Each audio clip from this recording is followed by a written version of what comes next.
Ferry Hill, hello Ferry Hill, welcome to the live stream there.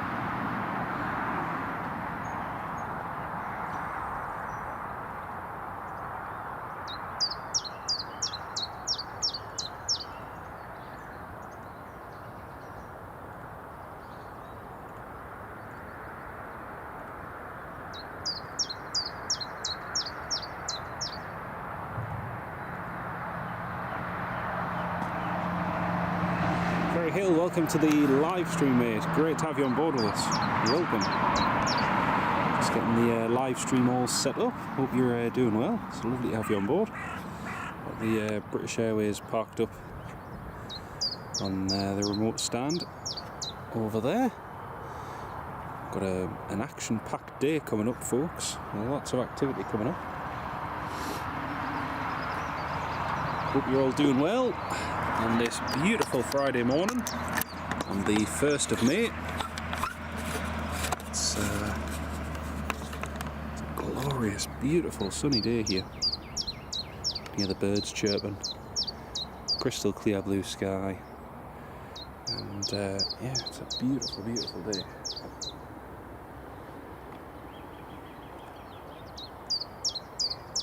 John Kenneth Williams, hello John, how are you doing, mate? Great to have you on board.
James, it does look as though we will get a change to runway 07, but exactly when, I'm not entirely sure, mate. So, yeah, it does look as though that will happen, but yeah,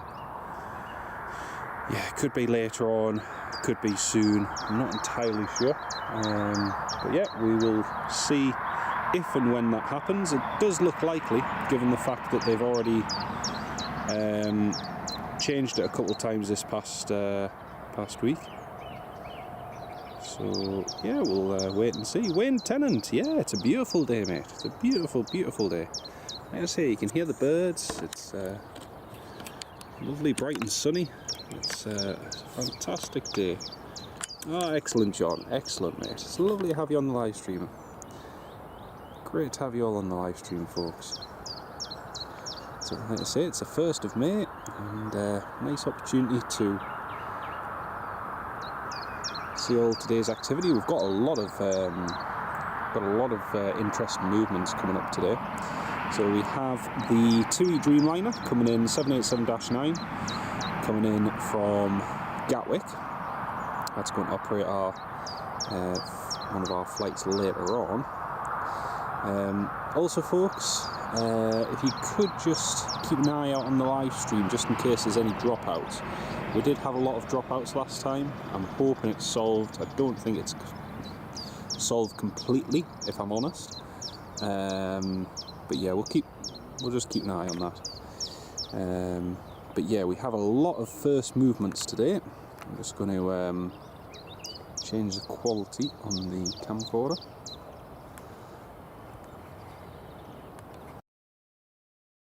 Don't change it back to 50 frames per second. We always get buffering and all sorts later on. But yeah, the TUI Dreamliner is operating our Cancun flight at 20 past 10. And yeah, we've got some interesting movements coming up today. Just to give you a little bit of an idea of what we've got. First of all, we have a Loganair that's just descending in now from Southampton. Today we've got Emirates Airbus A350 Alpha 6 Echo X-Ray Oscar EXO, and it's going to be the first time that particular A350 has visited here. So it's going to be a first visit for that Emirates Airbus A350.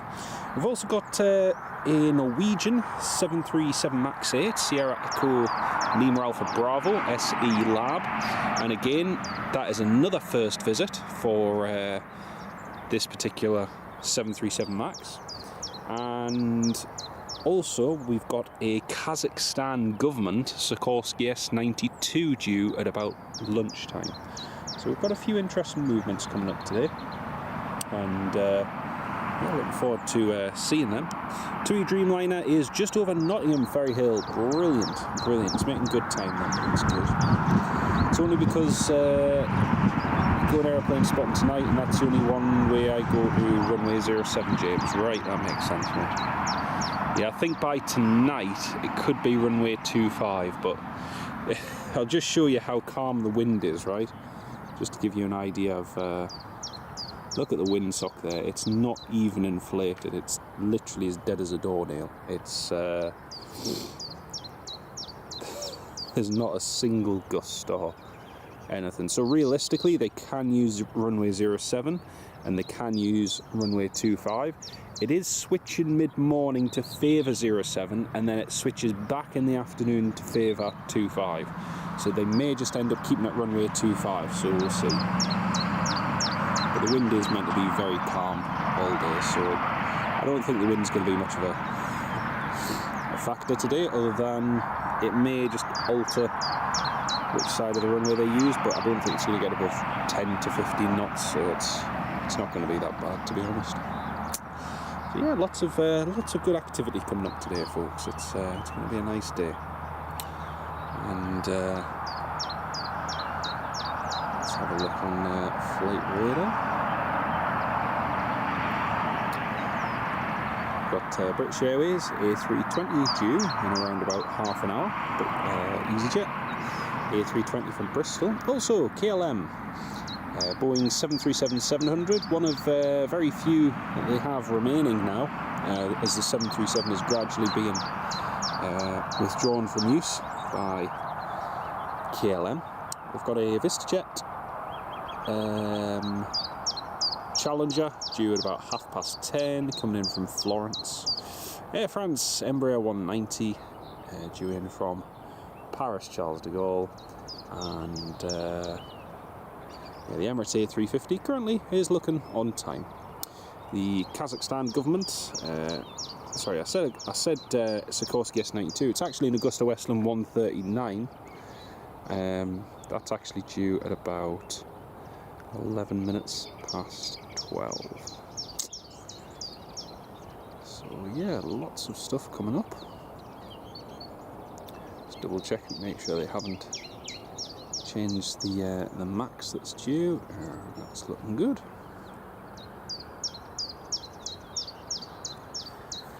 Yesterday an RAF Hawk came into Newcastle and did a touch and go. Nice one. Very, very nice. It's good to see the training flights.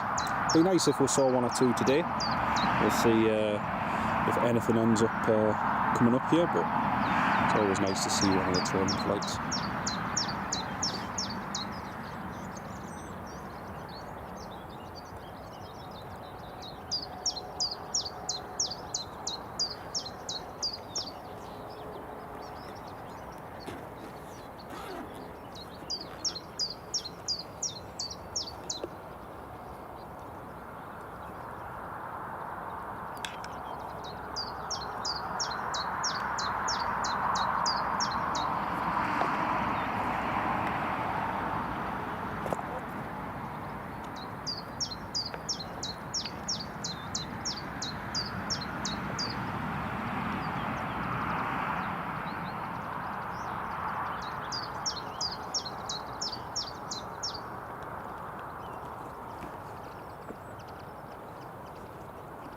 So our first arrival is just coming in now, and it's Logan Air's Embraer 145 coming in from Southampton. So first arrival of the day.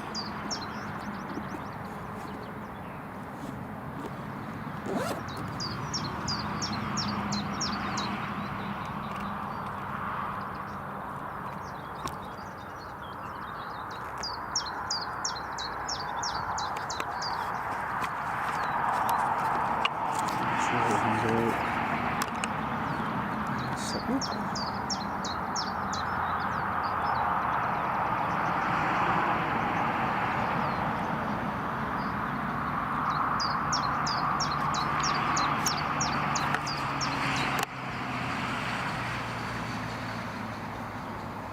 Alright, I'll pan over to the approach in just a second, folks.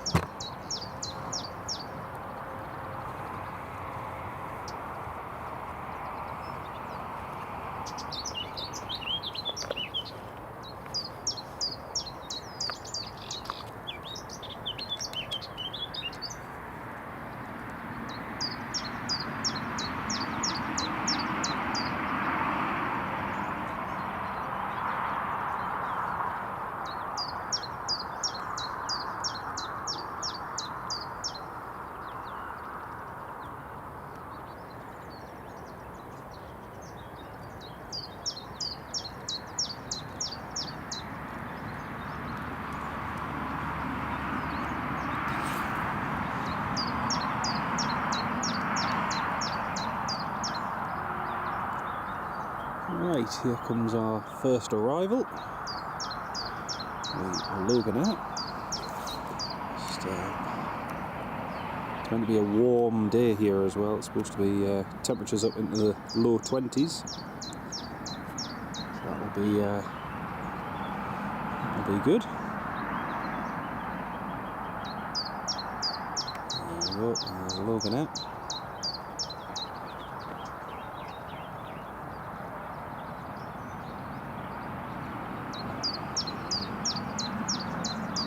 Imagine we'll get quite a bit of heat haze throughout the day.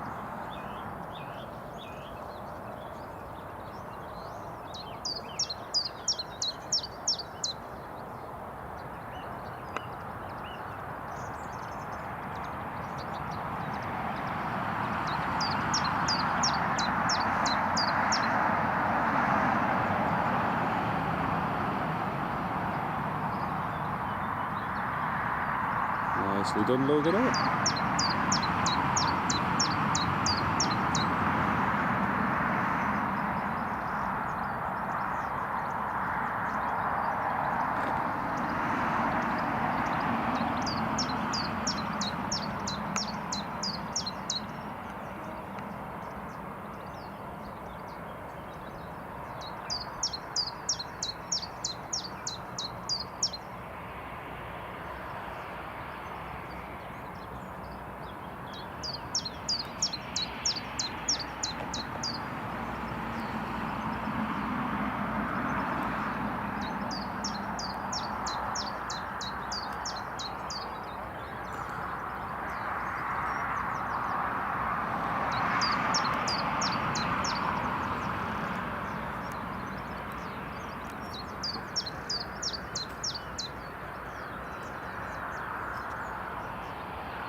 Golf Sierra Alpha Juliet Kilo.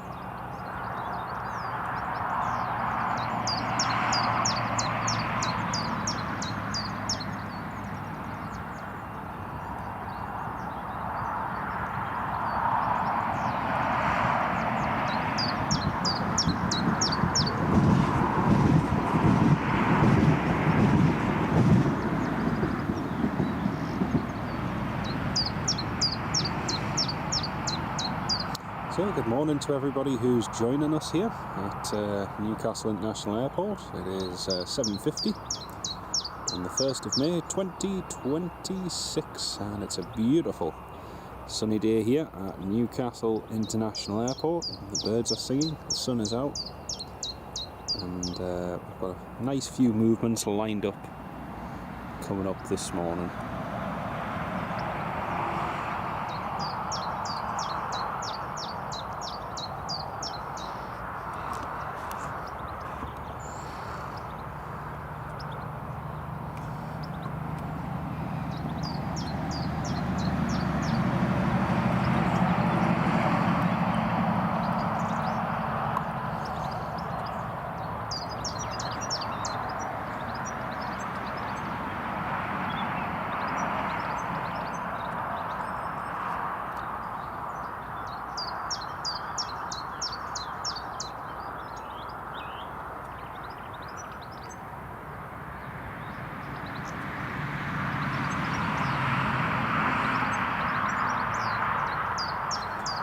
British Airways, it's parked up over there. That's the, let's have a look. That's the Airbus A320 Golf Echo Uniform Yankee Alpha, and that is due to depart here at around about 10 past 9, so it should be leaving for heading down to Heathrow for about 10 past 9. Also got next up, got a Ryanair 737-800 Echo India Golf Extra Mike coming in from Palma de Mallorca, and FR2346, followed closely by the TUI 787-9 Dreamliner. J-Mart, good morning mate, welcome to the live stream, how are you doing? Great to have you on the live stream, welcome. So yeah, we have this Ryanair 737-800 followed closely by the TUI 787-9 Dreamliner, which will be in just a few minutes. And let's have a look.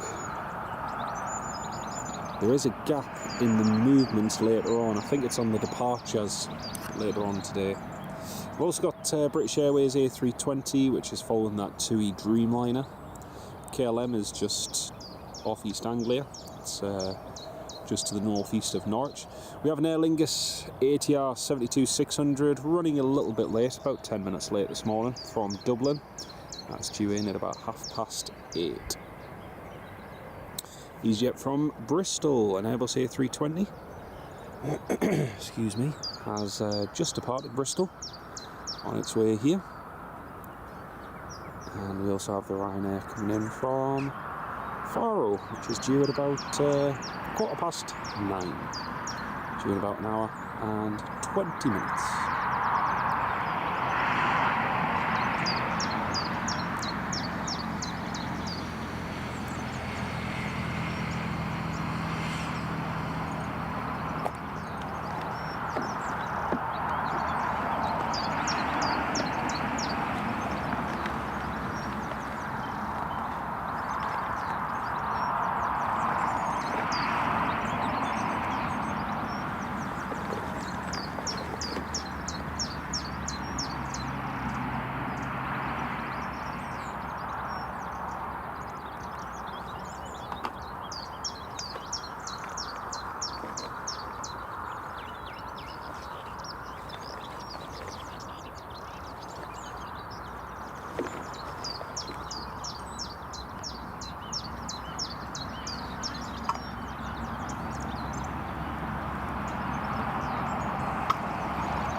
Stephen Marchant, good morning mate, welcome to the live stream.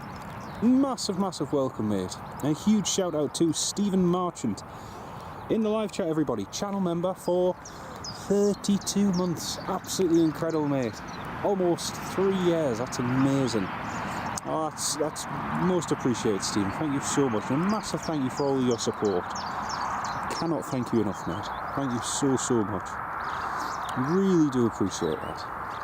And it's lovely to have you tuned in this morning. Baseman DB, a channel member for 2 months. Amazing support as well, Baseman. Thank you very much, everybody. Got an amazing community here, and I cannot thank you all enough for your support. I had a fantastic month last month in April, and just want to carry on again for May. And what better way to start than to start the 1st of May here at Newcastle Airport. Like I said earlier, we've got some interesting movements coming up today. We have the TUI Dreamliner 787-9. Ordinarily it's a 787-800. I say -800, it's a -8, it's not -800. We've also got the Emirates A350-900, which is Alpha 6 Echo X-Ray Oscar today. It's a brand new first visit here to the northeast for that particular aircraft. We've also got a Norwegian Max later on. Again, that's going to be its first visit here. Sierra Echo Lima Alpha Bravo. And we've also got Kazakhstan Government Augusta Westland 139 coming in at around about lunchtime as well. So four very interesting movements, I should say, coming up very soon. So they're going to be really good to see. But again, I can see there's 47 of you tuned in this morning, and it's lovely to have you all on the live stream. Welcome on board, everyone.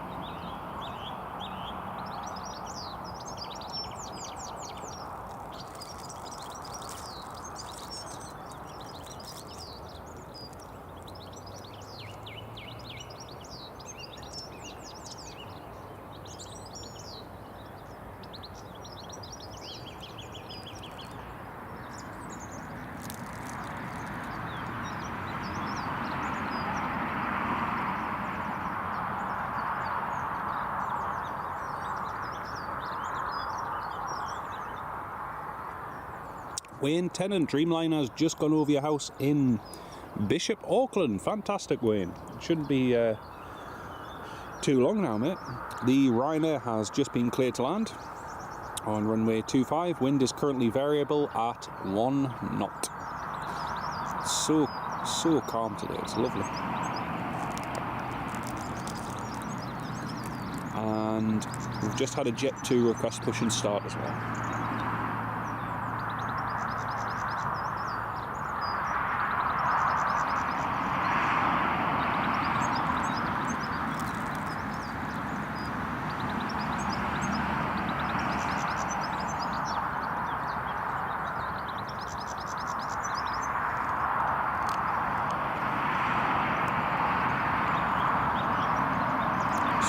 Focus point, getting the focus point off that British Airways tail.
Quite a few birds on the runway over there.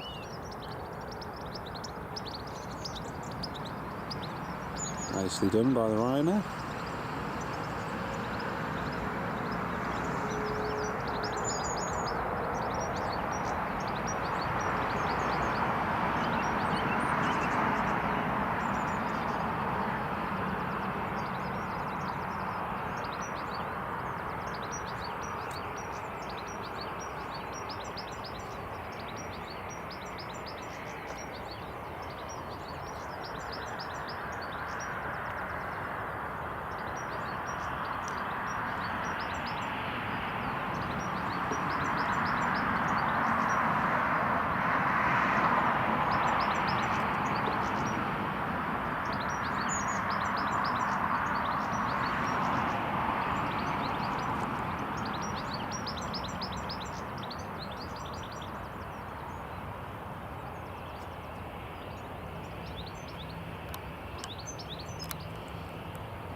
Look at that windsock there. Not a single breath of wind.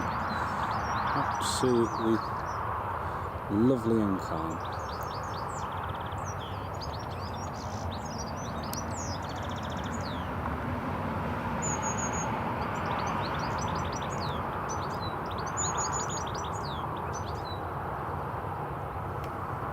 Just getting a quick photo, in case you're wondering why the frame froze momentarily.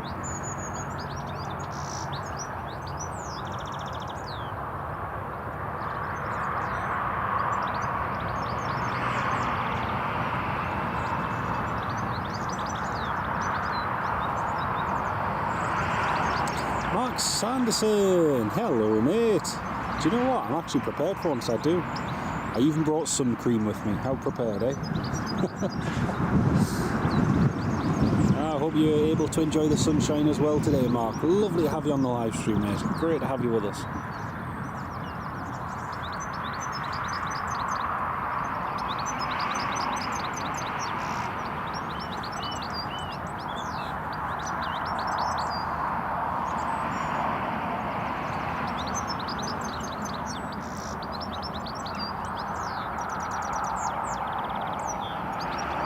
The TUI Dreamliner should be in very shortly.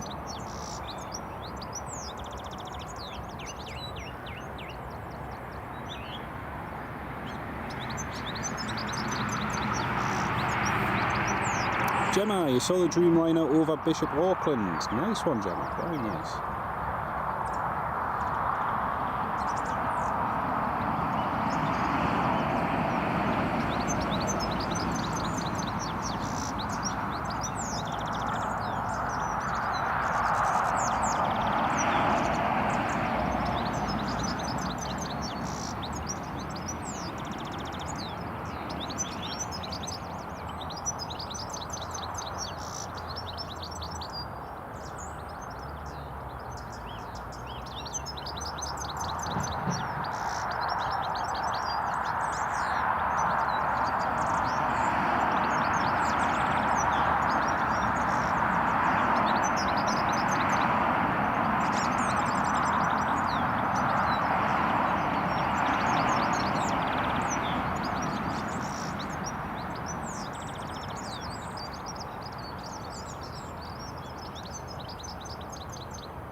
also got the British Airways just being repositioned onto stand number 4. See the BA's just being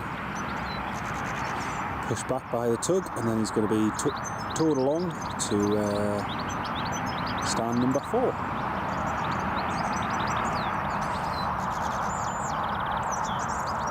There's Jet 2 just heading out.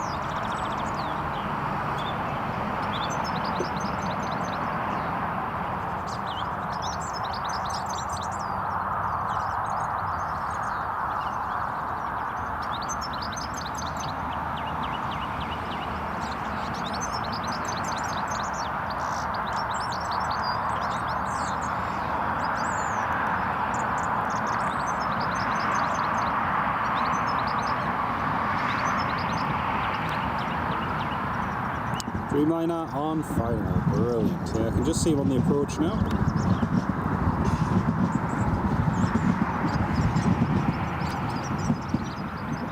See the Jet 2 there 1 second whilst he disappears behind the bushes.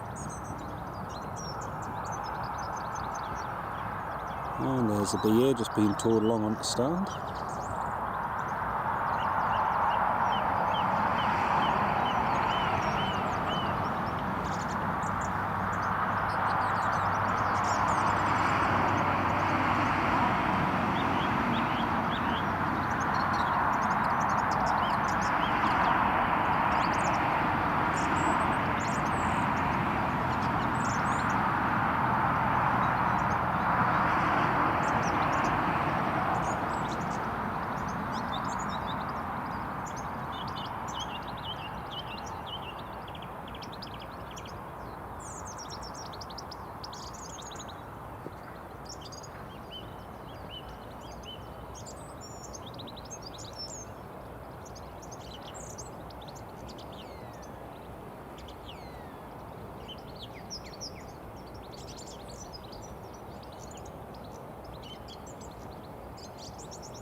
Hey, Tui has just been cleared to land, runway 25.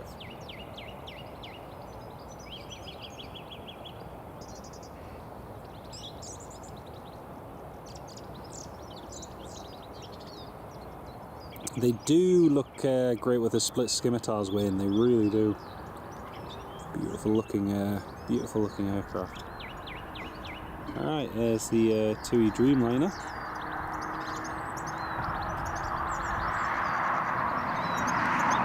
Some final air from the 25.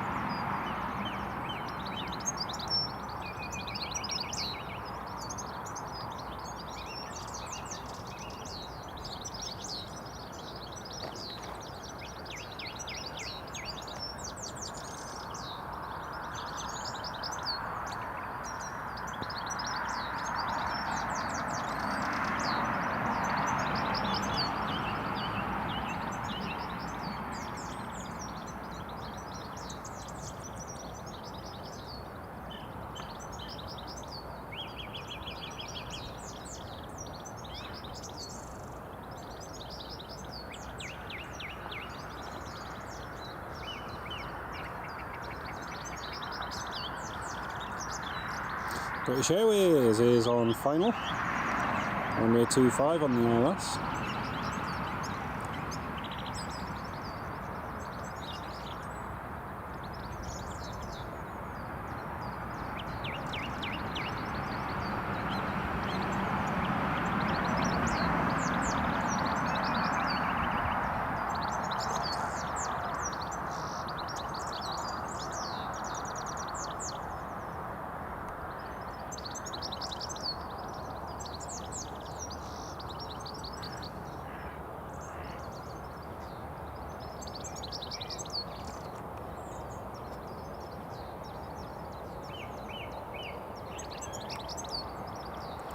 Nicely done.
There we go, TUI's 787-9 Dreamliner. Woohoo!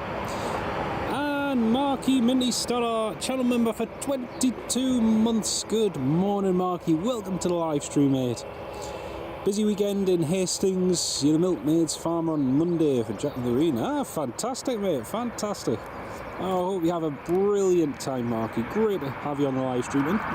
Oh, Marky, that is super, super kind of you. Thank you so, so much, mate. Marky Minty Stoddart with the gifted memberships. Thank you so, so much for your gifted membership, mate. That's super, super kind of you. Thank you so much. And a big congrats and welcome to J. Shemby 40, who received a channel membership. Welcome. Great to have you on the live stream, mate. Welcome. Big shout out in the live chat to Marky Minty Stoddart, everybody. Right, Jet 2 is just rolling to depart.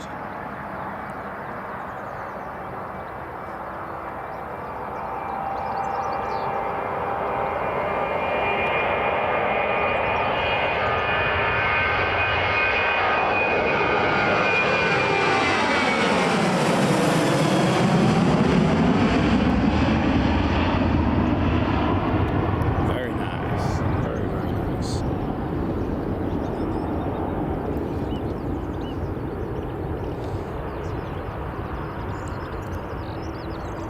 Yes, a huge thank you to Marky Minty Stoddart for the gifted memberships. Thank you so much, mate. That's really, really kind of you.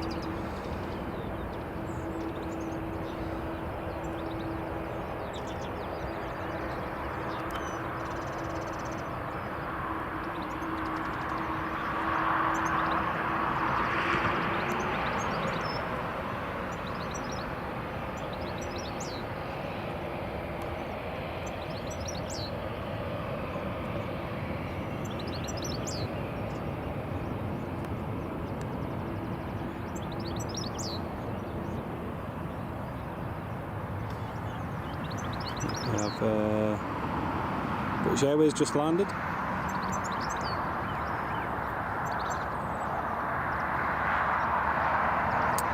Gemma, it's just repositioned from Gatwick because at the moment we don't have a Dreamliner based here, so they just rotate them through their bases. So as and when we need one, they'll fly one up here, and yeah, it's the best way of operating it really at the moment.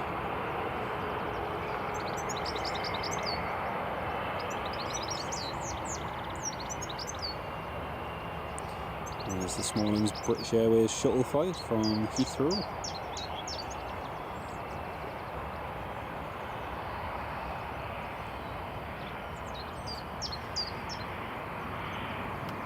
Yeah, and TUI utilises their Dreamliners quite effectively and tries to extract the maximum in terms of utilisation. So moving it between airports is kind of the most efficient way to operate, really, especially when you might have, like I said yesterday, a full flight going into Gatwick, but then today it might have had a quiet day at Gatwick, so instead of not operating on a quiet day, they'll reposition that aircraft to another airport and utilise that capacity there.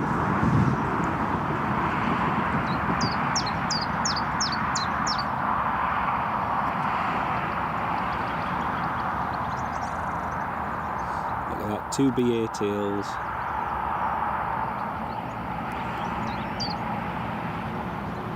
Very nice. Very, very nice.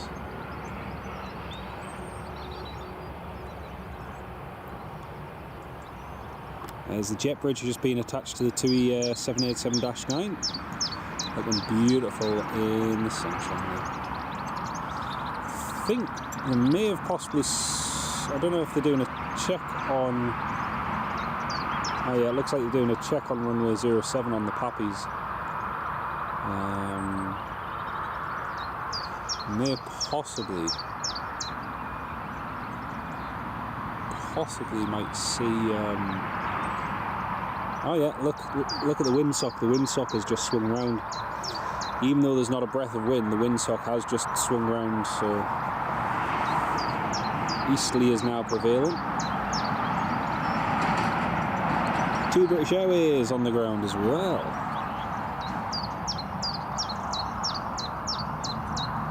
That's very cool.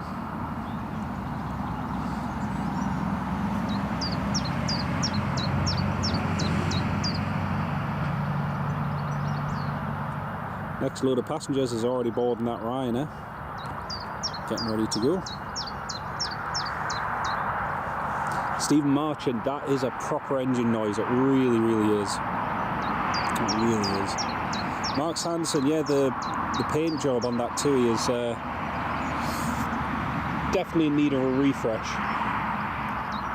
I think if you have a look on Flight Radar 24, you'll see that there's a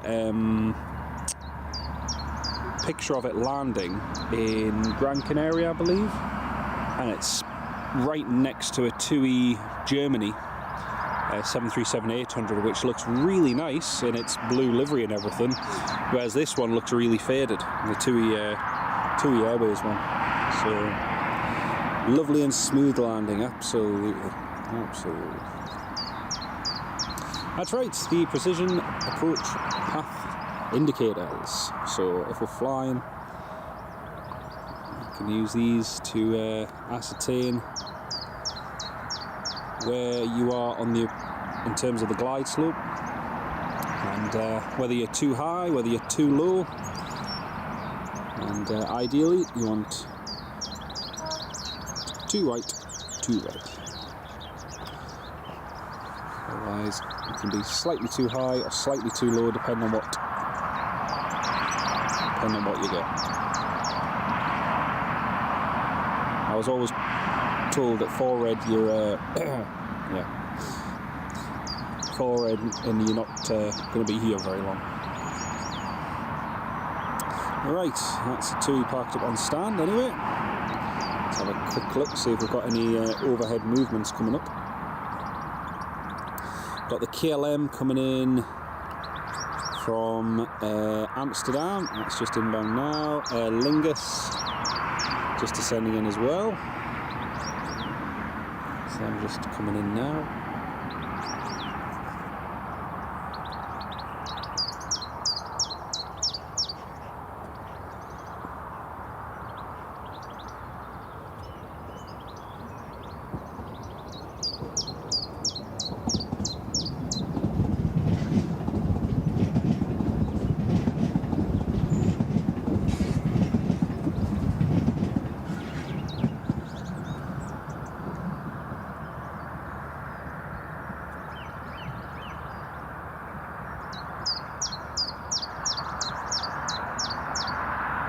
EasyJet from Bristol is just to the northeast of Manchester.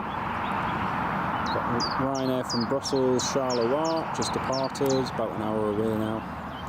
And Ryanair from Faro is just to the south of Berryhead, well, to the south of Plymouth anyway.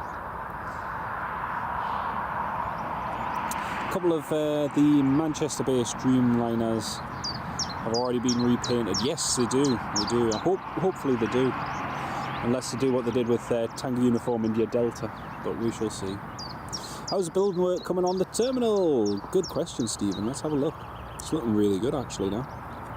You can see the glass on the first half is all in there, and the guys are working away on that platform there at the front where the cranes are, and yeah, it's looking really, really good. So that's the extended part of the terminal that's been added next to where Burger King is. And then if we have a look just to the side here, you can see they're doing loads of work on the side of the terminal just to make it look a little bit better on the exterior. So that's all coming along nicely. But yeah, the terminal expansion progress is continuing, and hopefully this is just the start of what is going to be, over the next few years, a very, very ambitious project to take Newcastle International Airport even further, more passenger numbers hopefully. And Mrs. Wolves, welcome to the live stream, great to have you on board with us, welcome. But yeah, the plans also call for a brand new cargo apron with a new cargo handling facility, capable of taking, you know, likes of 777 freighters and the like, which is going to definitely I hope it's going to open up some opportunities here at Newcastle. Cargo is going in a good direction at the moment, and it has been for the last couple of years. I say the last couple of years, even since the pandemic, it's kind of been on a good trajectory. And yeah, it'll be interesting to see how that all comes about and what happens. July the 14th you're away, so hoping it's done. Yeah, I'm away in June, but I'm doubtful it'll be done by then. So I reckon if it's done maybe before peak summer season, possibly. I don't really know, to be honest. I'm not sure. Wayne Tennant, I think it's just more space, probably maybe a couple new shops and so on, and I'm not entirely sure what their plans are in terms of what they're going to put there. No doubt we'll find out very, very soon. So yeah, lots of exciting stuff happening. But that is the most, you know, it's the best part you can see in terms of progress of what's being done here at the airport anyway. So exciting things anyway, are happening, which is good.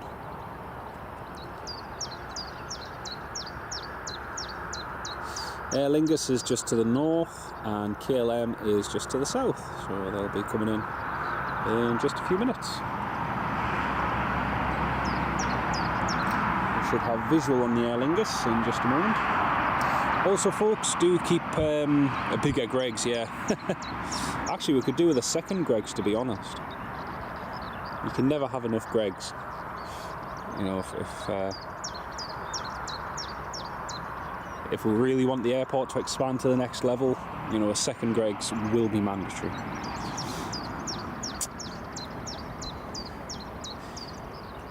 Also folks, if you do happen to notice any interesting overhead movements coming up that are going to be flying over here, feel free to let me know in the live chat and we'll try and see them overhead.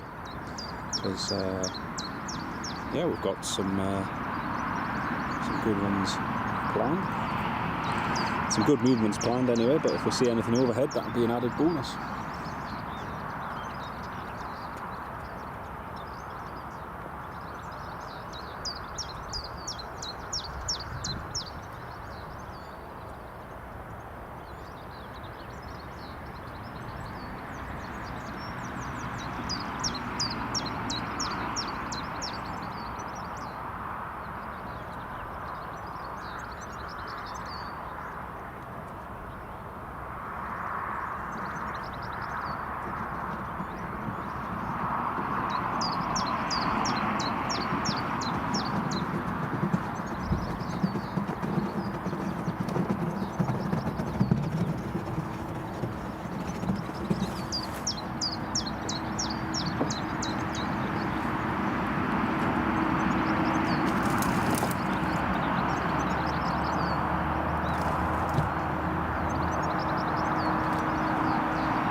A second Greggs, how bourgeois.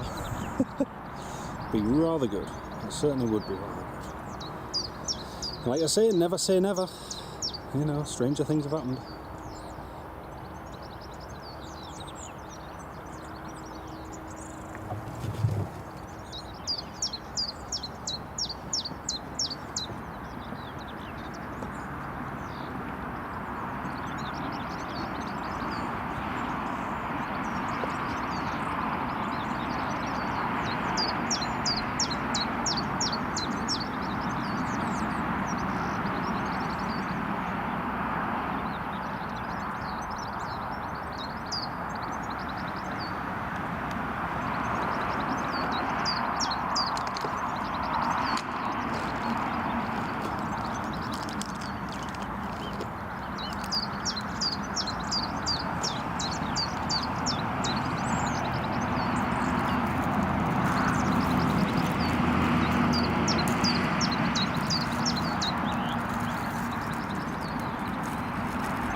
You're going to Dalaman in May, fantastic. Oh, that'll be good. Never really been to Turkey, it's still on my list of places to visit, so hope you have a lovely time, Wayne. What was Antalya like, out of interest? I assume by that comment I mean it's not very good. But, yeah, I've not really been to Turkey. I'd like to visit there one day, but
Heather McLeod. Good morning, Heather. Welcome to the live stream.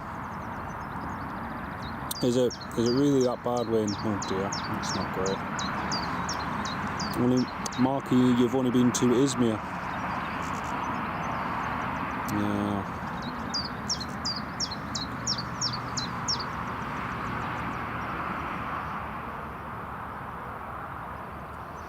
Logan Air just requesting clearance.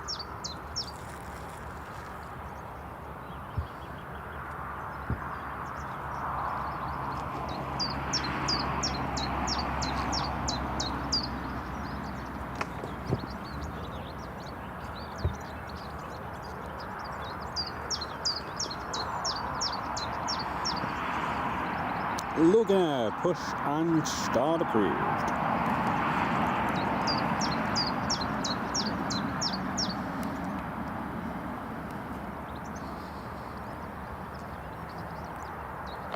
Quite a bit of heat haze now.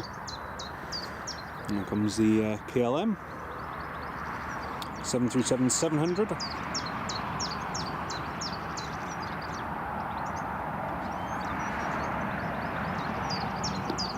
Much prefer the Greek islands, Marky. It's quite a few of the Greek ones I'd like to visit first, to be honest.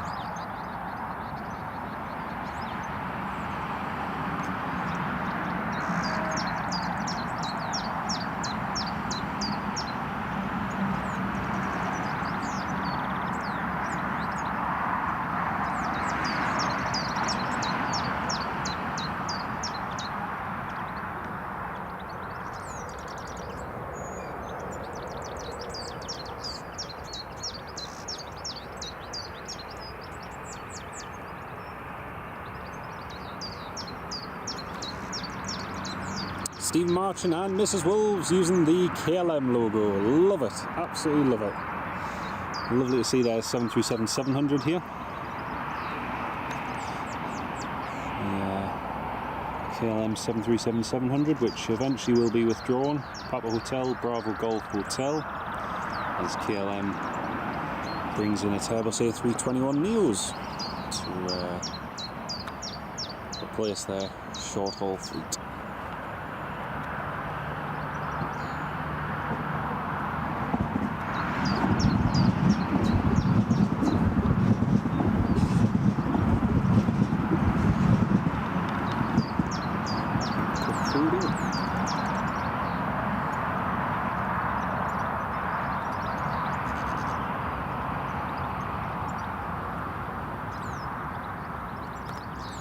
So yeah, if you want to go off the windsock and how it's changed, it is now favouring 07, but whether that changes anything, we shall see.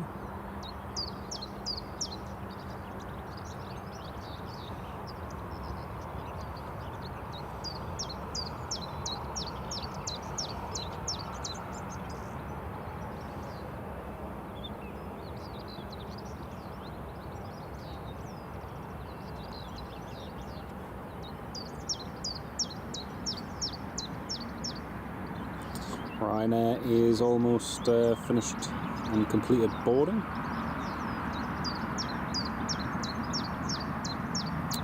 Next up is Aer Lingus Regional, one of the Emerald Airways ATR 72-600s coming in from Dublin. Very popular flight, especially for connecting passengers going across the Atlantic. Ian Hearn, good morning mate. Doing well, thanks. How are you doing? Lovely to have you on the live stream, mate. Welcome.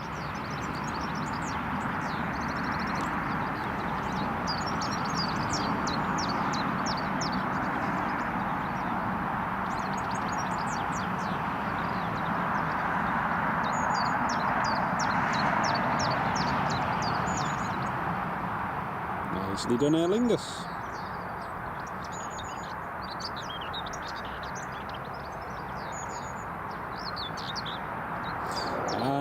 Lucky and Mrs. Wolves using the Aer Lingus logo as well. Love it. I'm going to have to update that one actually, because that's the old Aer Lingus livery on the ATR.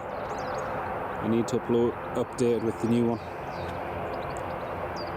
As you can see, it's slightly different.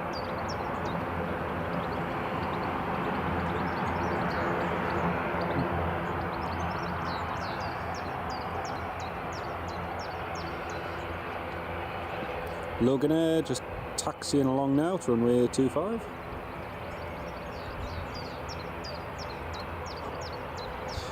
Aer Lingus just has to hold short just to give way to the Loganair.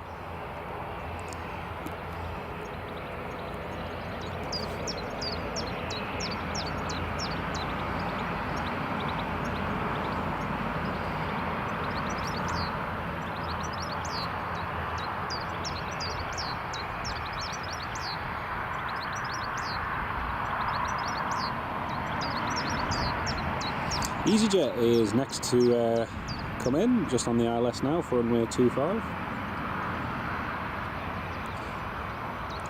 Aer Lingus holding short and Loganair is taxiing.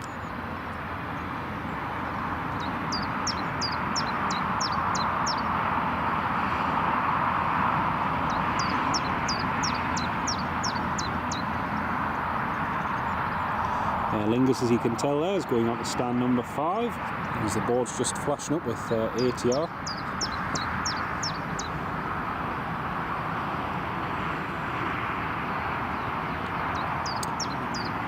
Brilliant.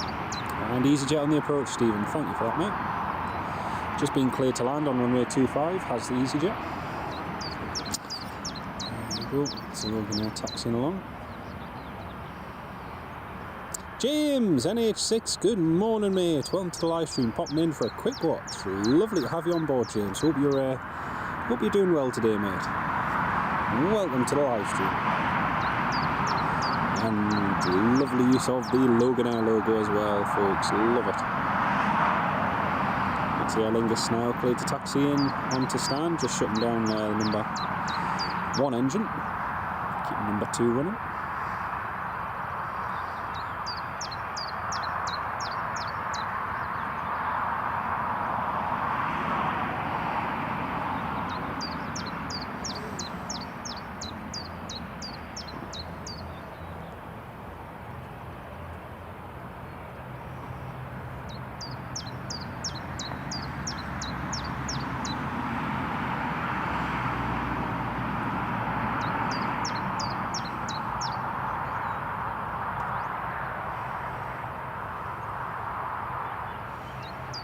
Ryanair just requesting IFR clearance to Mallorca.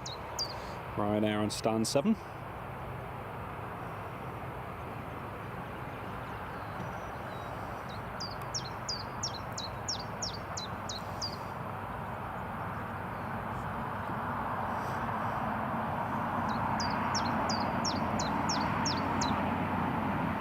There we go. That's Aer Lingus on stand. Brilliant. And engine number 2 shut down.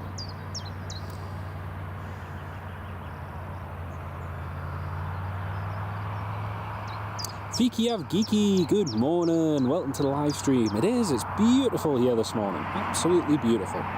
Lovely and sunny and warm. It's meant to be a good day. Lovely to have you on board with us. So Loganair just taxiing along to runway 25, as you can see on the left of the screen there. Next up is EasyJet, coming in from Bristol.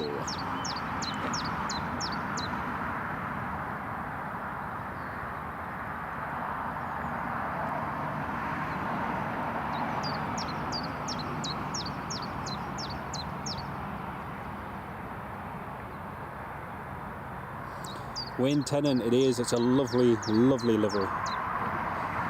With that green and the shamrock on the tail, it's very, very eye-catching. It's very nice.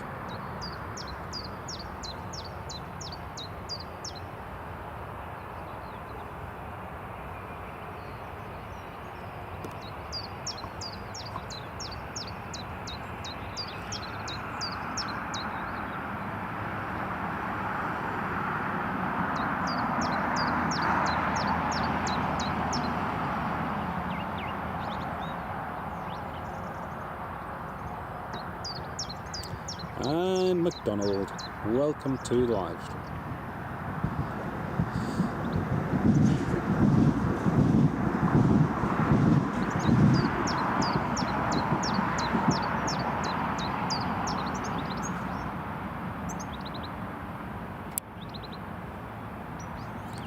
So Logan Air is just approaching the holding point now for runway 25. Golf Echo Zulu, Papa Bravo.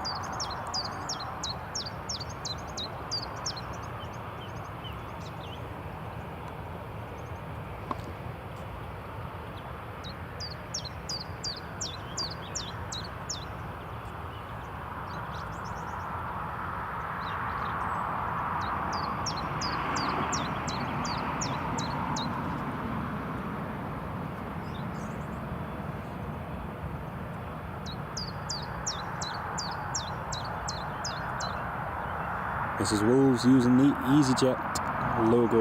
Love it. Absolutely love it.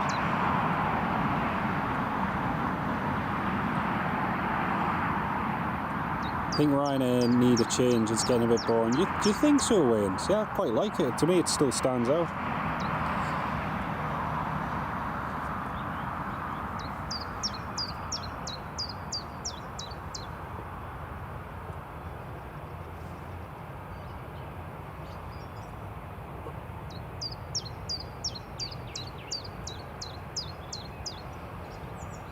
EasyJet just going in onto stand number 3.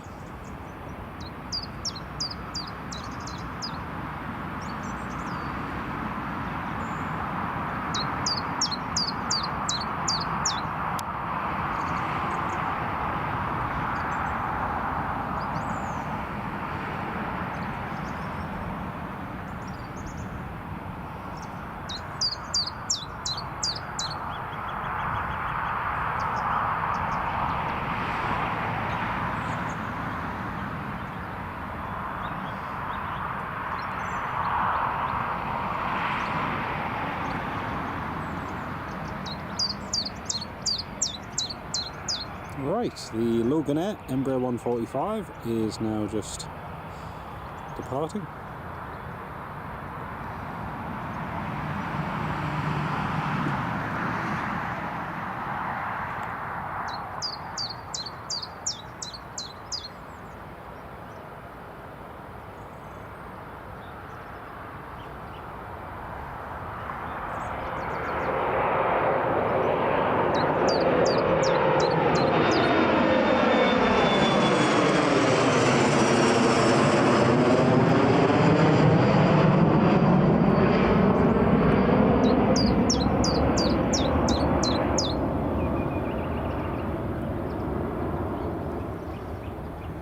Very nice. Very, very nice.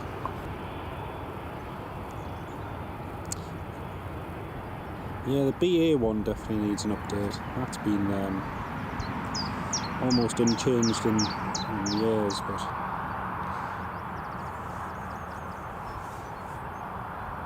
so still runway 25. British Airways just called up there requesting which runway it was going to be, and it's still runway 25.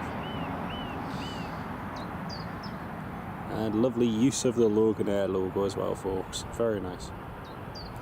So that's a little gap in the movements that we have now. We've got British Airways en route from Heathrow, due in about half an hour. Ryanair due about the same time. Echo Victor India from Faro. And Echo November Juliet from Brussels Charleroi. Which is great. Also we have a Ryanair 737 MAX coming across from Gdansk. That's due in about an hour and 48 minutes. So yeah, plenty of action coming up.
Oh yeah, the 737-200s and the Hertz and Kilkenny and Jaguar liveries, they were brilliant. Yeah. They were fantastic. Proper retro liveries. Even if they just had a few, you know, retros or one-offs, it would be great, but very few of them do nowadays. I think even with British Airways, you've got the A319 in the retro livery, you've got the those One World A320s, and you've got the BA Better World livery as well, but apart from that, not a huge amount, if we're honest, so what a shame. Gin Queen, yeah, we'll see what happens. I'm not, like I say, I don't really plan them too far in advance, but we'll see what happens next week.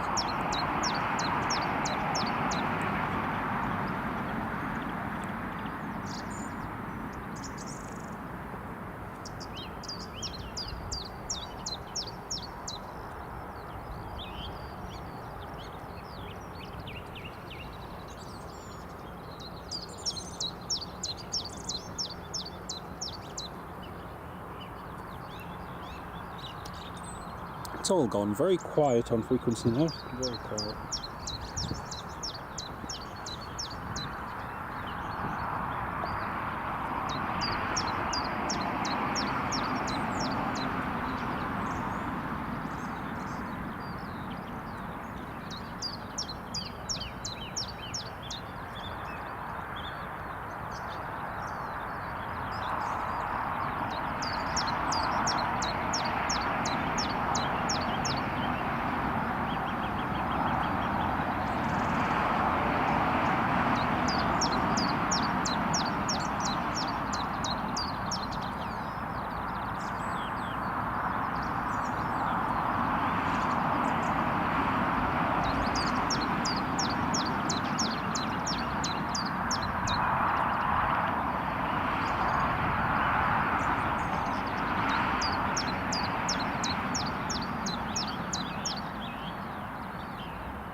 Quite nice with the bird song, actually. It's just without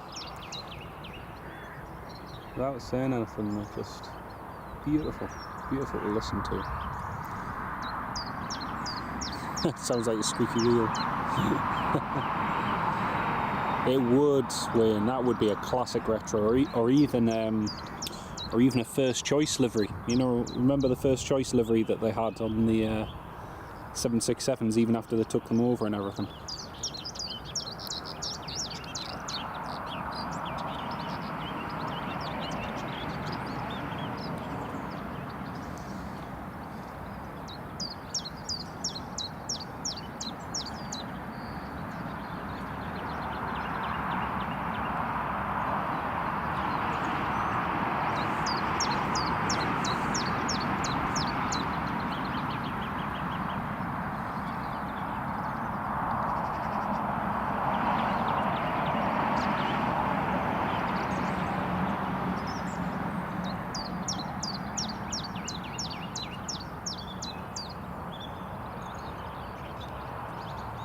Just tracking one of my mates' flights. One of my mates is flying out of Aberdeen this morning, so I'm just tracking a couple of his flights. He's just about to land in Kirkwall, Loganair ATR 72-600,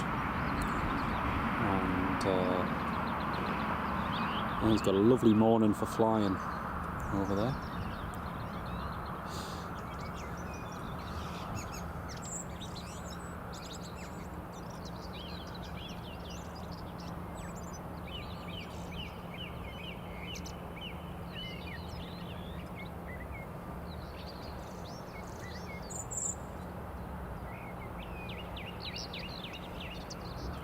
Oh, Richard Bradley, thank you so much for the gifted memberships, Richard. Huge shout out and thanks. Thank you so much, mate. Jamie Dalrymple, who's been gifted a membership by Richard. Welcome on board, mate. And also to Sarah JW1409, also gifted a membership by Richard Bradley. Huge thank you, mate. That's super kind of you. Oh, big shout out to Richard Bradley in the live chat, everybody. Thank you so much.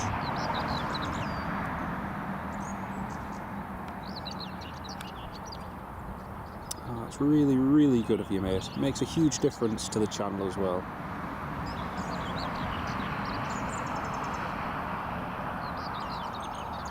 And welcome to our 2 new channel members as well. Welcome on board.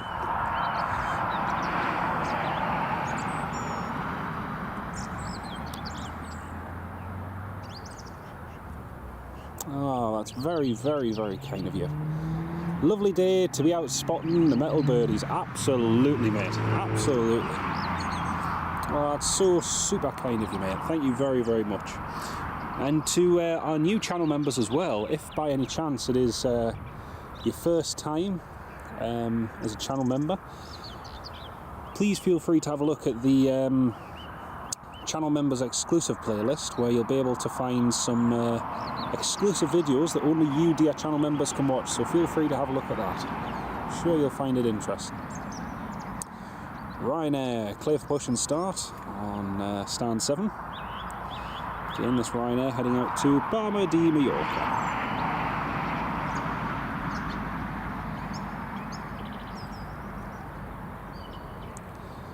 Yeah, the Britannia Airways used to be fantastic.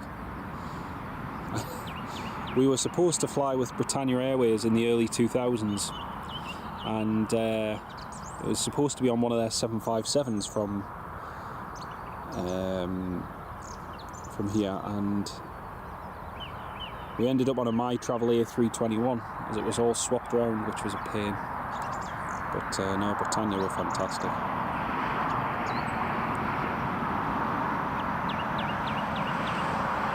Yeah, British Caledonian retro would have been good. That would have been really good.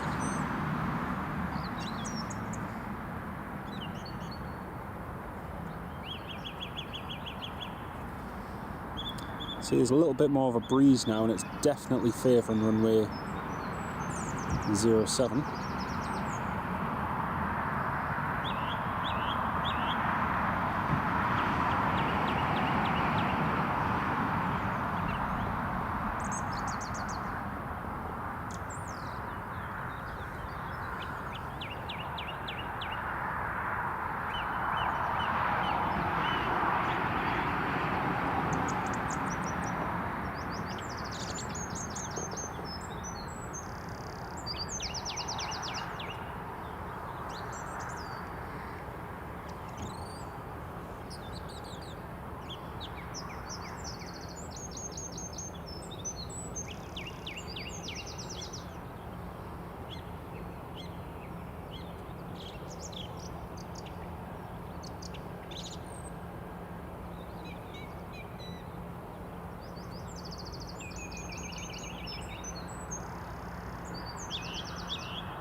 Loved standing on the roof Ah, nice one, James, nice one.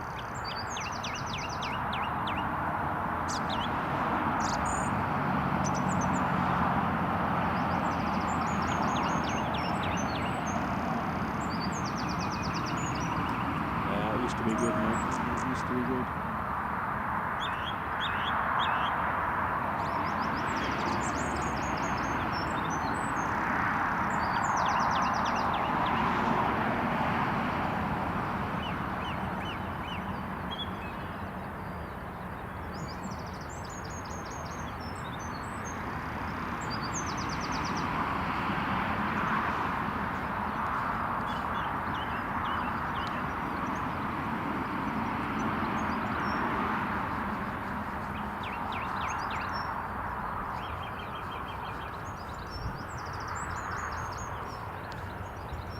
There we go, Ryanair, now taxiing.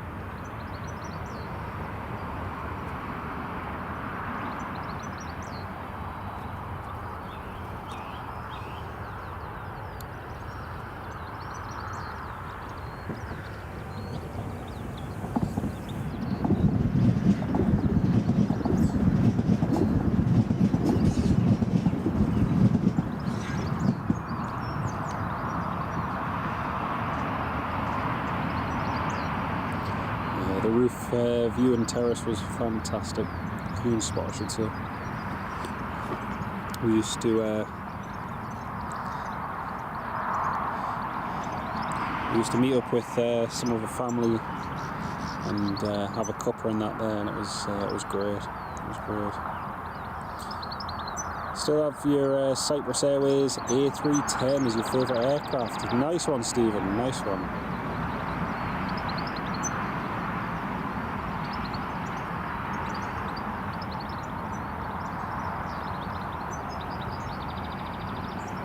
Ryanair on the move. It's in a hurry as well. Ah, nice one, Mark. Nice one. Ryanair's definitely in a hurry. He's just reported fully in.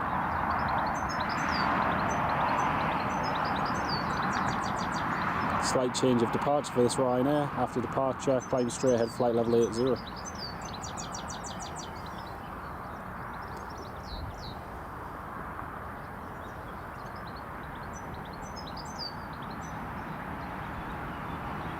That would be a nice place to view the planes anyway, Marky. That'd be really cool, mate. I'd love to go across to South Korea and also to Japan as well. That would be cool. I think Japan's definitely on top of places I'd like to go to.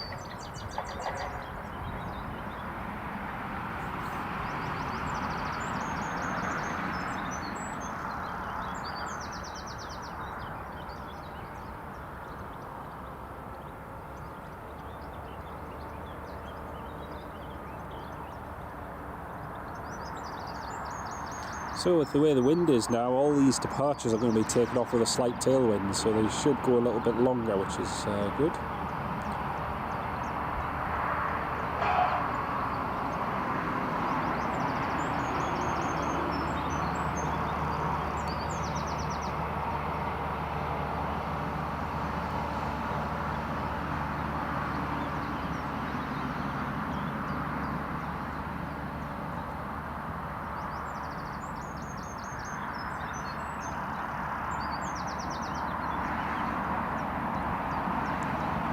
See, that heat haze is building up now as the sun gets higher up in the sky and it's getting warmer.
And Ryanair is clear for takeoff. Wayne Tennant, sorry.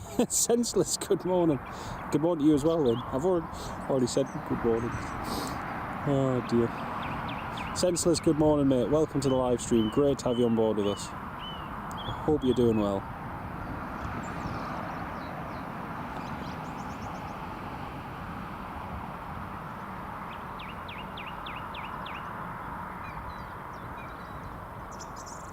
Feel that easterly breeze picking up a bit more now.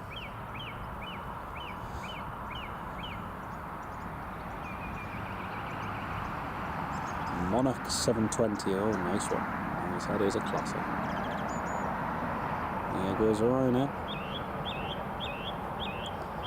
See how much runway they use.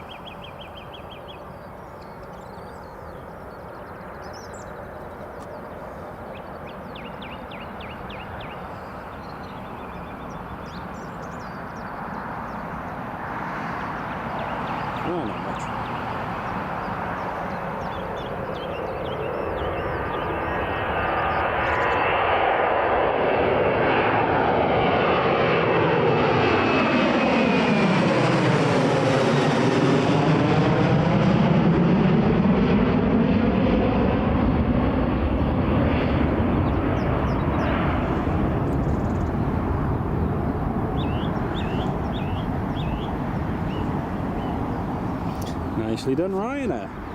Very, very nice.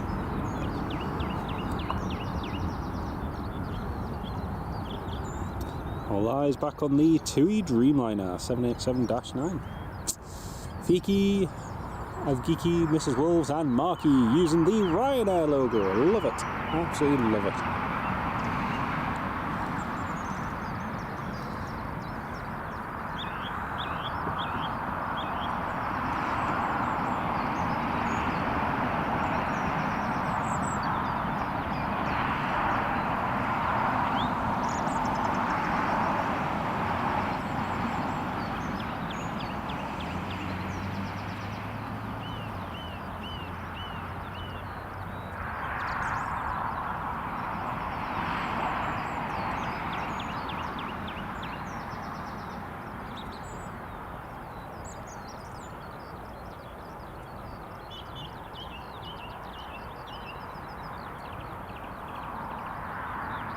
Oh, the GMC 757s, yeah, I've got a model of one of those.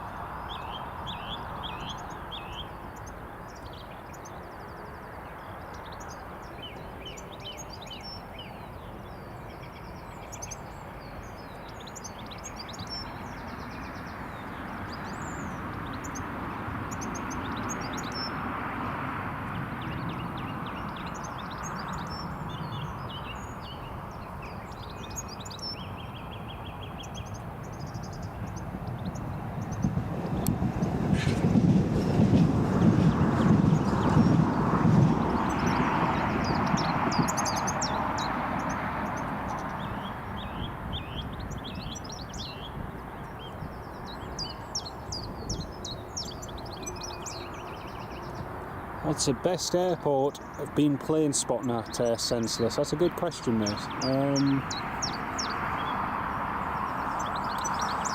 Oh, very, very, very good question. Whilst I'm thinking about that, we've got a British Airways just pushing back. Speedbird 1343. Trying to think what would be my favourite airport that I've been to Planespotting. I think probably Madeira, just in terms of spots and locations. There's so many different places to film, loads of good movements to see, and obviously you get that crosswind, so it's a lot of the time, which is really nice. So yeah, I'd definitely say Madeira's one of the top ones. Also the fact that you can go to most of the spots and it's never usually heaving or mega busy. It's always quite nice. Let me think. Another one would have to be Malta. Malta's a really good one. You've got some good spotting locations at Malta. You've got viewing platform as well. That's a nice one. Also, you get some really good movements in and out of Malta. You can have 747s in, you can get A380s and A340s, and a really nice mix of traffic. Where else?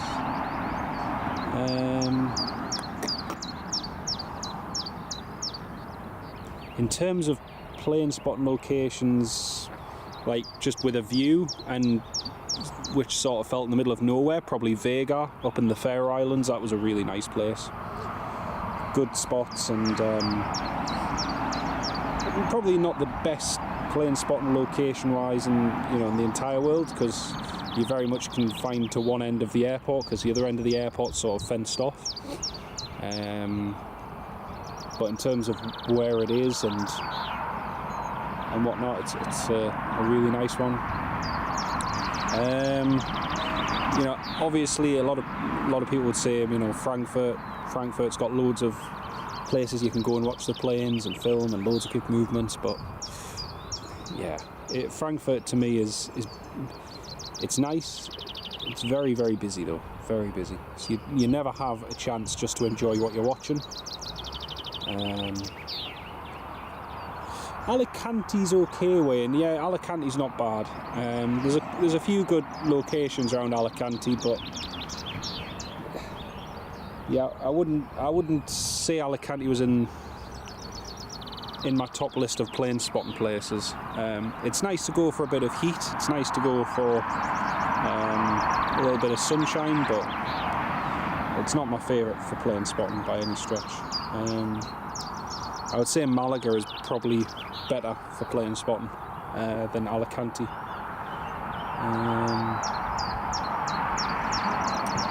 Let's have a think. Where else? Mallorca's actually quite good for plane spotting. There's a couple of good spots at Palma de Mallorca. That's a nice one. Warsaw's really good. You've got some fantastic places around Warsaw for filming, and a few years ago, Prague as well. Prague's a really good place. You used to get loads of different movements. Prior to the Russian invasion of Ukraine, you used to get various Russian airlines in Prague, and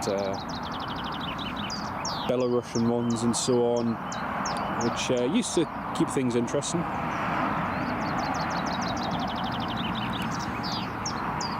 Senseless, what about Schiphol? Schiphol's good. Yeah, Schiphol's nice. The only thing I really dislike about Schiphol is the fact that it's so spread out. It's a bit like Frankfurt really in that regard, and it's why they don't fall into my category of favourite airports, because as great places as they are, you can be at one end of the airport and a really interesting plane is landing or departing from the total opposite end of the airport, and it can take you nearly an hour to get from one end to the other. By the time you walk back to the car, get in the car, drive, park, walk, it can take a long time. Even if you've got a car, it's not the greatest. So to me, I don't want to say I don't rate them in my top airports that are my favourite. But yeah. Andy Appleyard, good morning. Welcome to the live stream, mate. Great to have you on board.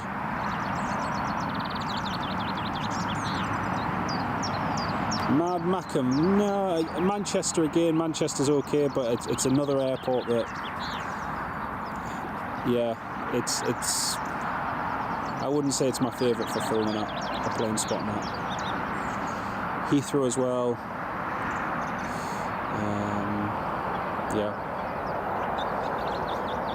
I like busy single runway operation airports where you get all the traffic in one runway, where it's constantly one after another. So to be honest with you, to me, Gatwick would trump Heathrow and Manchester, because at least out of Gatwick you've got everything in and out of one runway. Lisbon is another good one for that as well. Lisbon's constantly busy, but But yeah, just because they're busy airports with loads of runways, yeah, to me they're not always the best ones for watching planes at. Sometimes the quieter airports are the best ones because you can really appreciate what you're watching. A bit like here at Newcastle, you know, we have a single Emirates A350, and today we've got the TUI. Today we've got the TUI Dreamliner 787-9, and you can see those types of aircraft at other larger airports. You know, you can sometimes see 4 or 5 of them every hour, but yeah. Right, we're going to have a double British Airways shot coming up in just a second. That's right, it does have 2 runways, but only one is operational at any one time. So typically you will have 26 left or 08 right in use, but that will change by 2030 as they now have planning permission to there's a shot.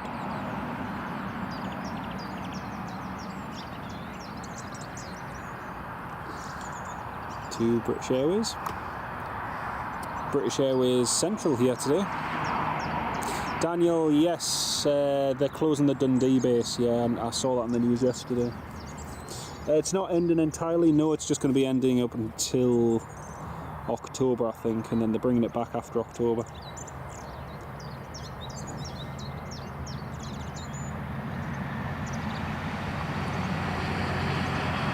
Ryanair just landed.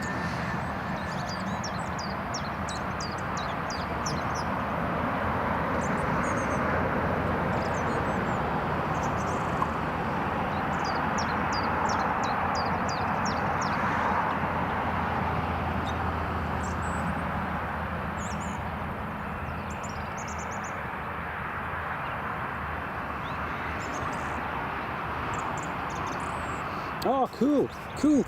Cool. They're using... Oh, this is cool. So they're using stand 1 and 2 with 2 A320s. That's cool. They've realigned the stands just recently, and so now they can use stand 1 and 2 with 2 737s or 2 A320s. That's the first time I think I've seen it actually used. That's cool. Awesome. Very, very cool. Ha, brilliant.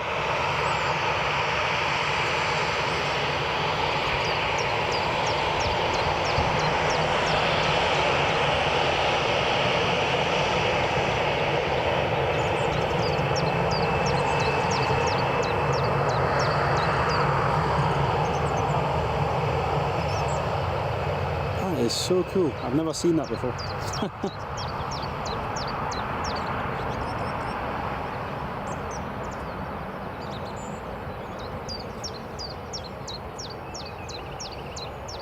Yeah, the new terminal expansion is coming along nicely, Senseless. It's coming along very nicely. So we've got Aer Lingus just pushing back. Need to get ready, Wayne. No worries, mate. Great to have you on the live stream, Wayne Tennant. Lovely to have you with us, mate. Hope you have a fantastic Friday.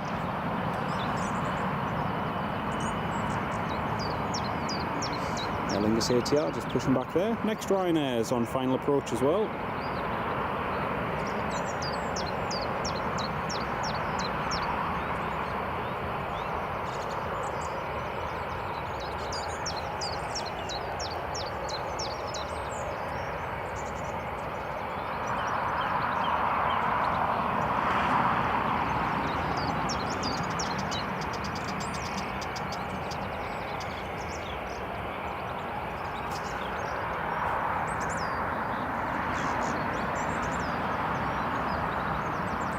Fairly firm landing.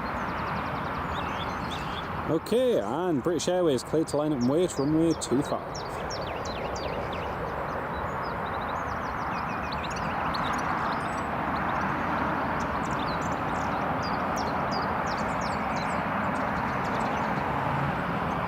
That's getting busy now. BA lining up, Ryanair rolling to the end.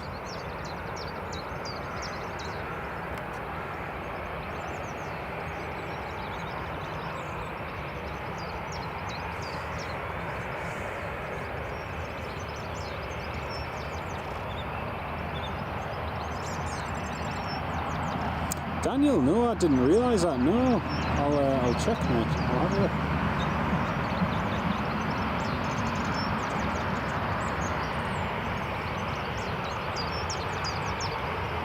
So we've got one of our Ryanairs blocking the runway. So we've got one. So we've got Ryanair on the runway. We've got BA on the runway. The other Ryanair isn't ready to go yet.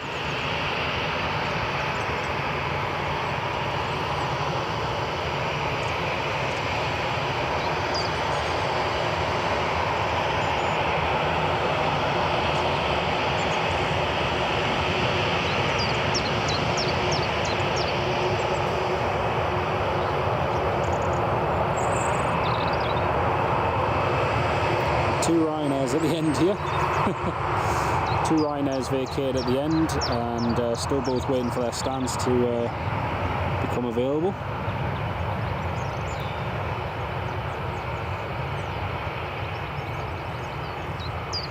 BA is not going to be able to depart because the other Ryanair hasn't cleared the runway yet. British Airways is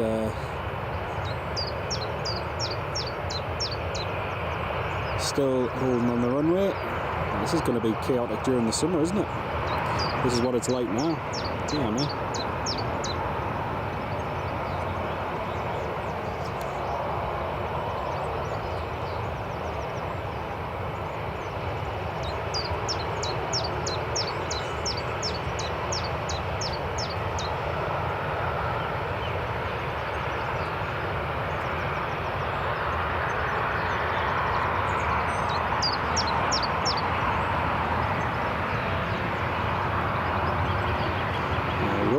Both Rhinos able to taxi now.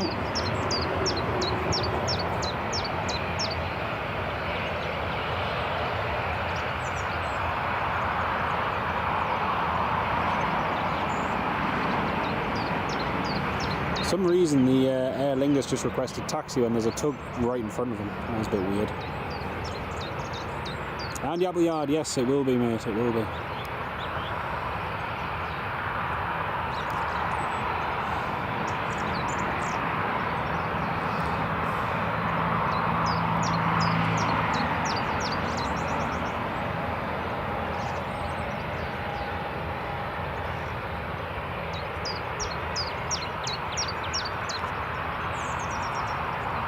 And the other Ryanair is just taxiing along there now.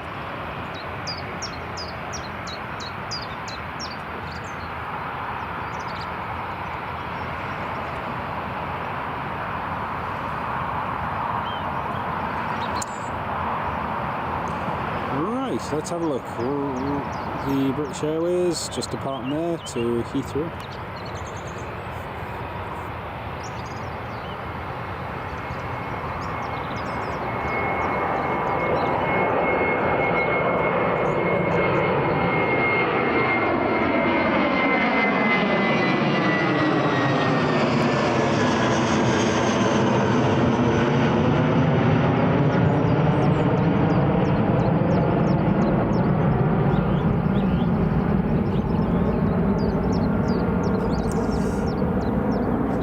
It's always nice watching the landings on runway 07, yeah, you're right there. There's the Jero. Hello Jero, how are you doing, mate? And yes, the Emirates seems to be an A350 up until the middle of May, and after that it's supposed to change, but we'll see if that happens or not. How are you doing, Jero? Great to have you with us, mate.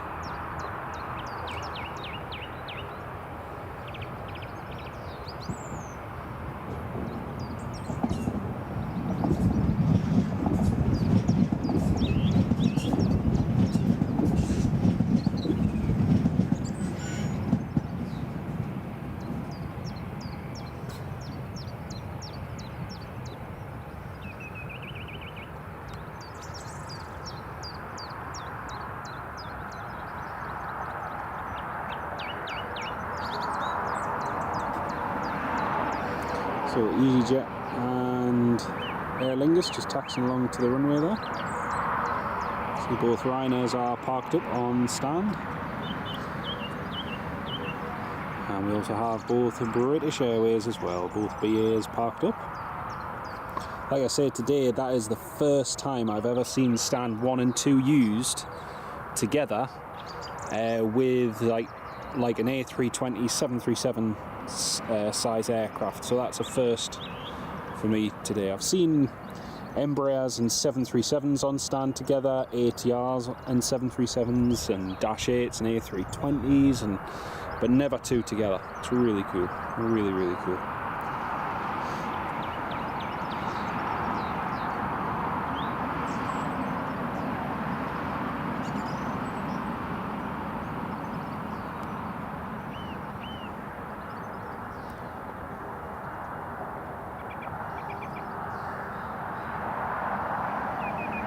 You can see there's 109 of you on board. Welcome on board, everybody. It's great to have you with us.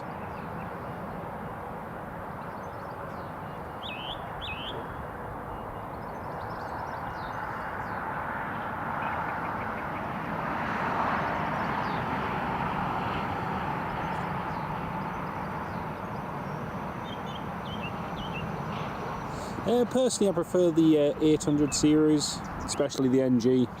It's far more reliable and easier to troubleshoot a lot of the issues with it. So yeah, I would say the 800. There we go, EasyJet to Bristol, just about to line up. KLM is almost ready as well.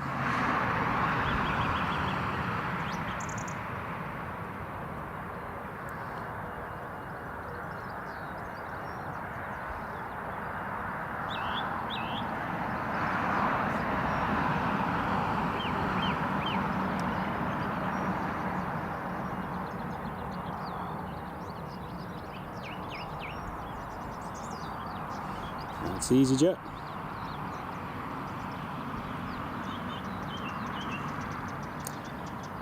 And Saturn, hello, your parents should be returning from Barcelona on the Ryanair in a couple of hours. Keep a lookout for them, eh? That'll be good. That'll be really good. Welcome to the live stream as well, mate. Just have a quick look on flight radar. The Barcelona flight's due at 11:35 minutes, so in about 2 hours. So yeah, we'll see them then. That'll be good. Here goes EasyJet to Bristol. Aer Lingus lining up behind.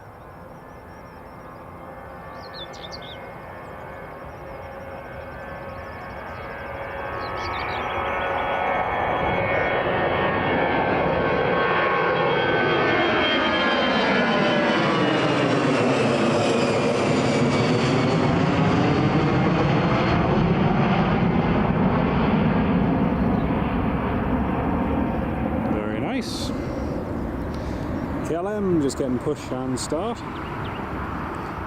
the KLM tail just emerging from behind the TUI.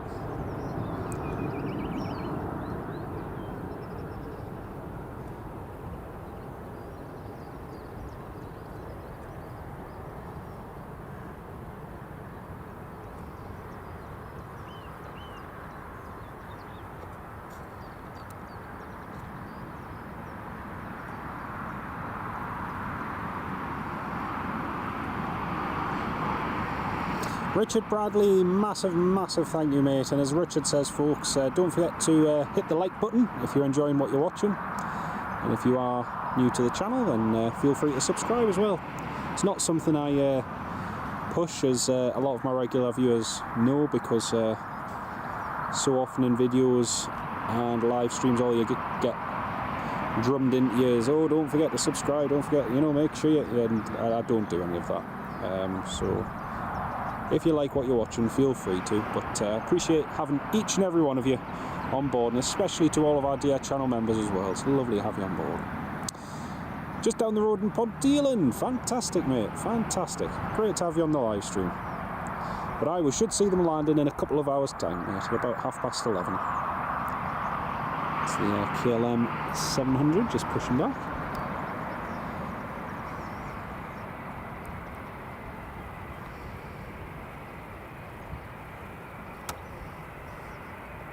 Right, Aer Lingus is now just departing. Got a BizJet just starting up that's heading to Alicante in a minute. There's the Aer Lingus up and away.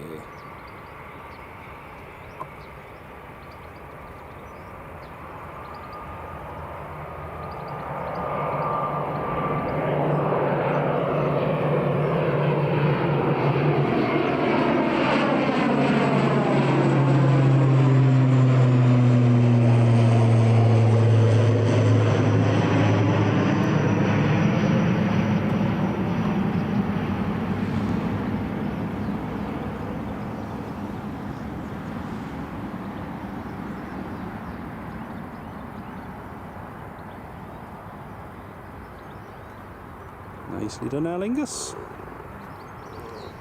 Why have a dog and bark yourself? Exactly. Exactly, mate.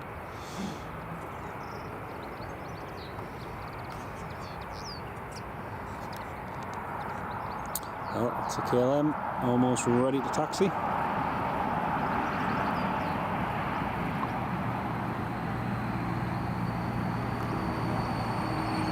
Oh, Alan Lee ATC, good morning from Seatonburn, Alan. Good morning from Newcastle International Airport, mate. Welcome to the live stream.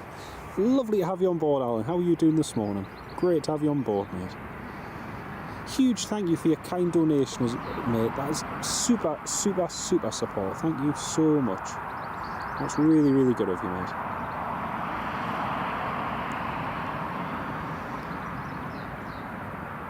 That's really, really good of you. Massive shout out in the live chat, in the live stream to Alan Lee, ATC, everybody.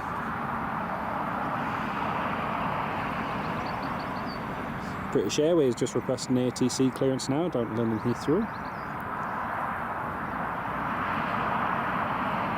And British Airways Shuttle 13 Charlie, clear for push and start. Waiting for the KLM to call, ready for taxi. But yeah, it's a super busy morning here at Newcastle International Airport. We've got loads of movements on the ground.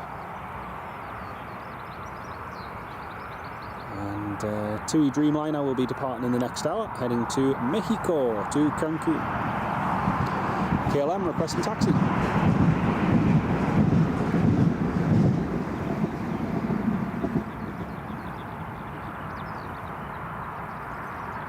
Taxiing to Delta 1, runway 25.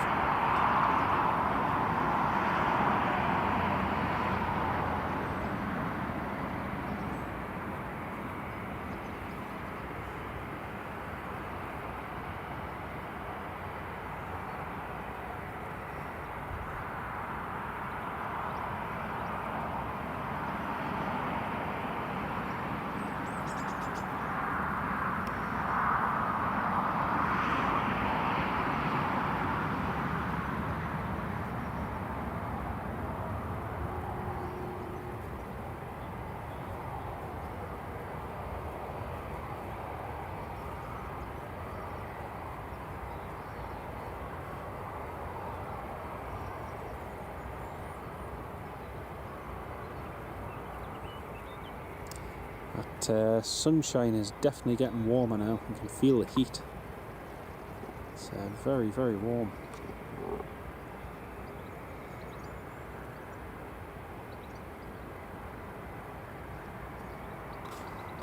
So KLM's just hiding behind those bits of hedge. Meanwhile, we have the British Airways A320 just pushing back from stand number 3. And like I say, earlier not too long ago, for the first time on stand 1 and 2, you can see the British Airways A320 parked there on stand number 1. Previous years we've typically had stand 1 used by Dash 8s and smaller regional aircraft, but it's been realigned now and repositioned, and it can now accommodate on stand 1 and 2 a 737-800 or an A320. So yeah. The next thing is, I wonder if it can accommodate an A321. I presume it will be able to. Hopefully we'll find that out at some point this year. Get a couple of A321 Neos on the ground on stand 1 and 2. That would be fantastic.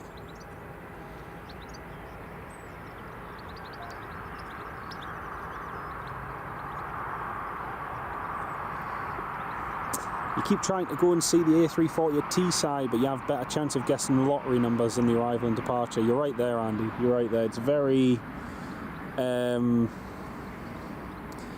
changeable. Very, very changeable.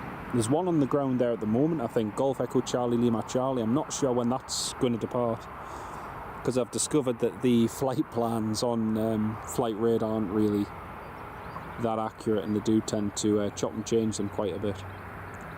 Definitely try and get them while you can though, mate, because I don't think they're going to be around forever.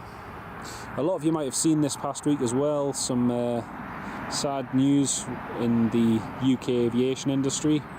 We've lost another airline, Ascend Airways. We did have them training here at Newcastle Airport a couple of years ago. A lot of you might remember.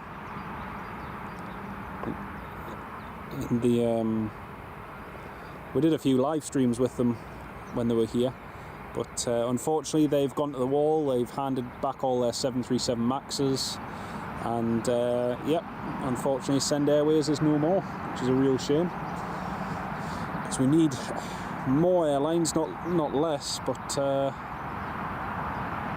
it's a bit of a shame. Right, KLM 737-700 heading to Amsterdam Schiphol, departing runway 25.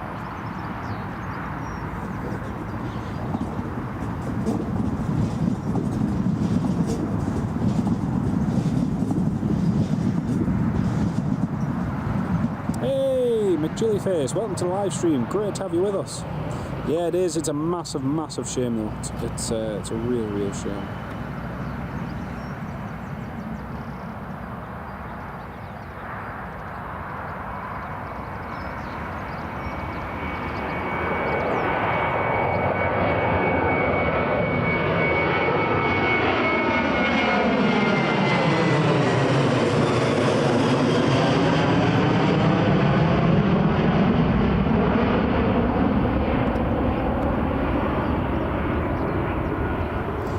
Johnston, hello mate, watching from Freeman Hospital, fantastic. Lovely to have you on the live stream, Carl, welcome mate. Bizjet Phenom 300 off to Alicante, Stephen, that's the one, brilliant. That's brilliant, thank you mate. Yeah, I think he's just called up for taxi.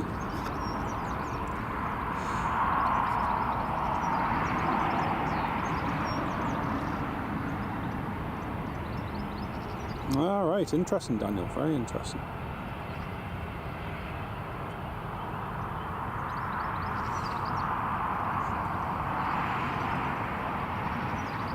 Just woke up in recovery, oh, hope you're doing better mate.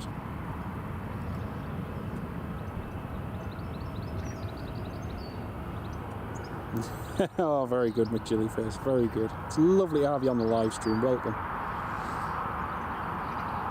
To be honest, it's just nice to have a warm and sunny day that we can actually watch the planes, which is cool. But yeah, all the best, Carl, and speedy recovery, mate. No pun intended, but get your feet up and relax. Hopefully you're on the mend very soon, mate.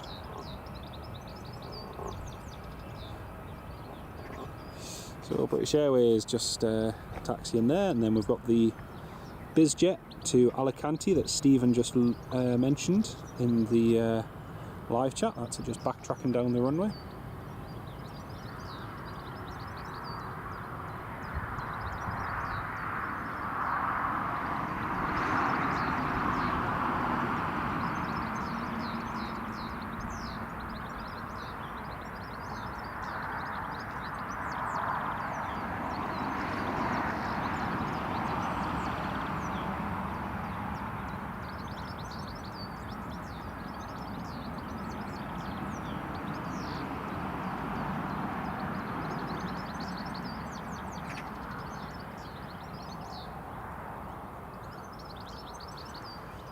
Oh, that's him just doing a 180.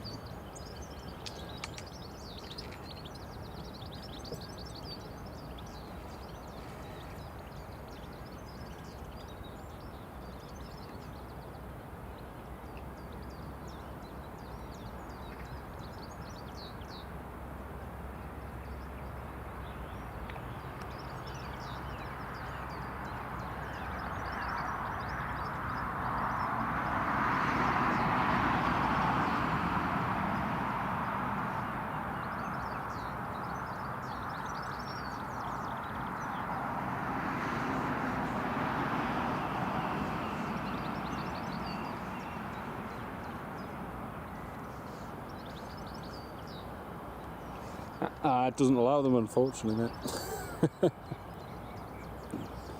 There goes the Phenom.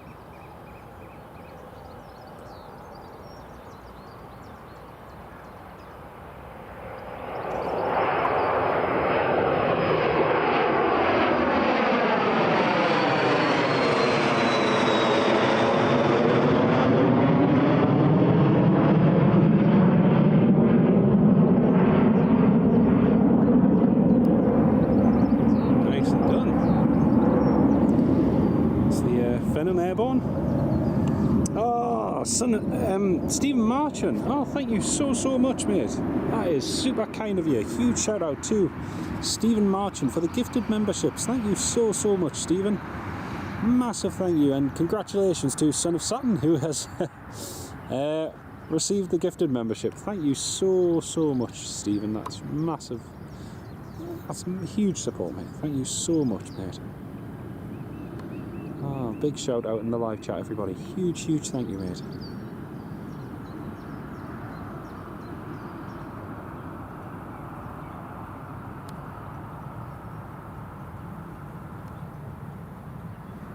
Oh, amazing support. Thank you so much, mate.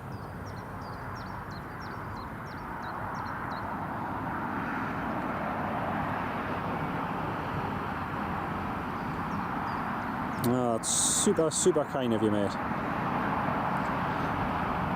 Your Dr. Anthony says hi. Hello, Anthony. Great to have you on the live stream, man.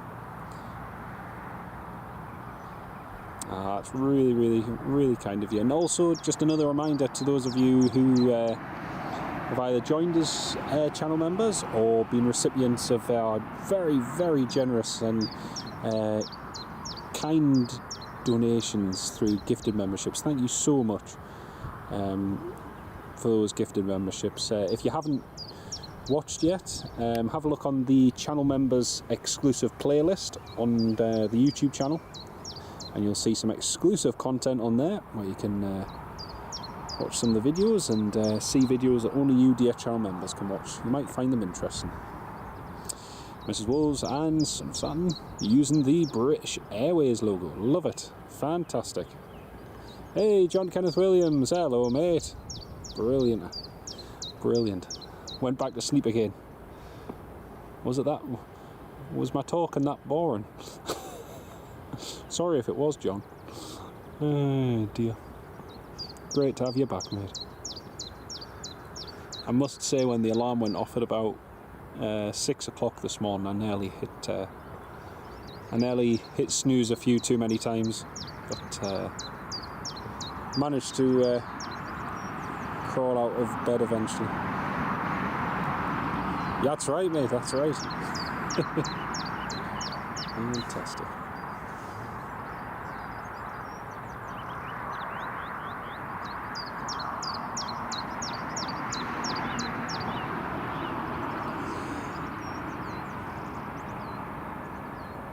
Yeah, goes the British Airways.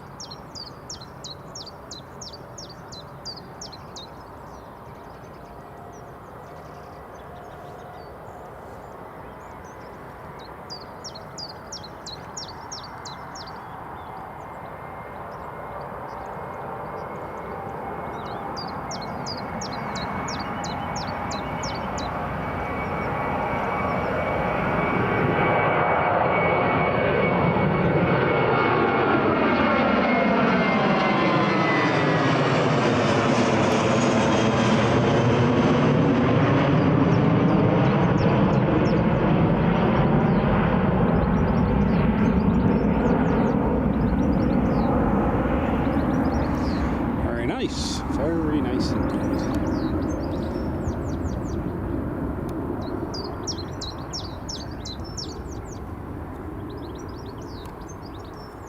Going to be flying with them on an A380 to Miami in December. Nice one.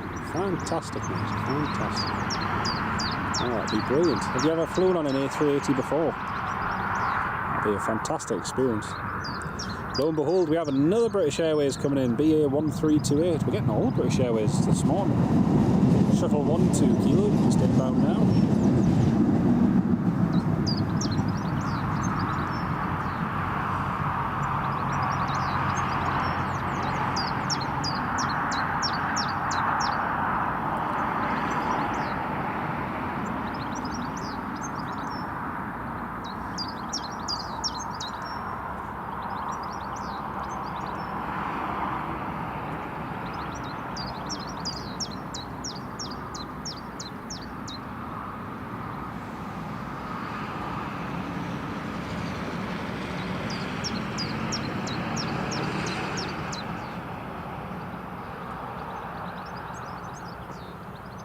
Yeah, another one in. Oh, it's going to be brilliant. You're a bit tired. Much needed sleep, mate. It's that point where your body just tells you you need a little nap or something. That'll be your first time on the A380. Nice one. Yep, Stephen, another one due in very shortly, mate. Brilliant. It's lovely and busy this morning. There is going to be a little bit of a gap between, I think, 12 and 1:30, but in terms of departures anyway.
Stephen, yeah, still no overheads. I've been having a look on flight radar, but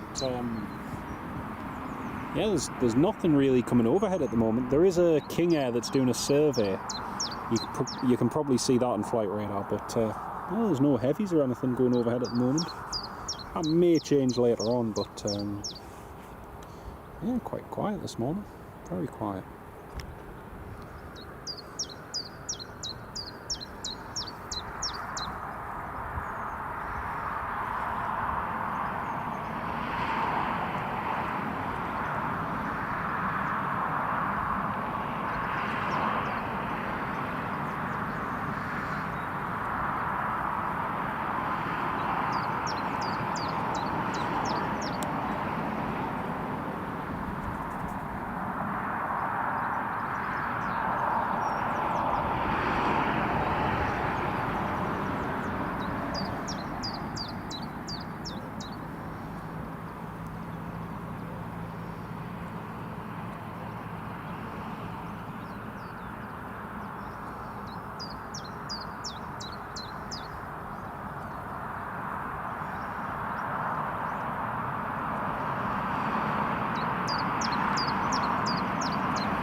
Well, it won't be too long until that TUI starts to board. Should be departing in around about 40 minutes time. They may have already started boarding through the jet bridge, I'm not entirely sure, but won't be too long anyway.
British Airways Shuttle 12 Kilo has just called up and is cleared to land, runway 25.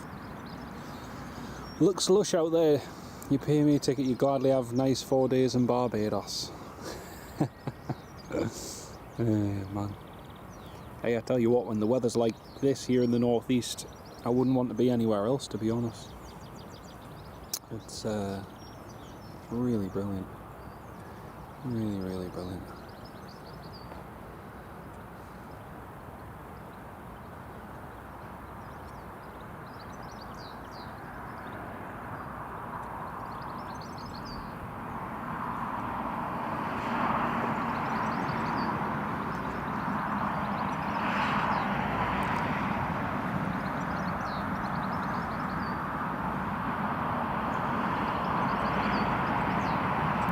Right, just going to get a manual focus point off the TUI.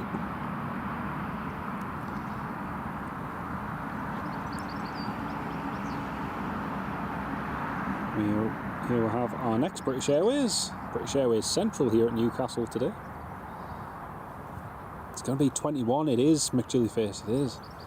It's already feeling lovely and hot.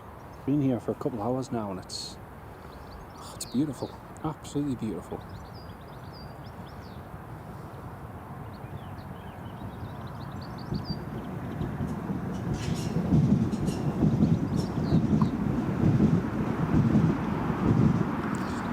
Yeah, the metro going past there in the background.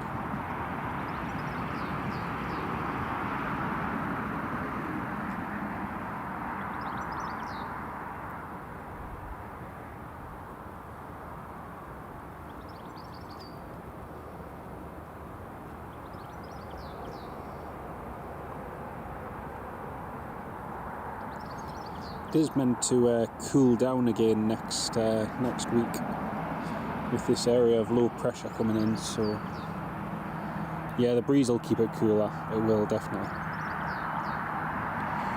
Okay, British Airways Let's take us along there now.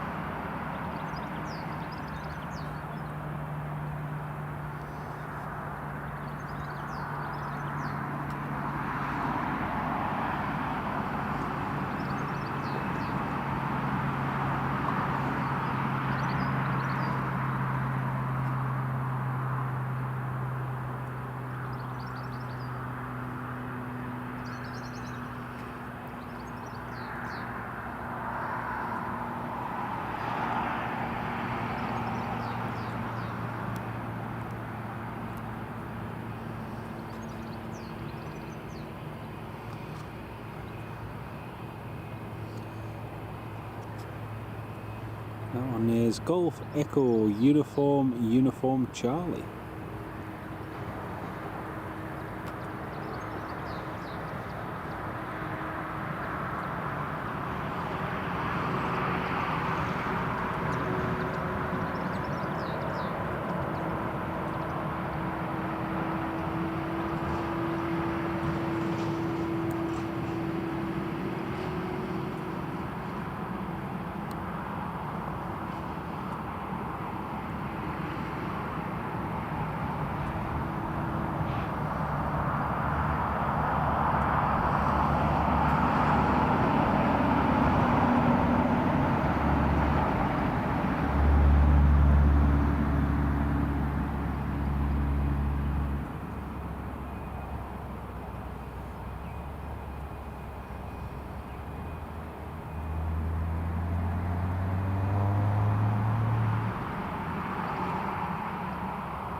The stand guidance for the BA.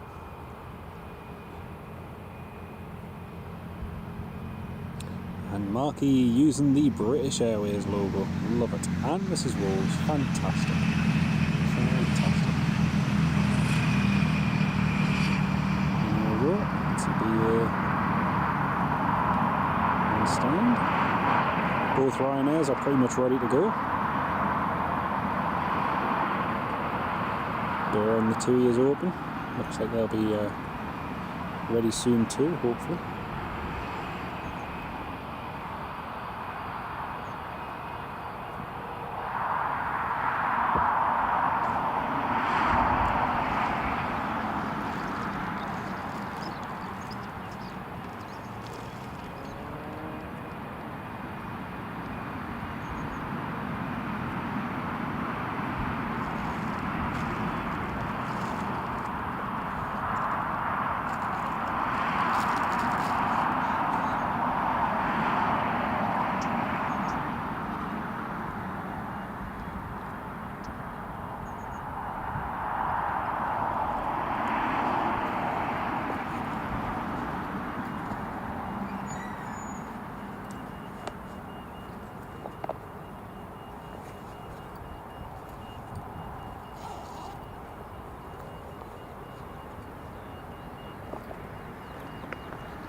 Neil, hello, greetings from a sunny Manchester. Welcome on board, Neil. Lovely to have you with us. Hope you're enjoying the sunshine down there as well.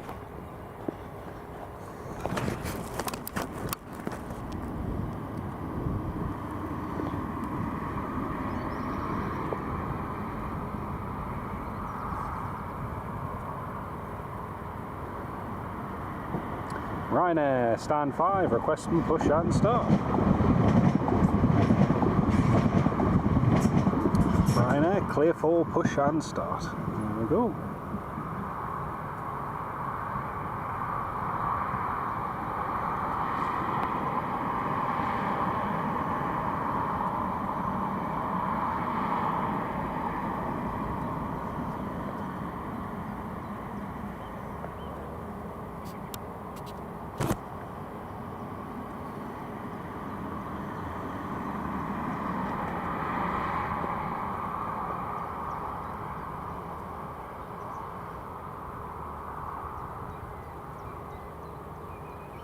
Funny because both these Ryanairs came in at the exact same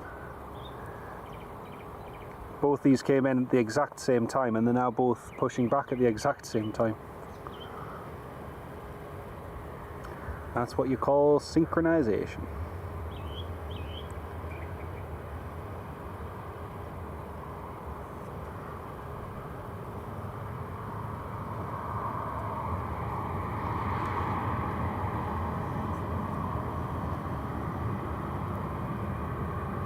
Booked a flight with them a couple of days ago for 6 AM. Next day they emailed to say it's now 2:40.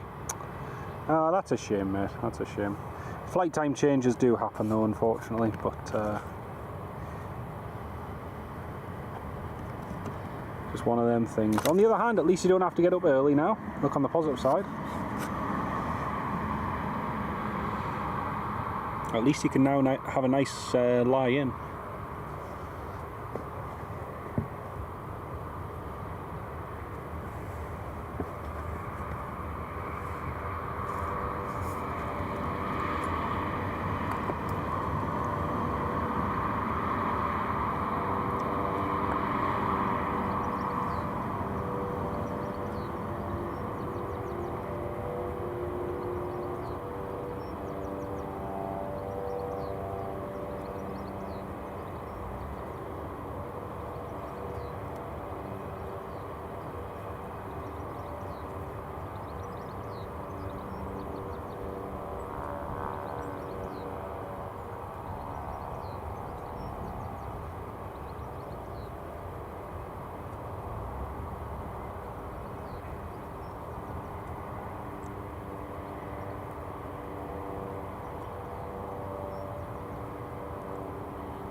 Northumbria Heli's just coming in now as well, folks.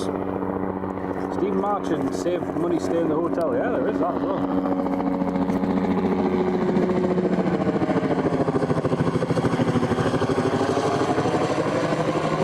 Northumbria helicopter's just landing. There we go. And Ryanair is ready to go. Hello, mate. Not bad, you? Right, isn't it? Yeah. Good to see you. You brought the sunshine? I'm going to come out in the sunshine. Fair weather. Hey, Kevin. Put that t-shirt on. I was thinking of coming up here actually, then for some reason I just thought, Huh? on YouTube. So a strange person to life. Well, I haven't, to be honest, I haven't seen a lot of you. You've been off range? No, a little bit. Just I haven't had that much time recently, so it's just trying to fit it in as and when, and I've been trying to conserve fuel. So I don't have that problem for 2 years. there's no need to show off. At that point you fill it, and it's yeah. Last time was 90. Oh no, we filled out, Kerry filled out, it's a joke. 96. We went to Carlisle at the weekend, Aye. and we went to Sainsbury's, Yeah. and I says, you just sit out, you know. And I'm like, what? Yep. It's a joke. Diesel's a joke. Did mine the other day, 127 it was in the end. It's just like, that's with discount. Discount.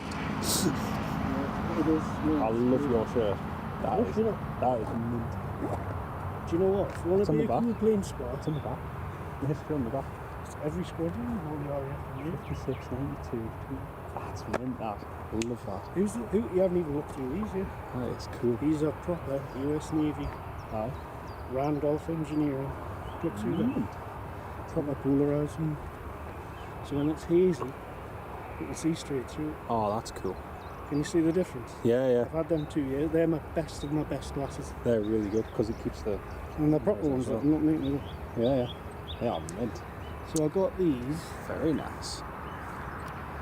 I've had them, they're probably 2 years old now, but they come with all the lights. I've got the proper. But I don't like the chintzy ones, you know, like Fire Jet Ranger and the gold. Yeah. Or the silver. I hate it. See, I like the ones with the gold tint sometimes, especially if I'm filming abroad. Because if I'm filming abroad, I find it sort of deflects a lot of the sunlight quite well. But and chat, just so you know, you can say a shout out and a hello to Chris, who's here with us. Chris is here with us live. So if you want any expertise from the airport or loading a 777 or fueling a 777, get your questions in. So I've never loaded fuel. Fueled one? It's close enough. I've done everything at Amazon. Apart from an A350. I've done that glide over. 789.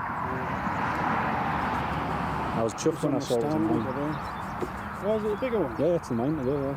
We've seen 10 past 12 as well. We've got the Kazakh 139 coming in. Yeah, Kazakh government 139 coming in. You noticed like radars changed as well? Yes, yeah, it's a bit. I like some of it because if you want to play back specific movements, buy yourself a Raspberry Pi, get yourself a dongle, forward all them the data, get all that to them, they'll just give it for free. It's really good. I've got a couple of good movements just in the garden. I've got a great one with a 350 taken off from the garden. Oh, proper nice. on climbing. I caught the C17 yesterday, and I was actually cutting the hedge and I heard it. I haven't been fouling much lately. Yeah. Lost a bit of weight. I was going to come down for the C17 yesterday, but I had windows to do, so I was like... I did a proper... Well, I'll tell you what I've noticed living where I live as well. You know the turkey fence? Yeah. You see a more fuel load, longer take-off, and then it's normally well, it still is a shallow take-off, but it's they're doing reduced take-offs just to conserve fuel, and you can really notice it. Jet 2 this morning, bearing in mind he added 2-knot tailwind as well, and it was just like... It was so low. It was brilliant. And James, Stephen and McJillyface say good morning, Chris. Welcome to the live stream. Did you see the photos of the B1s yesterday? Yeah, I saw it, man. They're doing your lowest approaches and keeping it, you pinned it all the way. Have you seen the photo? I've seen the photo, it's class. It's absolutely class. Did you see the 747 at Wharton yesterday? No, I didn't see it. They've been, One Air have been using 747s to ferry, I don't know if it's parts, for the Typhoons out to Qatar. But they've had 2 flights. One came in from Châteauroux the other day, and then another one went out to Qatar yesterday. The takeoff rule on that, though, out of Wharton was amazing. I've never been there. It's not that far away, really. I've been there, but M6 and then across. There was only a couple of hawks. There was nothing really to see. Well, to bring us on to what I was going to ask you. So, there's been a lot of... Well, it's just standard training, but in the house the other day, the other night, it was Saturday, it's Friday, it must have been Wednesday. Yes. Because sometimes now they've changed the profile, I don't know if you've noticed. They're coming in sharper sometimes, and they're sometimes taking off sharper as well. But I was in the house the other day, she'll have been watching EastEnders, and I'm like, I'm in the back, you're on about One Air, I've got something that just came on One Air. Have you? Of course. And then I'm like, what's that? And I didn't put my phone, no I did, and then I was like, bloody hell, it was obviously one of those guitar... No, it's the Hawks out of Leland, they were doing this approaches here, it was 4, Scarab, I forget what the other was, Jedi I think. Javelin, and Scarab. There was 4, and there was a Typhoon, 2-seat Typhoon did a missed approach as well. And then the other day, when I went to see Peter the other day, the guy who went to see him, and he's conservative, and they always sit there, because I actually had a play with his cat, I'm thinking to get the camera, but cooled in the house. And I was like, gives a go that, he's got the new R7 camera. And I swear to God, it was a day like day, but the quality of some of them is just... But I kind of get honestly, this took off. It went out. Let's see what this does. There's a Ryanair going for Fandaway.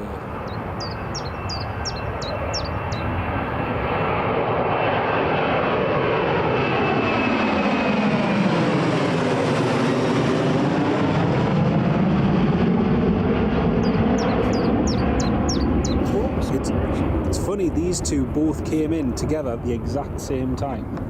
And my friend's guys were there, aye, they're the beast. yeah, that one I think that just went out is the other one's Faro based. I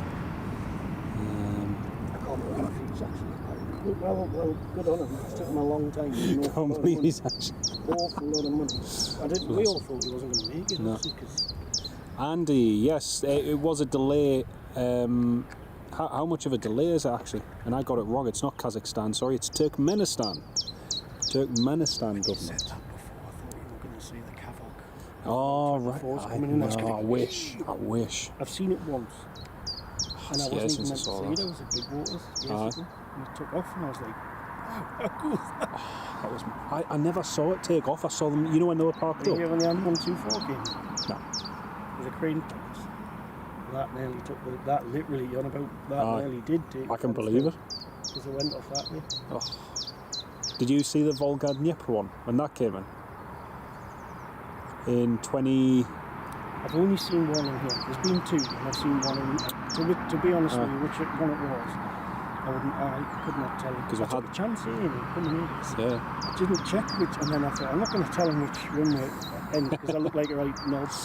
And then I was like, I'm taking a chance that he's here. Yeah, yeah. No, I Because was thinking. you've been up there. And I was hoping it was going to be 07, because then I would have gone up there just to get like a head-on shot of the A350. But at the moment, it's still sticking with roughly, if 2.5. you went there. Yeah, you would. It's Depends just how not much it as. drops off. It's not as good a view. Whereas up there, you get it head-on and then straight from behind. So. Not You're on about Brunswick Lane, aren't you? Yes. Yeah. I love it over there. Apparently that. Actually, it's nice. I won't go up there if you want to. Nah. Oh, when's it delayed till? 10 past. Delayed till 10 past 1 for that helicopter now.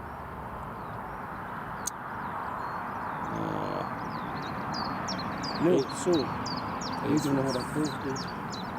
Oh dear. So the minute the money went in from that car, Aye. I bought the most expensive model I've ever bought. What are you going to buy a car? Still can buy it, can you? 500 quid for a model, isn't it? Oh, aye. Yeah, I bought B58 Hustle and then 72. Oh, nice. Caliber. That's amazing. Meant. And then when I was in Oh, he's going a bit longer. Nicely done.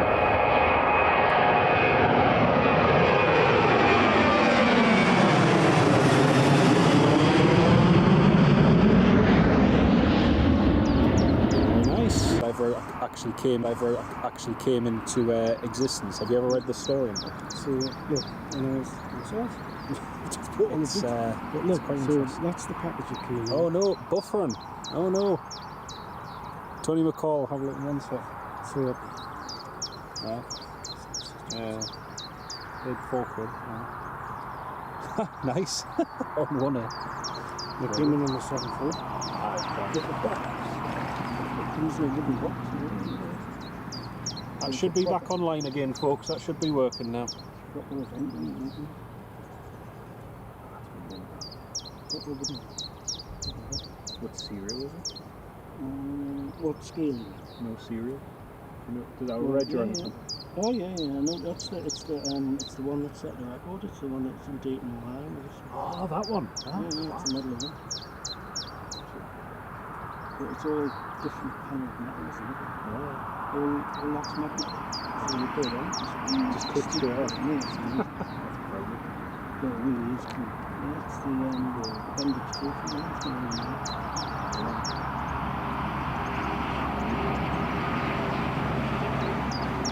It's one that did not all opens up. That is brilliant. Has it got the cockpit and everything on it? Yeah, it's all painted. It's about. You watched the video when they were doing the flight test for the brakes? Yeah, cool fire. Yeah, Oh, cool fire, are you on yeah. about the beef? You might be on about the Falcon. Is that? No, not the XB7. It was on that. The brakes were on fire. I think it was its test flight. It did land in patch 5. Yeah, so it was its test flight where it had all the issues, yeah. Was that with Booth? Ah, yes.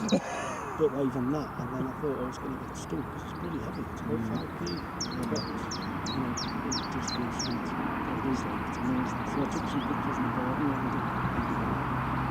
Really neat to see. It's amazing. How are you supposed to look after them? You just meant to give them a dust or some polish them? It's just, you know, like a partner, wife, probably got like a makeup brush, you know, just to brush it back. Actually, some of them I do actually get some soapy water, but they're binded, they're in a case, they're in a glass lid case, like you get in the shop. They're really nice, and we got a new cabin service since we're in North. I've got three proper ones. I've wanted it for ages because I've never had them all. I've got over 100 families. I've got about 90 or 40. Honestly, but I've probably got about 50 tornadoes. Actually, you know, how many Harriers? Is that your favourite? Yeah. I've got a few. I've got all the disbanded. That's the main thing. My favourite's a GR3. Matthew Temple, yes, the Emirates is due in later on, mate. Yes, it's coming in soon. The live stream should be working for you all now. If you can just let me know in the live chat, because we did have about 50 of you all drop off all of a sudden. So if you can just double check in the live stream, please, that it's all working. And it should all be good again. But other British Airways, it's been British Airways Central here today. The next one has just pushed back. So. I missed them as well because they're the two. One had a single new one today, are they? I like the older ones, mate. I do as well. But it's weird, just because I've flown over that. Also, every time I fly in a BE for me, I've never been on one of the new engine options. I've flown in the retro. Came back on that, and I came back really well. I don't know if you saw before what I said about stand 1 and 2. I haven't watched the channel at all. I've just quickly seen you here. I was coming this anyway. Morning, it's the first time I've seen it. They had 2 A320s, one on stand 1 and one on stand 2. Oh yeah.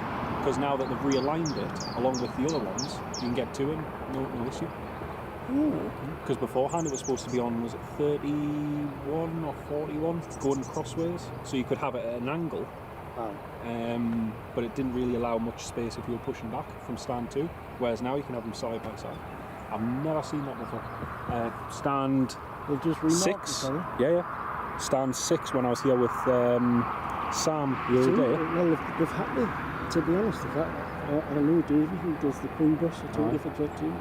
They've had to obviously since EasyJet, have they got the 3 now? Yeah, they've got 3 extra base, yeah.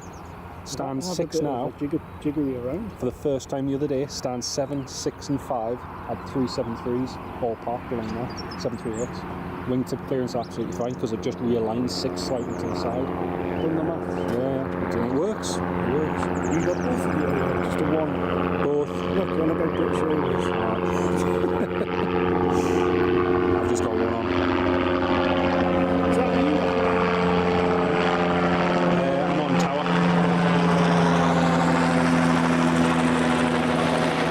And Stoffel, hello from South Shield, Stoffel. Welcome to the live stream. Good having you on, yeah. Tower 197. Well, I'll listen to that. I'll listen to something different. Yeah. Got ground. Got Put it in that ground. Otherwise, I've got more. They don't all work though from the house. No. Depends on the distance. Some of them don't even I've got loads of different air. I've got one that comes up there. Yeah, I've got all different. I need to have a look and try and find one where the interference from these, because when you've got these plugged in, you can barely hear the controller. You can hear the planes fine, but barely hear the controller. It's just the electric interference off these cables. I need to try and find something, because that's just a normal. I don't know. Well, it's been out a few times. Well, it's had some battle. This is the new one as well. Yeah, the other ones are even worse. WD-40. Tell you what's quite good, the ionized stuff. You put that all on, it just comes up red. It's brilliant. Are you going on any trips soon? I might have to go. Aye, next month. There you go. Boscar. Eh? Yeah. But you always go the maddest route. I do, but I'm being sensible this time. I'm going like straight up. For me? Maybe. Are you not telling me? No, seriously. No. I'll go with you. I'll tell you, but no. Oh. let's say this, some MiG-29s might be involved. I know exactly where you're going. I love them. Green smoke. Yeah, oh You yeah. seen one fly? Seen one immense. They are cool. Cool burners. The reason I want to see them as well is because this is the last year you're going to be able to see them. From October, they're all getting transferred. Yep. They originally came from, a lot of them though, they bought for €1 from the Luftwaffe. It's crazy. It's absolutely crazy. It's And yet, all burning. that that was in the 90s, in the early 2000s, and all of a sudden they've become, But they're there. valuable. But, they're funny.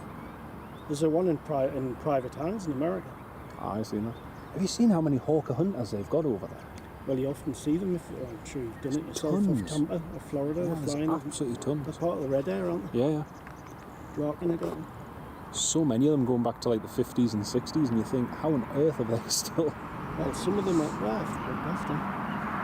Yeah, they must have enough ones, cycles. A lot of Romani and Swiss ones. No, they're still in use. The thing is, though, you see, you go over there to see them. Let's say you want to go over somewhere like that to see them.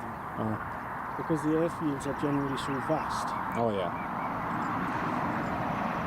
from where we would see Oh, yeah. them from, unless you wouldn't get to see, which is really sad. That's true.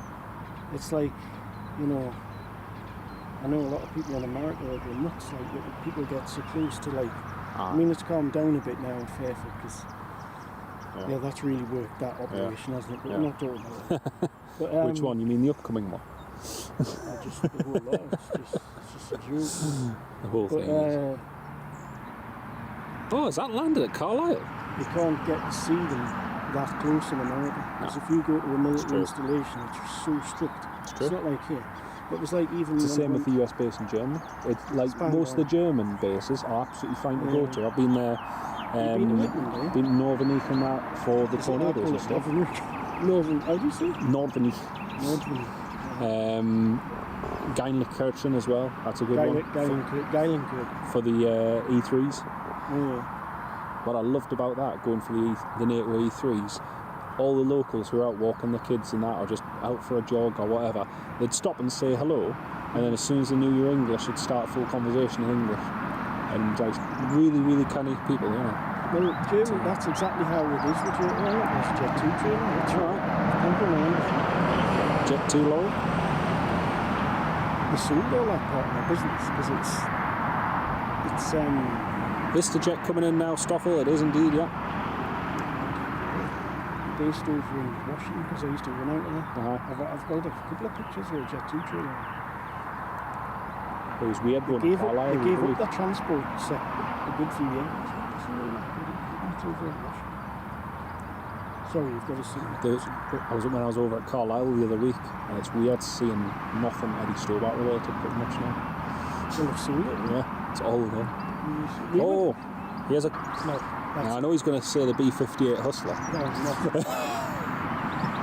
you know what my favourite is, and it's not even what I got on the t-shirt.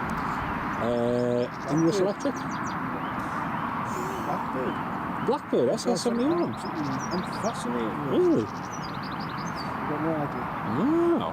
Yes, Blackbird. I wouldn't have said the Blackbird. What would you want to know about it? I mean, everything. Yeah. I'm friends with a guy who's the highest tank pilot. Oh. Colonel Richgrave. Ooh. Have you ever seen one then? Many a time. Oh. I've seen it Flying or just in the museum? No, Lake and Heath. Not Lake and Heath. 88 it was at Lake and Heath because this is how sad I am. Lake and Heath it was at Lake and Heath in 88 because we resurfaced the runway. 89 was the last time it was in the UK. Yeah. There was two based at Mildenhall. The last two that were at Mildenhall were 17964 and 17967. And 17967 was the one that I seen. That's now stored on display at Barksdale Air Force Base, Louisiana. Wow. Which is where the B-52s are. I'm impressed. I'm very impressed. That's very, very impressive. 17958, which is at Duxford in the American Air Hangar. Yeah. That only ever came to England once at Mildenhall. It was only ever on a TDY there once. It was mainly its time was spent in Okinawa. Det 1. Det 1 was Okinawa. It's called a habu because it's named after an indigenous snake. And the local Japanese are a really venomous snake. That's what they're called.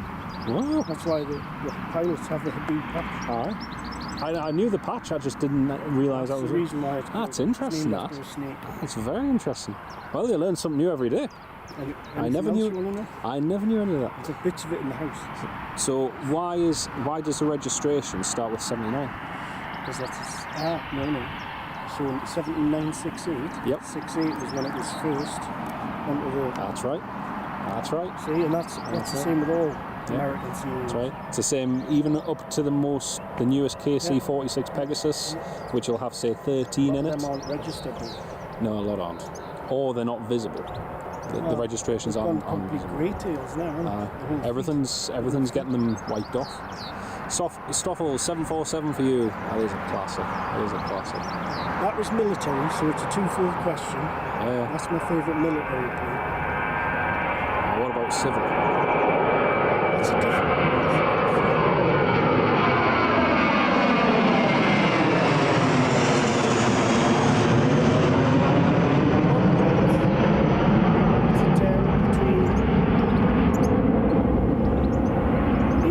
Because who doesn't love it? It's good. Oh, it cannot be the A350.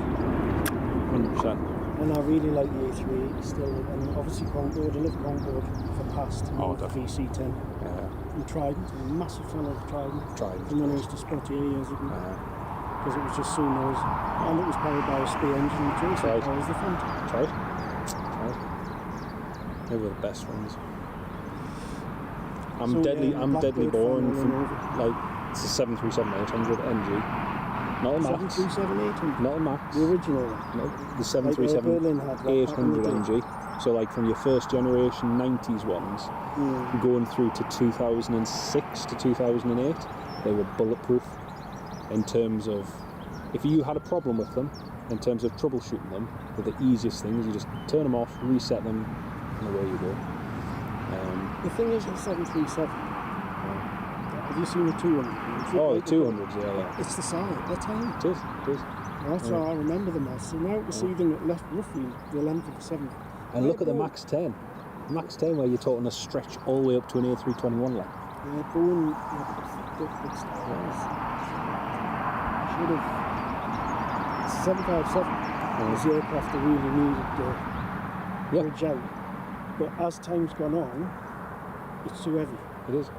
And that's where the 321 was leaps and bounds because it's carbon fibre. Exactly. And all the rest of it. Yeah. But as a person to fly it, James, catch you soon, mate. Lovely to have you on the live stream, James. Take care, mate. as an aircraft to fly it, I always prefer the Airbus because there's more space. And totally agree with you. Totally back of the 737, you know how the empennage comes in. I feel proper. You feel crammed in. And yet on the A321 you don't get that. Well, if you look at a 737, Jonathan, it came from a 707, the whole line of aeroplanes. Because Boeing never ever really changed anything. It's like they have with a 777 because it's even wider in the fuselage. It's actually been wide. And that's why they haven't. A lot of people, maybe even yourself, do that. They probably not. It is actually, it really is a grounded airplane. That's why I like. Essentially on the outside, it doesn't look like that's why I love the A300, because everything that Airbus did started in terms of the A300 and is built on the success of that. Well, and the 340 isn't, and the 340, it's all the same it is. It's just extended and they've done amazingly well with it. Sure, it never sold. I know. It did well cargo-wise, but apart from that, that was it. Just having a look. To be honest, the problem with Airbus, not so much now, I'm finding they have broken out into some clear water, the A350. Oh yeah. And the A350F, which is coming online soon. The freighter version's coming on leaps and bounds. Look great. But always, for the first time, I think they might have a bit of ground on, and I mean ground on Boeing. Oh, massively. Because when you look at they messed up over that with all the problems with that. Yeah, they did. All the manufacturing problems in Charleston. But not just the manufacturing. That was one part of it. Look at the battery issues they had. Had all those battery issues. Kept it grounded. And then you've had the engine issues. You've had the maintenance issues. You've had so many Norwegians that got scrapped over at Prestwick. And you've had others that aren't even 10 years old. So do they not have any long-haul aircraft at all now? Norwegian, It's totally 737 short. They're already talking about starting it up again, but whether or not that happens is Oh, there's all the passengers boarding, folks. This TUI's going to be running late, though. He was due out at, well, now. They're only just boarding. Would you be happy to run a little narrow body all the way to America? I'll be honest, I did it years ago. I went on a 757 Aye. from Teesside with Air Europe Yeah. to Orlando, and they flew from Teesside to Bangor, Maine, for a fuel stop, which is where the KC 135 station. When they landed, it was all loaded, because it's half an AMG base. Yeah, that's right. I wouldn't mind, to be honest. You would do. I wouldn't. There is something about getting up and being I'll be able to honest. walk. When we flew, and I always like to put it in the context of this, we flew back from Cyprus, right, from Paphos to Newcastle, direct. We had 140 knot headwind on all the way back, 6 hours and 15 minutes to get just from Cyprus back across to here. We had no catering for the whole flight. Who was that? Right there. And they forgot to load the catering because someone made a massive mistake. And yeah, so we did that. And I always think of it in the context of that. We managed it. We got back here. Yes, we were knackered. But I thought, you know what? For an extra 30, 40 minutes, we'd be in the States or in Canada. So Yeah, but the problem you've got as well is you're only landing on the tip of the USA and Yeah. the tip of Canada. You're not going going properly like into it. Yeah. Halifax. But again, you can stop there for a day, jump on to somewhere else. I mean, like so when I went, Edinburgh. you can. I tell you what, when I went out from I couldn't believe it. Because I'd never, it was a Delta 7, and I'm like, Yeah, I know. what's going on? I know. It's crazy. That was looked It's weird. absolutely crazy. Even like so for Edinburgh now, you've got the A321 Neos with American, JetBlue A321s, Air Canada 78s, WestJet 73 Maxes. You know, it's just it's so good. It's so good. What annoys me the most though, right, is when I see the likes of WestJet, who are restarting Glasgow in about 2 weeks' time. They've got the flights to Edinburgh, but they're starting to Cardiff. Which I can understand because, you know, they've got... Oh, aye, Ramage. I'll tell you a story about Ramage. Damage from Ramage. Which I can understand them doing Cardiff, but at the same time, we've got a good catchment here as well, which I'm not saying a daily flight. But you think the air transit... Think the air transit flights we used to have with the A310s, the A330s... but yeah. They messed this up. What it is with this, it's customs. It is? And the immigration. Yeah. That's why, was it United? It was United. No, it was United we had in 2015. And it was just, I remember I came up to see the last one of them take off. Yeah. It's... What was sad was the load factors on them, because initially the first year they did really well. And then when they announced they were coming back for a second summer, I'll be honest, I was really surprised that they would come back the next year. And then again the load factors went down even further. So, yeah. McGillyface, holiday time, I know, best time, eh? Your turn in September with TUI Stoffel. That'll be good, mate. That'll be really good. We've got an Air France Embraer 190 coming in. Ryanair as well. 737 MAX from Gdansk. He's taking a bit of a weird route actually. And what else have we got? Oh yeah, there's another one just to the south, but he's heading back to Bryce now. No P8s up and away, unfortunately. No, nothing so far. He's going back, Yeah. this one. He's more like we go through York Noah's Transit X and back to Main Road. Tell you what I haven't seen yet, I know they've been coming in and I've got to see them with this. The fans are 320 or 321. We've only got 3 weeks to see it. Because that's when they're acting the flight. Yeah. That's a big show. I'm not surprised because it was part of the 20,000 cut that they're making, so... Yeah, but it's not part of the City Flyer group, so why that's in the flight? Well, that's the thing, because they've closed the City Flyer group now. They've axed it. I know that, but So- they haven't axed that. I think it's demand. And all those passengers they can quite easily put onto a Eurowings flight going through Düsseldorf. So... Yeah, but so we're losing the Frankfurt link. Yeah? Frankfurt, it's only meant to be until October, and then they bring it back in October. So... I used to fly that regularly when it was for Düsseldorf. Aye. CRJ 900. Oh, Michael Cowan. Hello, mate. How you doing? Great to have you on the live stream, Michael. See all the passengers just boarding the TUI. That's a pretty well loaded 787 as well. There's loads on that one today. But no, it is going to be delayed, unfortunately. It was due to be going out now, but the estimated time of departure,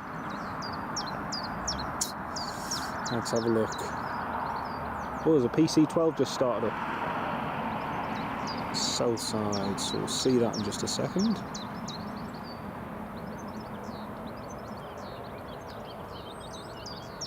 And something else has just been cleared to start its engines.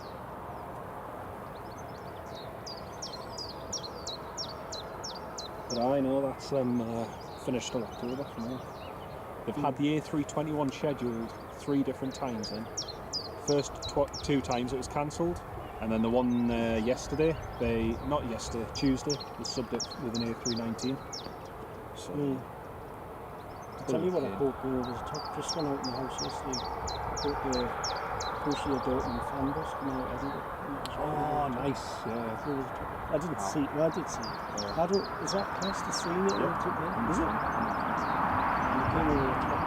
I've been loving them over. And I thought the new, you don't like it, so you told me when I first showed you the new livery 747. Oh, I saw the A350 that one, I see it the other day. Yes. See, to me it looks better on the A350 than on the 747. The 747 looks thinkers with them, but just makes it look... I think when you can make a proper judgment on it, if I'm honest, it needs to be in a bank and left or right turn, because then you see it. You see it, you don't get the back. That's just my personal view on it. Because when you see it from down here, oh, he's requesting clearance. it's just completely dark there. Yeah. There's been a couple of movements over the top between us. Doing nothing, Because I've turned up, to be honest, for the day. I was hoping for some Mr. Pooches or something. Yeah. But doesn't look like I'm gonna get. I was looking for a PA or something maybe going out, but... There's 2 of them going. Oh, he's requesting 07. Have you heard about the 2 that were there in... We're going to start running P8 out of Ireland? Yes. You know about that? I'm not surprised, to be honest, because everything over there is...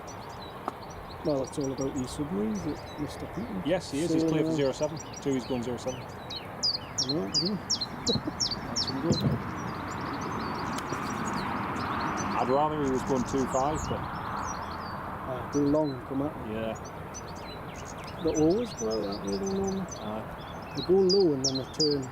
I think what it is, it's this hill. Well, especially on a day like today, when you've got virtually no wind, you've got the temperature going up. For performance and everything, it's easier heading out towards the coast. They'll do a lazy turn, right? There's a lazy turn over Canyon and come back high. I was in Morpeth last Wednesday and saw it. Oh, yeah.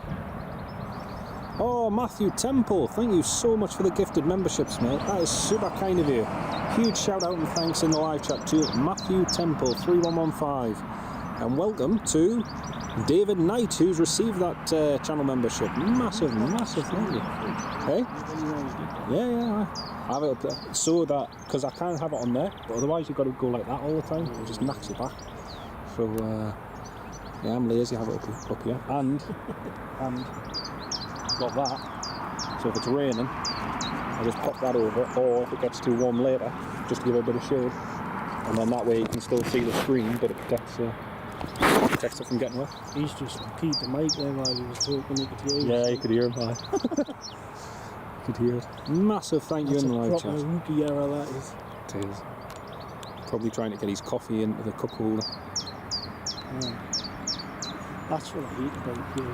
You know how Edinburgh, because I hate Edinburgh. Do you? Yeah, the steal a lot of trade. Well, for example, you What just about Planespotting? Hang on a minute, you just had one there now. Well, the Planespotting would be better if that wasn't there.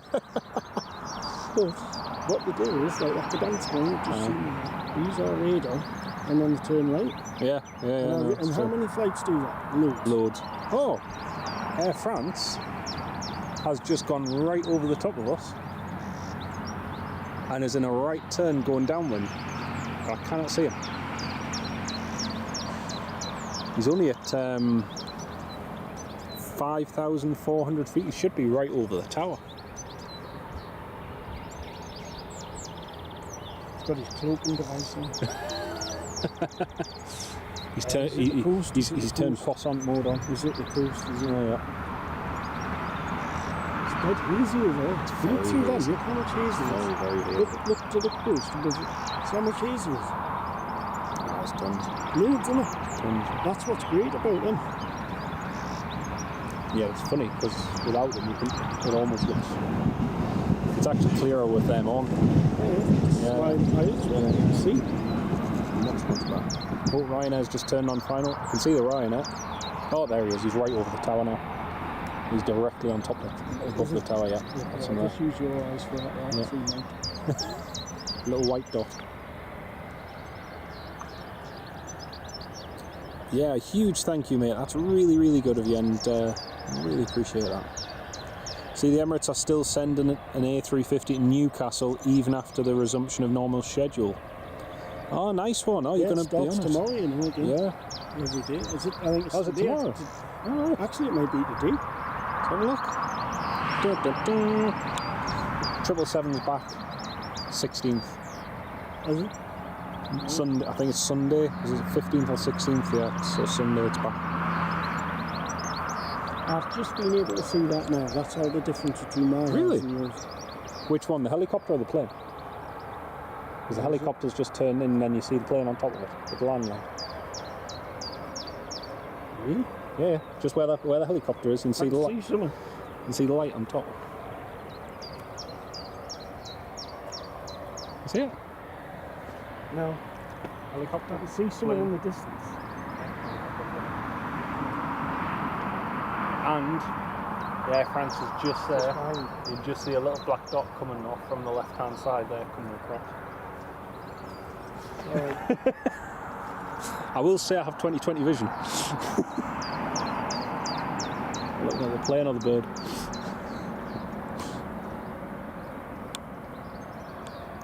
Oh, he had heaps of Birmingham, issues. Oh, that's Stockholm.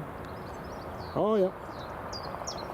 From Stockholm, Arlanda. I still find it weird that Ryanair flying to Arlanda. That's the last of the passengers just getting on board the Dreamliner.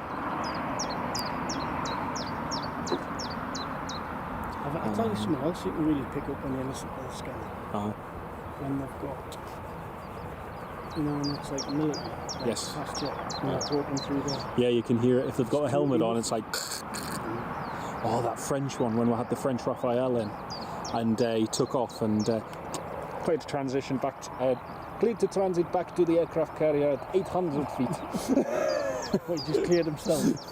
No, the tower cleared it, but I was like 800 feet.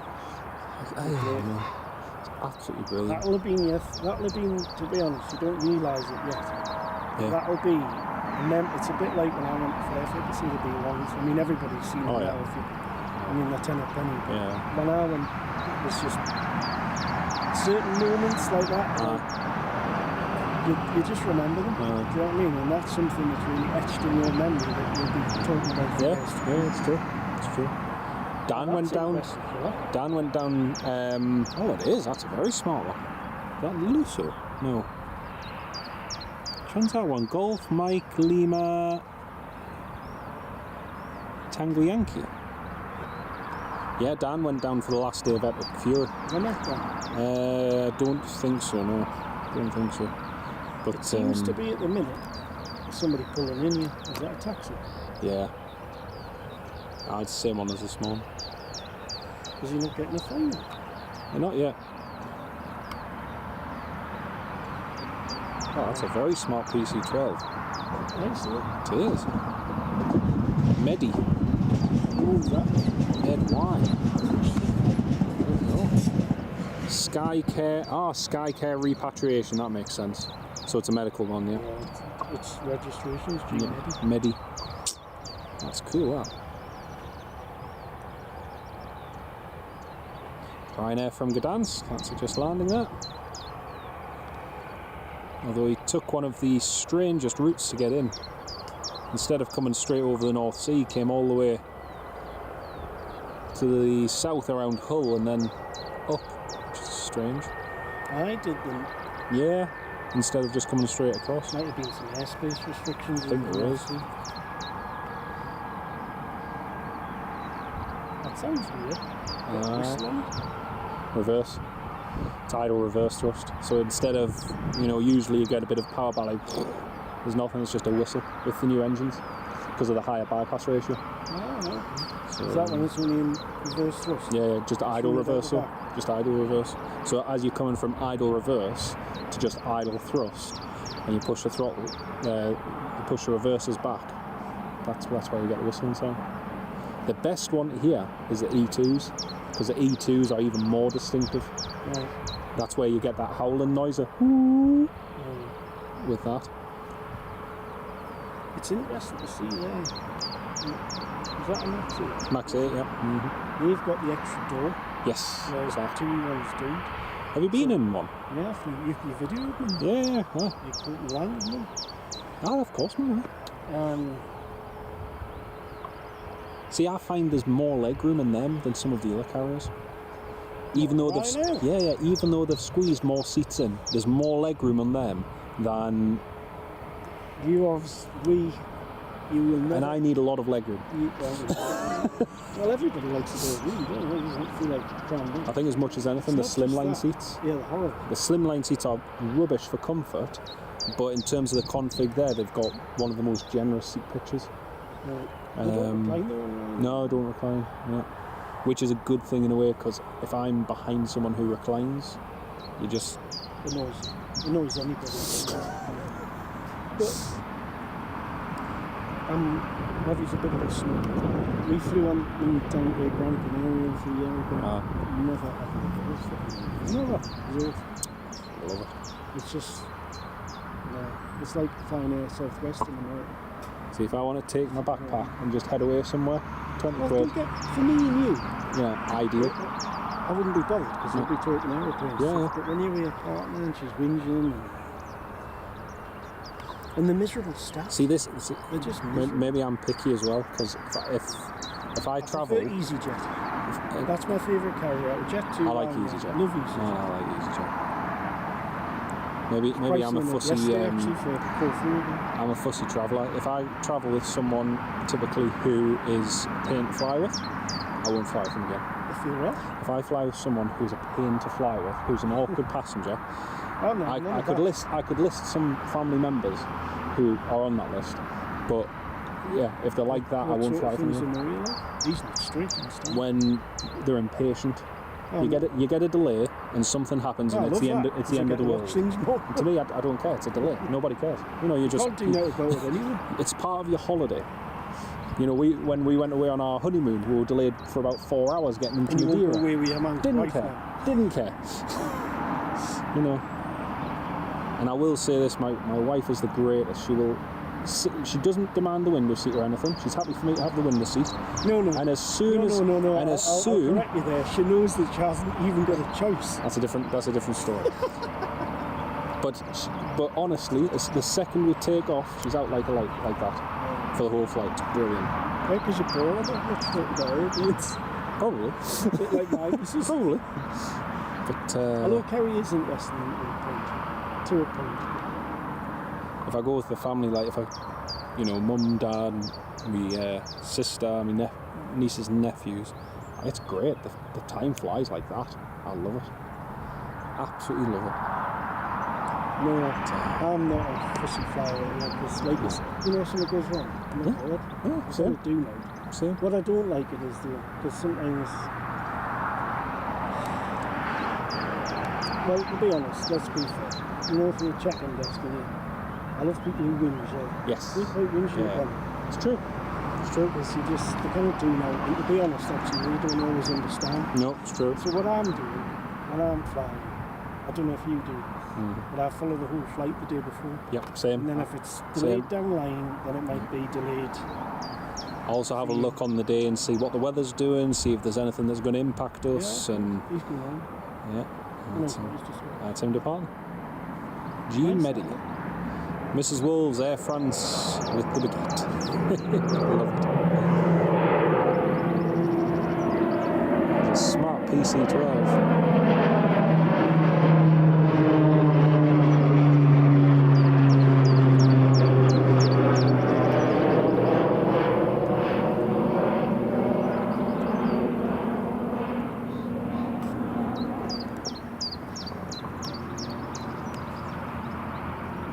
Hey, Tui's nearly ready to go. And I think we've got a BizJet heading out in just a moment as well. Brilliant. Fantastic. Yeah, we're going up at $5.5 grand in my bank just now. I wouldn't believe it. Why don't we book... This is just not one of my bank accounts. Quick flight to Cancun.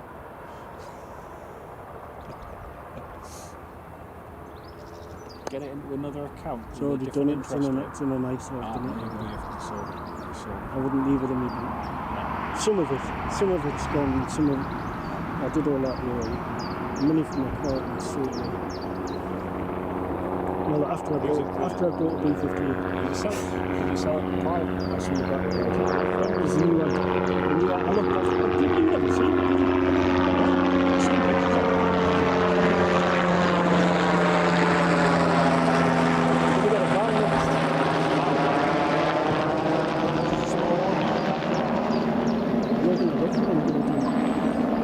Are you going to do a BizJet TV? Get one with like... You know why it is?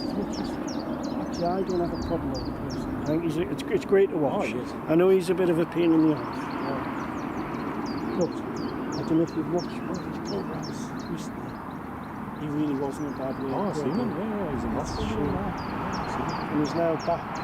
Okay, what's the name? Because I used to look for Heath. Who doesn't have Heath on Sunday? You just flip it on. You've got the other guy who does it, Jet Trees, whatever it's. Oh, yes. But it's just mount, there's no commentary. At least Jerry had a bit of a character. He does. That's all. Yeah, but that's all gone. He's not the same. It's a shame. I think he pushed himself a bit too hard personally. Well, he did. And that's where things like this. That's why you've got to be balanced with it. And you either, if you're doing it as you work, fine, but it takes a toll on you. I don't think you could do this. Nah, you can't. But it's. You do it. What you do, just me. I love it. For me, I'll always keep it as just a look, as a hobby. So have you been to fly for that? Or for the B1? No, just. Well. I mean, the last time I went was nearly 10 years. So you've net right, so I don't think you've done a flight. Have you done a flight actually? Not since July. That was the last time. So when did you go there? 2017. Right. Do you fancy going down before we go? Because I don't think you're going to be there before. I do. It's just... If you wanted, you just stop somewhere and then come back, because it's going to... I definitely do fancy me and I said exactly the same as Sam. I was talking to Sam and Noah about it the other week, because they're going down. I'm planning to, because their whole Frankfurt trip's just been cancelled because of Lufthansa. But so you've got a full car? Definitely. I've absolutely done it, to be honest. Which would be fuel-wise, sharing it between four of them would be split it. really easy. Yes. So, and I'd we love to go, me, can do it there and back on less than one tank as well. So, easily. That's mad. You see that BMW? When is it? It's 20... What is it? Must have been 23, so we're doing that. I think the gates had doing what I was doing at the time. I had the day off the next day. I drove down, all the way down in my car. Slept, and all the way back. And that was one time. That was one time. I just filled mine up there the other day. Yeah, I just filled mine up there the other day from zero to a full...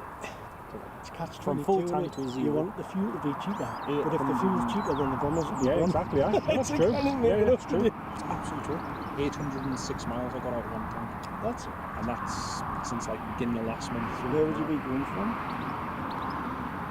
Obviously you pick one up on the way down. Yeah. So you just have to go. I'm well up to do that. That's me. The other option is just to meet everyone at somewhere like Kingston Park or something like that, and then just swing by, because it's somewhere central for everybody. But now we're trying to just got my rotor through actually this morning, so I know what I'm doing next month. Stoffel, can we see a Scandinavian overhead? I can see a little contrail in the distance, yes. Have you been down? No, Don't know where all the places around Fairfield Yeah, are. sure, no. I've looked at them. I've looked at them on the spotters thing and that. But, yeah, but the one that everybody's, the popular one where I used to be, you can't just that's where you put the tent in. You can do, right. it's not as popular now, because obviously it's all calmed down. Aye. But you've still got the netting up. Aye. So you would need a ladder. Probably be Or a hopper, at least a hopper. probably be around then. Huh? Probably be around then. Next month, This month. Tuesday. This month. Oh, is it April? Is it May? May now, yeah. It's got me. Yeah, I know. Probably around about then. But I'll let you know. Oh, okay. Well, you got a message, didn't you? Yeah. Yeah, I'm up to do that like that. Because that would be good. If it makes sense if you've got a full car as well, because then it's better for everybody. And there's tons of space. You can get everyone's camera stuff in the back of that I haven't got it. easily. That is your project before then. Do you know what? I could get one. 7.3 max of Sun Express just about to go overhead. That'll be good. I priced one up the other day. We did pricing it. Me and Peter were doing. That's what I was starting to see. And then Oh yeah. So. Not that A400. He got his 7, I think it is. Oh. The new thing out. He's got we put the big lens on it. Oh. And you know what? It's so sensitive. Because I'm used to a 7D. Yeah. I'm thinking I was just getting the set down on them again, to be honest. There's good. Do you know what? Some of the refurbished ones as well are some of the best ones as well. Right, I've got a question for you. Stephen Marchant is asking, can you ask Chris what is the best and worst part of the job that you had at the airport? It's got to be a best part. So was the best part sitting in the canteen having a cuppa? Or was the best part sticking the fuel hose onto the plane and then... Because I've done a couple of jobs inside that. When you funny you mentioned having a cuppa. First thing you do when you go on there and you go outside, you go if you put your camera on it, it's already on it, on the fuel pods. Oh, yeah. That's where the fuel farm is. So with Chris, with the job he did, he worked on the fuel side of things. So he'd go across to the fuel farm over there. So the first thing you do when you go in there, you park your car, you don't have to mess about for parking space, and you walk in, because you're in at 4 in the morning. Oh, nice. Because obviously you need to be fueling the planes for early bird, so you do what we used to call a weather. The first thing you do when you go in there is you make a cup of tea and you can have your cereal. So you've got real lot of cereal. The wagon's outside and you just drive through North Security Gate. And then it's all on an iPad. With the fuel inside, right? So I kind of know the answer to this a little. I kind of know the answer to this. Go for it. Is when it's raining. Worst part's when it's raining. Actually, like he is there, if you scan onto that, that's the Stralis there. That's one of the refueling rigs. On the edge of the wing. I don't know if you can see, the guy will probably be leaning up against the side of it. So he's on a curly-whirly, dead man switch. So the first thing you do when it comes on stand, I'll talk you through, it comes on stand. You get your earthing cable, which is on a reel at the back of the unit, the trailer, you walk it out. Normally the landing gear, it is on the 777 anyway. And there's like a brass tip. If you want sparks, it will be the same when we do it. It is. You put a spike under the back tyre sometimes, don't you? So it's the same principle. And then you'll walk back. Obviously, if it's EasyJet, I think the tool is, tap on the side end of the cockpit, he's got a flip chart, and he'll just put 5.6, 7, 7.5. Tons. Go along to the refueling point, which is on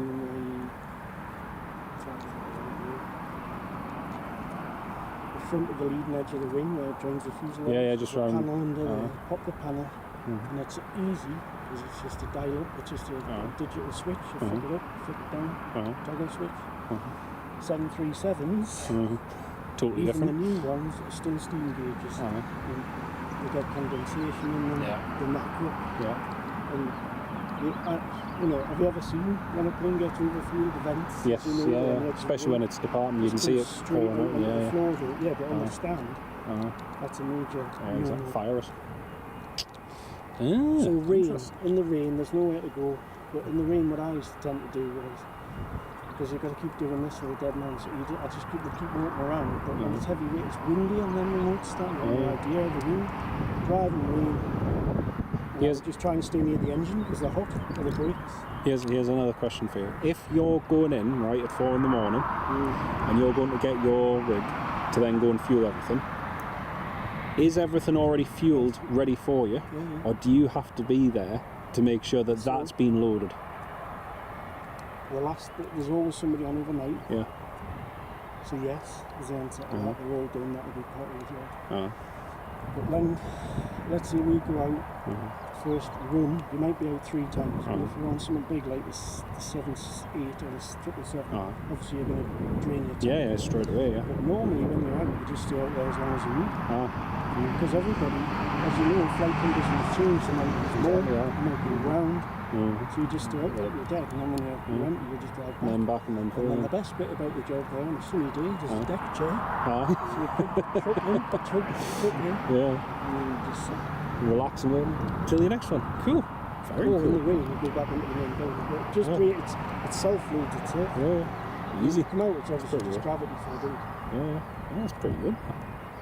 Another question for you. Apart from any footballers, have you seen any celebrities through the airport? No. Not here.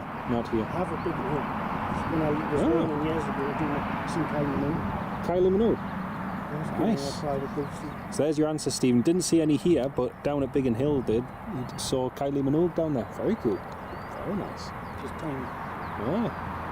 That's pretty cool. I've seen Bonnie from U2 on holiday when I was going through Amsterdam. He was just walking past. Yeah. It's really famous. Have you seen anybody from the band? Must have you seen? I seen anybody. They do it now because normally the real big ones fly in their own private jets. Trying to think. Not And I've really. seen Steve Cram at Newcastle years ago, the winner. I'll tell you the one that stands out the most. You should be so lucky, Stephen. Absolutely, mate. The one that stands out the most is. Do you remember? When was it? 2018 or 2019, and we played Senegal. Right. Not Senegal, sorry, Cameroon.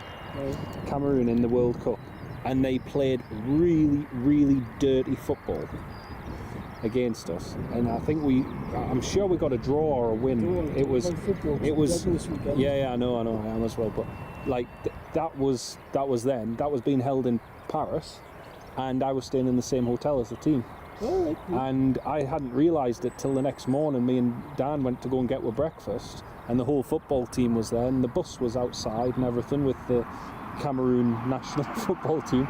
And I'm sat there looking at them thinking, you played terribly yesterday. And certain ones had like one had a broken nose, one had a gash on the side of his face, and it was a real tussle of a match.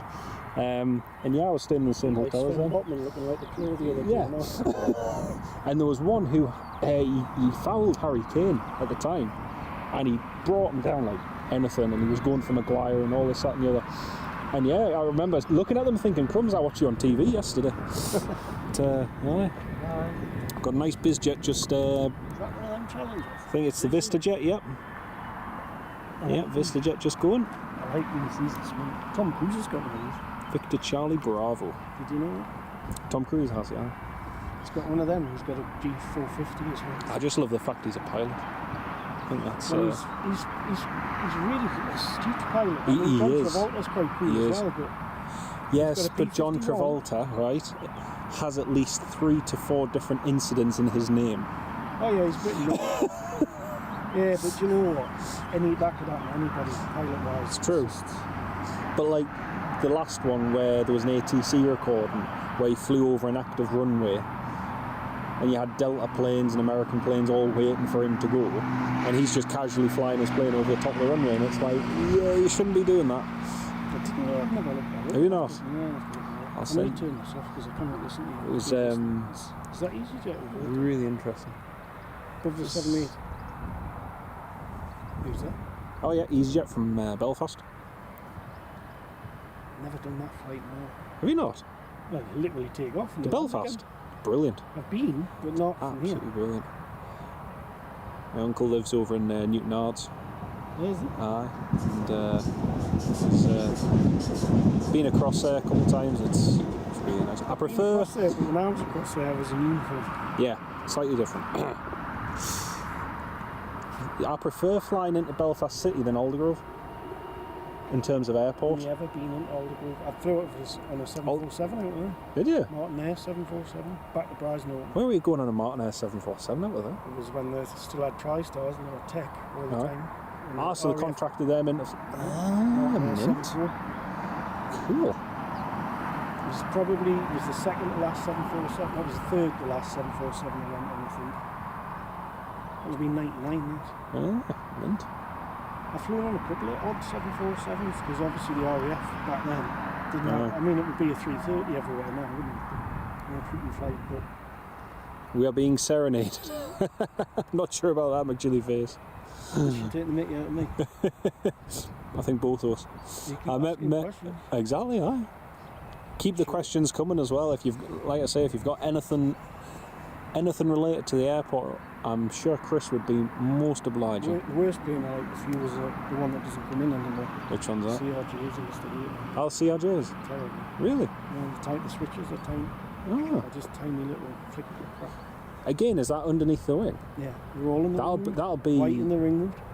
That'll be a pain to access as well because it's a low. It's actually even worse than that. Yeah. Jet screen. Oh, really? Yeah, they're right under the engine, and it's a proper. Interesting.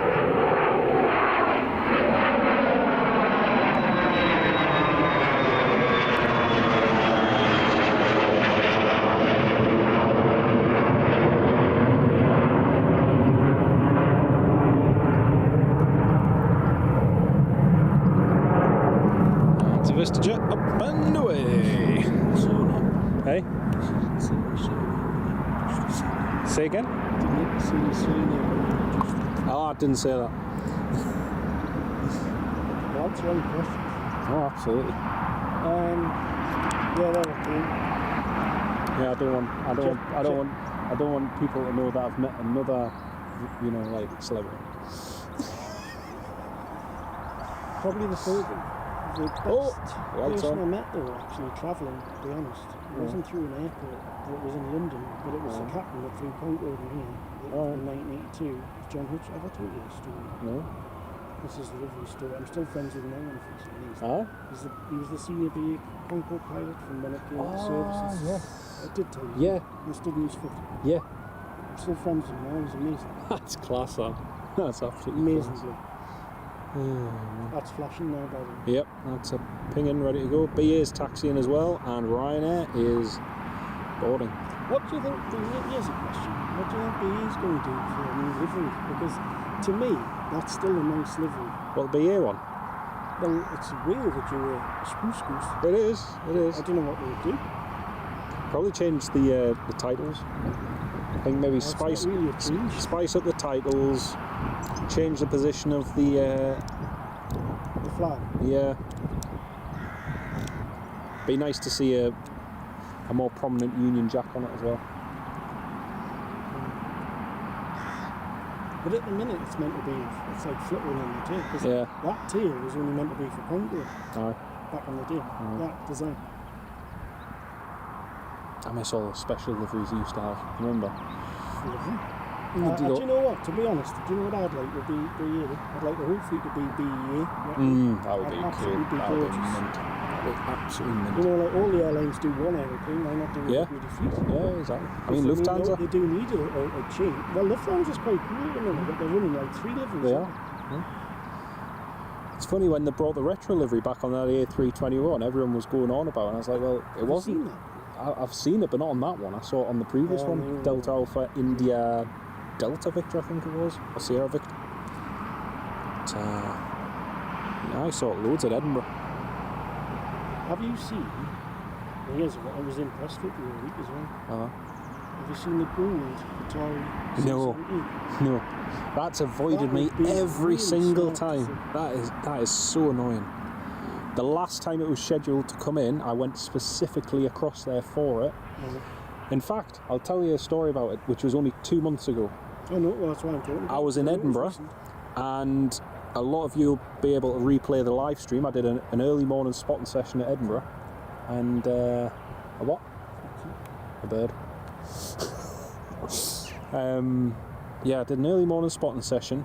My mate then said, oh, the gold C17 is coming in, and it was scheduled, that was on the list.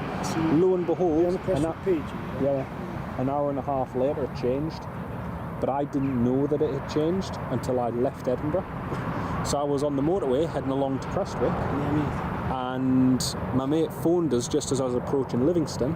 He says, oh yeah, just to let you know, it's changed. So I just did a U-turn and came back home. Because I was like, I'm not travelling all the way if it's not that way. Because I like Prestwick. I love Prestwick, it's great. It's a nice drive out as well. No, it is. All the cans go along there, so it's near. All the empties. It'll be the freight for the... Actually, I'll tell you what that is. That's from the Emirates Sky Cargo, they're moving it. Ah, yes. There we go. That's EasyJet just landed from Belfast. And we've got the TUI 787-900, just, I say 900, 787-9, pushing back. There we go. Where's that going? Cancun? Cancun, yeah. And he's going on 07, so get this EasyJet out the way, get the BA out the way, and it should just fit in nicely. Why are they doing that? Well, there's no wind in it, so it's pilot's preference to a point. But the wind is favouring 07 at the moment. It's on the verge of favouring 07, so... I'm not a fan of the Dreamliner. There's no to me. No. And I flew on it to the WestJet one across to Calgary. Yeah. It's been Calgary, I love it. Absolutely. My mate lives over there, so I went and stayed with him for a few days. And I love it. People are canny, area's beautiful. Go up into the Rockies, around Banff and everything. Yeah. Oh, beautiful. Absolutely beautiful. Did you go to Lake Louise? Yes. Oh, next question. I'll tell you what else I've done there. It'd be nice time. Did you? Yeah, climbed nice. That's really photos. Mount Peter, I've climbed Mount Peter, Mount Gordon and Mount Olive. It was what I loved about Lake Louise though, you know, it was really like that, but you still had, and the guy we had, I still remember, he was a crazy American from California called Rob, and he was leading, he was in charge of it, and he missed, and we all ended up, well, we had to learn all the proper relay, we had to do, we had to learn all the crevasse, we had carrying ladders, wasn't it? It was out for a week, it was fucking hot. What I loved about Lake Louise was blue. It was so crystal clear. And do you know what really, really knocks me though, right? My mate Alex took us up to Lake Louise and I'm looking at it, I was like, it's amazing. The air was so clear, you could almost taste the air. It was so good. October. The week I went, it was changing. So we had like summer days for the first 3 days. Then the last 2 days, everything just went golden orange. Beautiful. It's absolutely fantastic. And then the week after, when I came back here, all the leaves had gone because I had all this wind. That's my favourite. I love autumn and all the colours. Everything's down. Oh, it's the best time of year. There's BA going.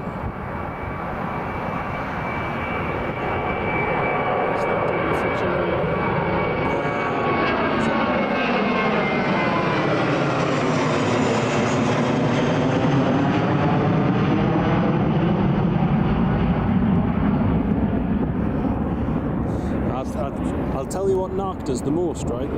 When we went to Lake Louise, and I said this in a live stream that I did. I did a few live streams from Calgary. It's coming off now. I'm watching it. So you're watching the show. Oh yeah. They give you a full commentary on what's going on. There was these two lasses on their phones, right? Taking pictures on their phones, and one of them says, "Oh, it doesn't look as good as it did in the photos." I was like, "Eh? What planet are you on? So get your head out of your phone and have a look around." What it is, like, oh man, it's amazing. I had a shout. Calgary, you can go direct from Edinburgh as well. No. If we're going big plane. It's a big It's a plane. bit- it's a bit- big it's- plane for me. It's a bit like the Baraka saying, "Going on, big plane soon." I ain't clean on Actually, no what's the smoke. biggest? I'm just thinking KLM with the 340. no KLM's 7810s, I think. Is it? Yeah. Oh, that's on cleared to taxi at runway 07. Yeah, yeah. Who? I think we're going ferry across Fortune. Ferry? So, yeah, no shoes, Amsterdam. It's a 2-minute Oh, drive from no. Amsterdam in the car. Straight to the port. Why? You seen the cost of it? Forces discount, still get it. Major discount. I don't get anywhere near it. No, you better feel. How do you get discount? Through certain means. Free what? Through certain means. Anyway, I And do air get a travel. discount. You know But, somebody who works there? Yeah. I used to be on the regulars on it. An awful lot. I used to be a Oh, regular on phone's KLM. gone off. Oh It no. was a platinum card holder. They still have that. The Dutchman thing. I believe so. Believe so. I started off with a basic and then worked my way. And I was flying. It was at least 3 times a month back in the back then. Oh It no. was a platinum card holder. It's a 2E taxiing for runway 07. No 25 departure for the 2E today, unfortunately, for performance reasons. So You know what? no 25 departure for performance reasons. But a 78-9 all the same. That's them getting ready for the Emirates, which is 52 minutes away. Sam Thurlaway, thank you, mate. Stephen Marchant, you met Mike Neville, the newsreader, from years ago at Newcastle. Also, Lionel Blair, and also ex-manager Ron Atkinson at Tenerife. Cool. Very cool. You met Lionel Blair. Tony Blair, doesn't it? I met the Queen, does that count? I've met Prince Charles, the King. I've driven the King on a tank. Does that count? Queen landed in the front field at our farm when we were in Anna. Are you trying to be tough? No, she did. Genuinely. No. 2011. I'll tell you a funny story. If we're going to be on about the Queen, I No? have met her, but your classmate on parade. Yeah. I've met Charles properly Alright. loads of times. She's like, oh, you're coming this way. Yeah, yeah. And I got a photo of that. As much as I Aye. hate it, I'm going to get a photo back. I'll get a photo, especially as the lights on it perfectly. The third room badly, these two boys. You know, when they're freshly painted. Aye, they do. I was saying that earlier on the live stream. Oh, he's ready on reaching.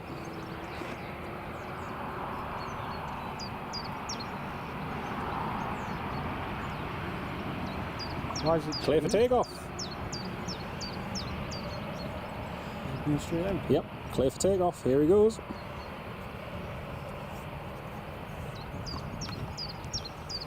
So here we have 2E's 787-9 heading to Cancun. Clear for takeoff. Runway 07. That's it. Yeah. Mustn't be like around. Well, you say he's early. He's nearly an hour late. No, but I mean. Oh, in terms of how quick he's been, no, definitely.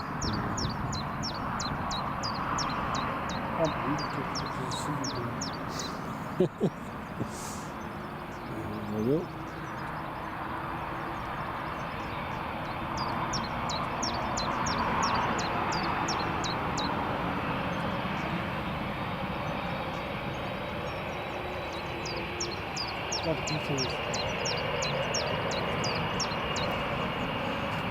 McJillyface, that's a great question. Once the 2's departed, I'll ask Chris. That's a really good question, McJillyface. What that's going to be? How much fuel does it take to get in? Yeah, it's better than that.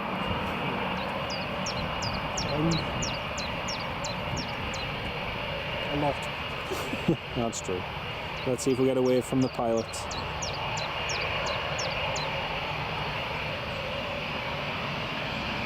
That's just too long to get out of the English.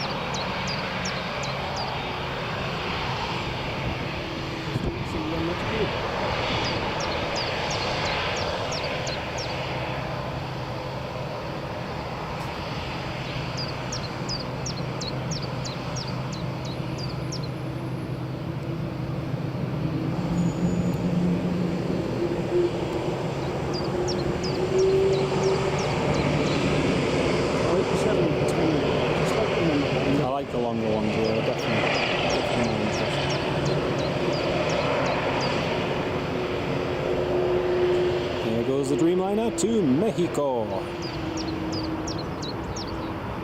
Been there. Never been there. Never been there. It's not very expert.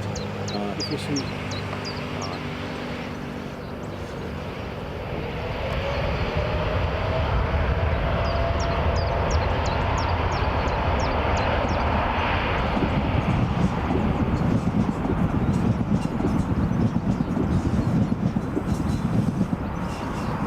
Just messed up the road. There's a tarmac. Lots of heat here. Loads. Very grey. It is. And V1. Oh, he's going long. Oh, he's going very long. Going hedge cutting. Oh, he is as well. Nice. Oh, Stephen Marchand, you've asked that question. Brilliant, love it. So I've got 2 questions for you now. So the first question. I come with a price in it. Oh, that's fine. I'll get you a pint later. So, first question, Chris. Which would you say is the worst airport to go to around the world? I am quite well travelled. Yeah. So are you. So, I know, but you've been to a few more places abroad than I have. Like, I would say, distance-wise, you've been further than I have. Mexico being one of them. Further, not been to Peru. Yeah. What would you say is the worst airport? As in terms of just landing and going clearing customs, Yeah. it's got to be Peru. Peru? It was absolutely, no, it was wild. Really? It was crazy. Wow. When you came through that, when you actually come out the doors of the airport, Yeah. it was like a melee of taxi drivers vying for business. Yeah. Absolutely screaming. It was Yeah. like 3 in the morning. Oh, It nice. was crazy. Nice. After a 12-hour flight to get Yeah. 10. No, was it? It was a 767 on Aviation Crazy. fuel. Wow. ER, 200 ER. Yeah. It was crazy. I've been to Colombia as well. Oh, Colombia. Been Nice. to Bogota. Bogota. I'd love to go there. That was when they started fighting. That was on an MD-82. That was an Newcastle fight. So this is a really cool story. Oh, It was overbooked. We just flew from Heathrow across. So it goes in with what I just told you. So Heathrow to Bogota, Bogota to Lima. Got on an Bogota to MD. Lima, that sounds so random. Got a. I'm going to say it was an MD-82. It was that series. It was either an 82 or an 89. It was a long stretch anyway, Yeah, so yeah. it was a Series 80 and 82. So we just piled straight on in the economy seats. Knackered, there was 8 of us. Yeah. And the stewardess came down. Would you mind moving? And we were like, why? And then in front, behind her, they were all fighting these Colombians and Never. Peruvians because the flight was overbooked and they couldn't get on. So we got upgraded into the first class seat. As I went to the store, looking into the history of Aviation Airways, Oh, yeah. we've got a really bad history of not fueling the planes Yes. when they crash. Yeah. New York was a good one. In the Andes. So we were mid-flight, it was a 5-hour flight, a 4-hour flight. And then everybody, the pilot came on and announced it in Spanish, and everybody around us who knew what she was saying started praying. Yeah. And we landed on this grass dirt strip airway, like honestly it was up to the wings. I always remember the flat it was raining, massive thunderstorm going on.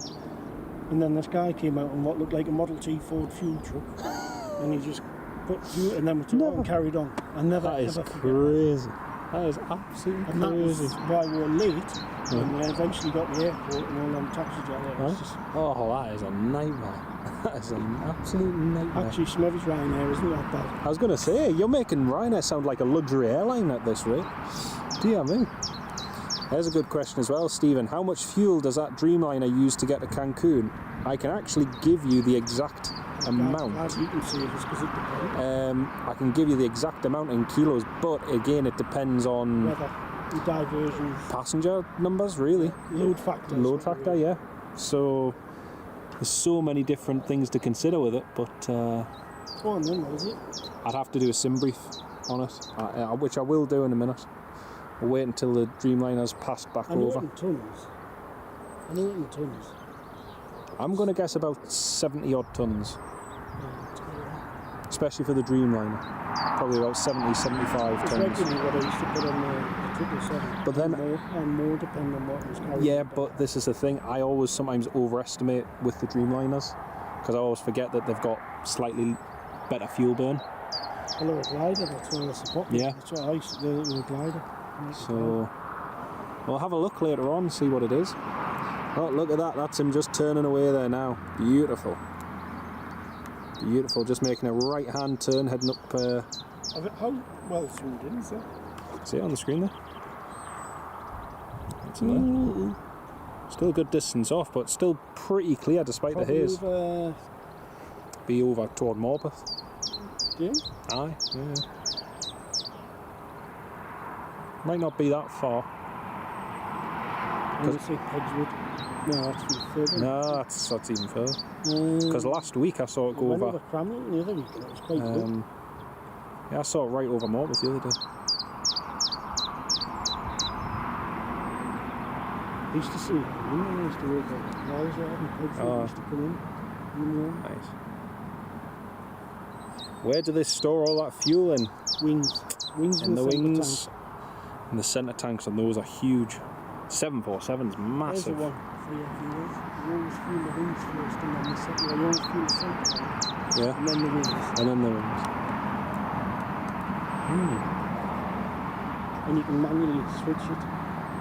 Ah, Sometimes the pilot will tell you which way you want it loaded, yeah. depending on what other things. Centre of gravity adjustments and all sorts. There's often, I'm sure you've seen the pictures where they do Yeah, tail sit. yeah. The A321neo's bad for that because they've got so many passengers at the aft of the centre fuel tank that for weight and balance, most of the time they'll try and deboard as many from the rear first as they can, and then through the front. Hey, Zain9, hello, welcome to live stream. I know when I first worked up here, we never used to use the front cargo bay on the 320. Really? Never used to. No. I still don't think they do actually. No, it wouldn't surprise me. And if they did, they used to put like things like buggies and like. Yeah. Wasn't proper. I don't know why that was actually. There's an NHV Nordsee helicopter just to the north of us. Is that one of them yellow things? One of the yellow budgies. It's funny looking things, isn't it? Yeah. Might be coming in here. He's got filed for Aberdeen, but we'll see. Air France is now pinging and pushing back.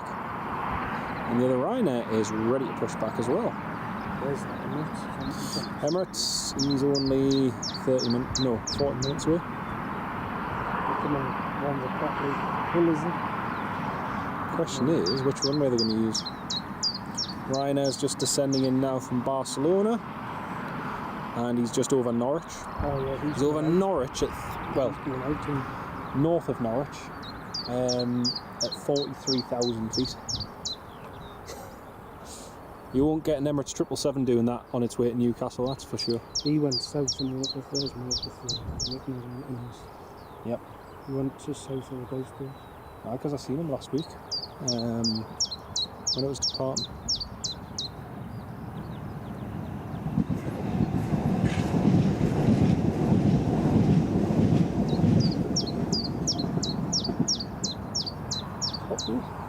It is lovely.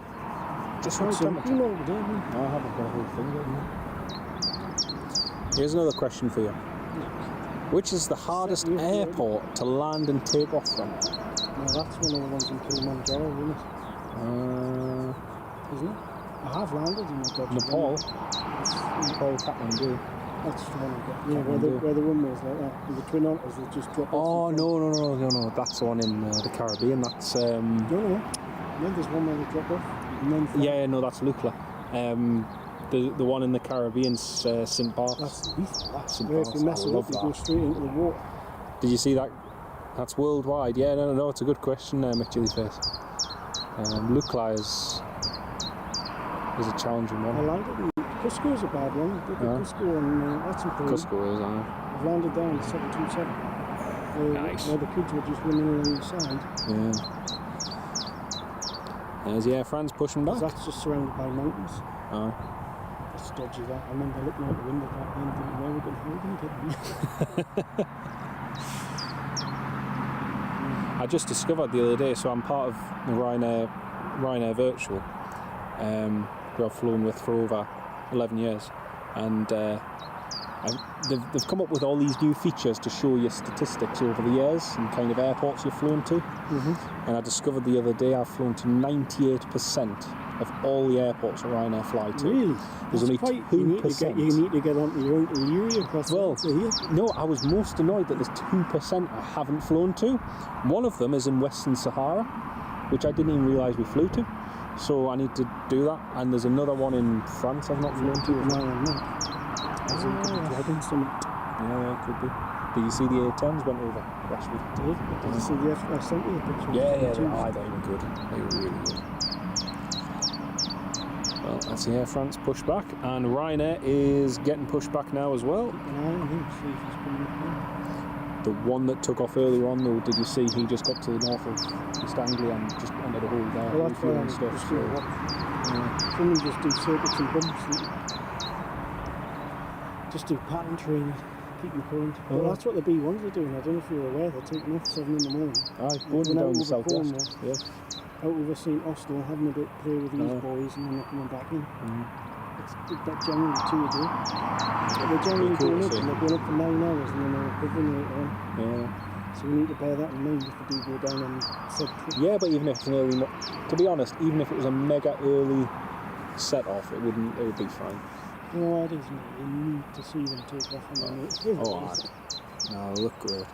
I was watching Dan's videos when he went down the other week. Craig McLean, that's a really good shout. Paro in Bhutan, probably the hardest approach for the 737. That's a cracking one.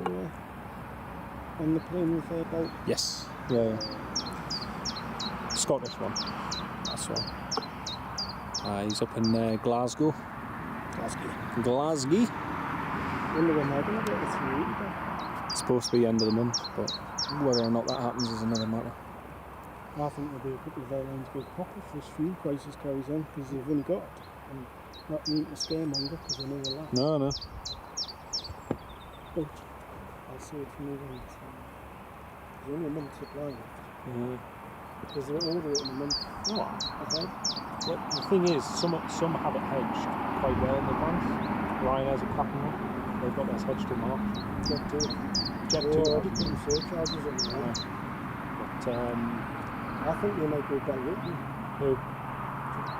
TUI will before Jet 2, financially wise.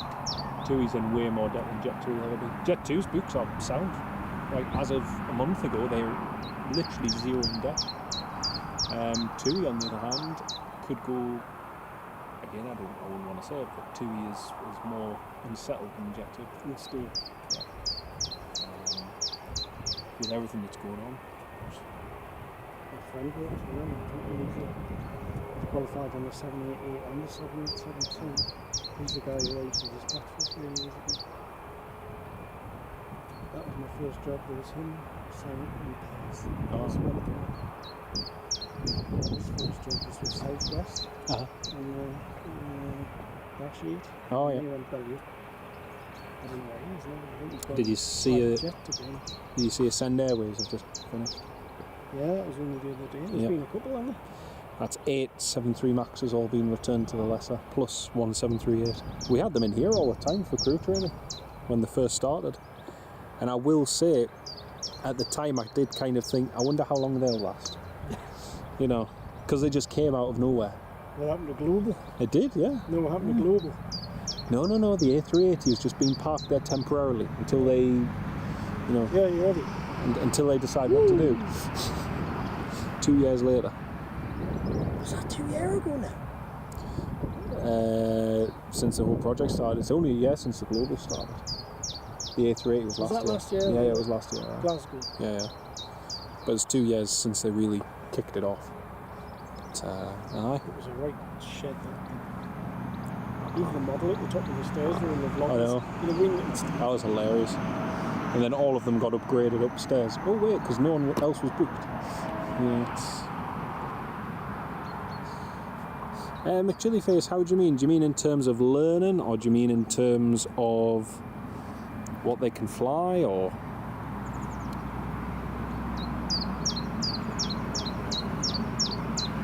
oh, Ryanair is ready to go. Mile over. No, fine. There's a Ryanair just descending in from Barcelona. Nah, I'd like to go there. But I haven't been there. Never been to Barcelona? Really? You've been to Peru, but you haven't been to Barcelona. Been to Iraq, but I haven't been to Barcelona. Barcelona. Okay, in that case, Barcelona is a civilized version of Iraq or Peru.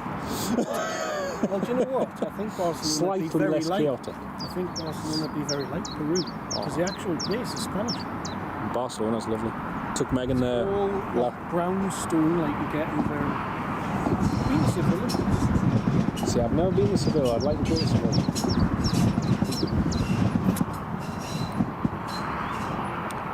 I've been there. It's a place really. I think. And look at that. Look, that's nice. Misty topside turn. Oh yeah. Northumbria Heathies. Time is he due to depart? 12:45, 11:40. So it should be in the next 12 minutes. The Norwegian should be departing. Never seen that. Are you not? It's due in at 1:30. It's SE Lab, and this particular registration, it's its first visit. It hasn't been in before.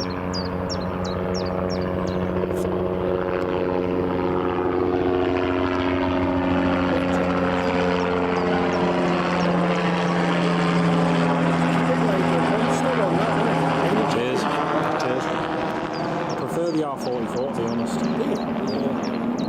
Prefer the R44. No more with blades. It is, yeah. No thanks. Piloting commercial flights. Yeah, it all depends. There's lots of, like Craig says, typically 18 months, but again, it depends how much time and money you have and all sorts. So that's it. Get yourself some flying lessons. There you go. That should be your project. Used to be, mate. That should be. Trying to spend all my money.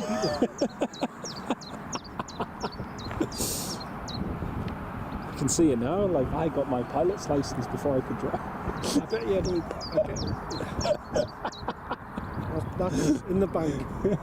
That's ready to get you. Well, I can fly a little bit. Have you flown a plane? Yeah. You've had a couple. 150. My mate who flies for TUI here, he gave us my first ever flying lesson. Is that out of Besh? Yeah. Alpha Whiskey, Who's that? Oscar Tango. that? Will. He's from Wales, moved up here. And I see the one I've seen a couple of pictures. yes. It's nice when somebody does that. I love it. It's really nice because we always used to do flight simming and that together, and we always went Planespotting. We're just trying to sort out a trip at the moment, because most of us haven't met up. Can you get your jumps? No, we're not allowed to. Used to be. Or a positional flight. Some of what? You could. No, you're not allowed to either. Not allowed to have anyone unless. Tried that. Yeah. But it's nearly 10 years since some of us met up, so we're going to try and organise a meet up in Edinburgh this year. Because my other mate works for Ryanair out of Manchester, and so it's trying to get everyone together. And the Air France going. Do you know what? I'd love it, but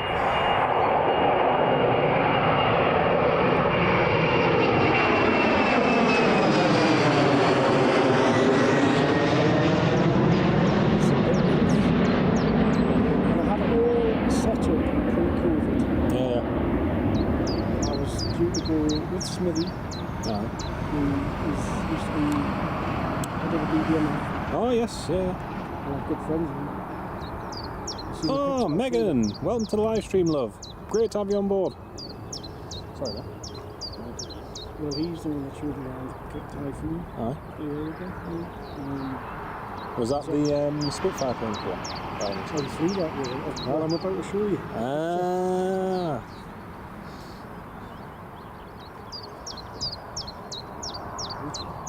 No, when I flew with my mate when he flew us from here to Lanzarote. Get loads of these at the minute. It's dodgy. Oh no, they're ridiculous. Just block them. Get so many dodgy notifications. Oh, your parcel's been delivered, and you think that's funny because I didn't order anything. So, Hey, welcome to the live stream. Great to have you on board. But no, when we flew to Lanzarote last year. No, so that's the other guy who used to fly for Virgin. Aye. That's what I was telling him. Yeah. He's next late. Aye. Smithy, isn't it? This is the picture. Next Ryanair's just on final from Barcelona. Oh yes, yeah. Right. Blue Spitfire. Aye. You can't tell. Look at his hand.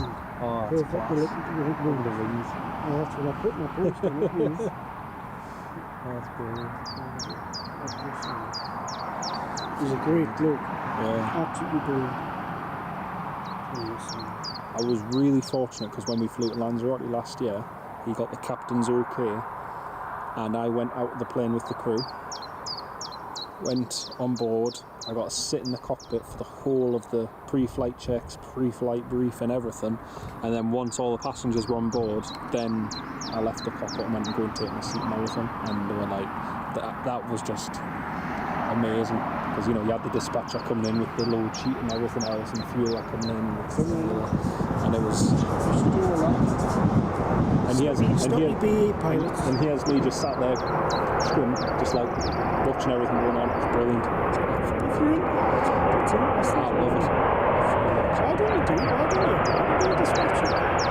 Because I wouldn't like to work and do it. I wouldn't. It's easy. No, it's not. It's not that. I wouldn't like to. It's flying, isn't it?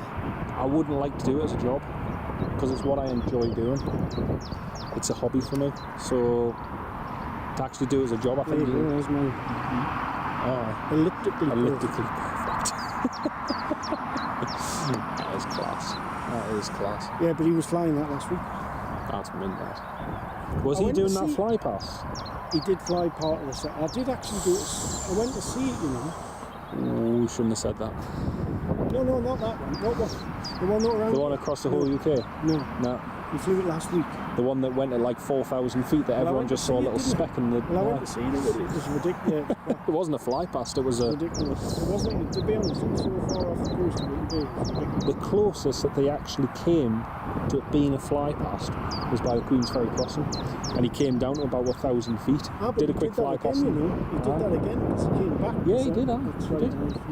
But everyone when it first set off in the south... But he did fly it last week.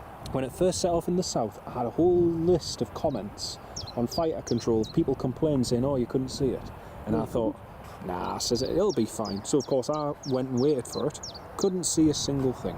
It was really bad. But, there's a Ryanair ready to go. It's proper, as it says, ridiculous. No, he didn't do it the other week because he was away there the other week. Nice. But that, he wasn't in it the other week, and you can tell by the colour. But your niece flies for Ryanair. Nice one. nice one. Sometimes. Very nice McGilly face. Blades. Oh, cool. The Zex had arrows, wasn't it? Yeah. They've just been doing that training He did fly again. that one, though. He did fly that one that went around the world. He was part of that. He did actually do certain sectors. That's a great picture. That's my favourite picture you've seen. Yeah. That's the Mark 21 that I had on the BDNF and the silver. There's the top. And that's his car, he's got it on him. So when you go to Coningsby, if we ever go down there, I'll show you June where he Cryer. is. Hello, mate. He's next. He used to be a Chinook pilot when he went across into Jaguars, a free Jags. Yeah. But you know Ian, now they're friends of mine. Well, I didn't know him, but they were friends. And they went through Church Fenton together, learned to fly. Cool. And they used to share the same, the story is, they used to share the same girlfriend was from York Nursing College. Oh dear. Well, no, that's just how pilots are. Yeah. Proper pilots. Dear. Yeah, there's loads of pictures of the silver split. That's cool. This is when he was, Nice. because he was either flying that, or what, just that thing with the, Oh, PC-12. that was the support plane. That's cool, right? He's a lovely player. Big rugby player. Alright. Big rugby. Toon Cryer, lovely to have you on the live stream, mate. How are you doing today? Hope you're enjoying the sunshine. He's one of them people who gets to do everything because Yeah. You get certain ones that certain ones are like that. The plan was, they arranged it pre-COVID, and I've been talking about it, because I've met him by then, I've been to Coningsby and become friends. I've been to Coningsby in ages.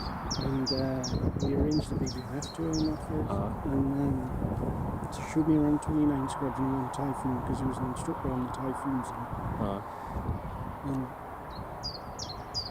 that Christmas we got chatting on WhatsApp or whatever it was, as you do.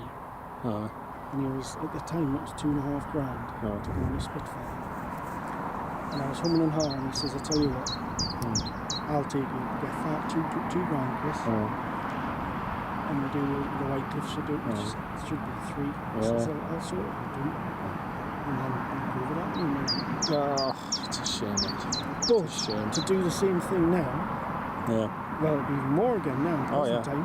But it was expensive. It's gone up like $1 grand, and they just can't justify it. It's a crazy price. There's Ian, there's the other There's a Ryanair just lining up now, folks. That's my other mate who used to fly the front. Oh, mint. Well, he's the one that was flying the 340. He's X787. He's got some weight for it. Oh, EasyJet's just pushing off stand 2 now as well. It is Tooncry, it is. It's beautiful up here as well. Just the right temperature. Nice little bit of an easterly breeze as well, just to take the edge off. 3 out of Leman as well. These are pictures from Leman. These are all his own pick. That's Leman up there. Coming at land. That's Delta Hotel. Well, that's my favourite jet.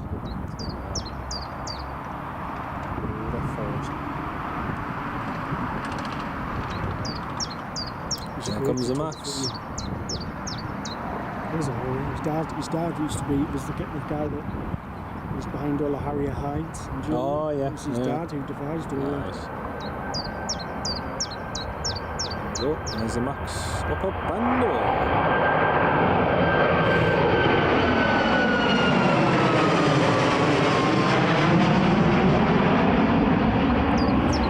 Got a Lufthansa A340 just passing to the north, sort of north to east of us, which you can just see the contrail of over in the distance. Lufthansa A340, which will be gone by September, October. Yeah, we're getting rid of it. Look at that view. That's class. There's some boy like the coming. These are always on foot. You've got to succumb to the French Air Force. I was just about to say. This is lovely. When we went to America, 2016, we knew that we had a couple hours, and he says, Chris, I told you, got into Silver Lounge. Yeah, I mind you saying that. But he did all the one Virgin, and these are all his pictures. He gets to do all of it. It's just dangerous. EasyJet, clear to taxi. Interesting person to follow these. You got into it? I'm on I actually, for finding out stuff, I really like it. It is good. It is good. What's the guy called? Whatever he is. He's a good guy. So. Especially for all the first and stuff. McGillyface it is, once the training ground is all signed and sealed, but we'll see if it's actually delivered. So, I'm not even going to talk about it. When will we go there? Who are they? Hey? What's that game? Is that a 320? Palace Ring on New Bells. Is that a 311? It is. Echo Zulu Golf November. Yep. And again, they're all going to be going in the next couple of years. When they first started coming in the end. I remember when the transition from the 7.3s. Well, this was one of the last bases to get rid of it. That's right. Mike Swaddle was the one, I remember that. I've got a photo, I think in 2008 it was when I flew out. KLM's Fokker parked over here. EasyJet 737. Air Southwest -8. Do you remember when we used to have them going up and down to Plymouth? Well, that's what I was saying. That's meant to be a part. Yeah. And also Flybe -8 as well. I remember when Thomas Cook used to come in with A330. Yes. Got Golf Charlie Hotel Tango Zulu Thomas Cook A330 when I was doing crew training here one day. And I was going, like, I went here to Prestwick, Manchester, and then did it Manchester, Newcastle, Prestwick. Did you manage to see the beluga on that? Yes, yeah, I got that. That was amazing. That was absolutely amazing. And in the crosswind as well. That was, Yeah, see, that was class. that came up. Somebody give us a heads up, and I just got to see it. United Airlines due over the sea in 5 minutes, Stephen. We'll keep an eye out for that. Just saying, is that the one over directly to the north of us? Oh no, there's another one. All right. I cannot see the one. I cannot see the United Stephen because he's a little bit too far off. Oh no, there he is. Oh, I can see him now, directly over the tree. United, and then Lufthansa. Oh, I was looking directly above, but that's United there. He's a little bit too far out to kind of see properly, but he's that KC is at 32,000 feet, and he's just approaching Teesside, so he won't be tanking. It's too high. the one that I was in. Yeah. So he has come north. He's come north, but he's not tanking anything. They're normally at 27. 27, 28. Yeah. Emirates passing 19,000 feet, and again Alpha 6 Echo X-Ray Oscar today, and this is its first ever visit here to Newcastle. That's going to be good to see.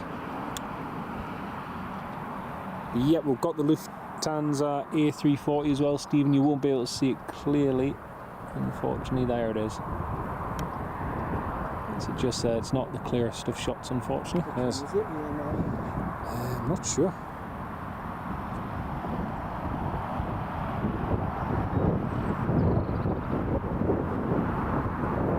Delta Alpha. Oh, he's right out. He is, yeah. Yeah, he's miles out. Oh, so it's a 300. Ah, okay. Yeah, and there's United Dreamliner. Yep.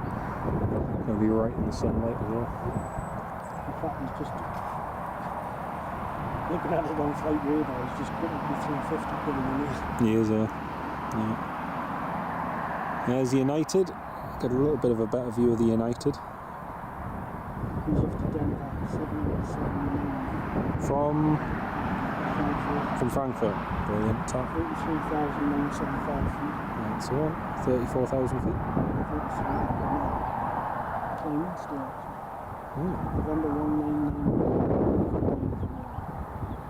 That's a -9. Cool.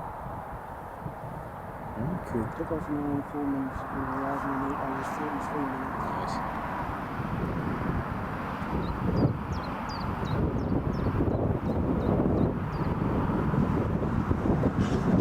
Airbound 7 said hi. Hello, Airbound 7. Welcome to the live stream. Great to have you on board.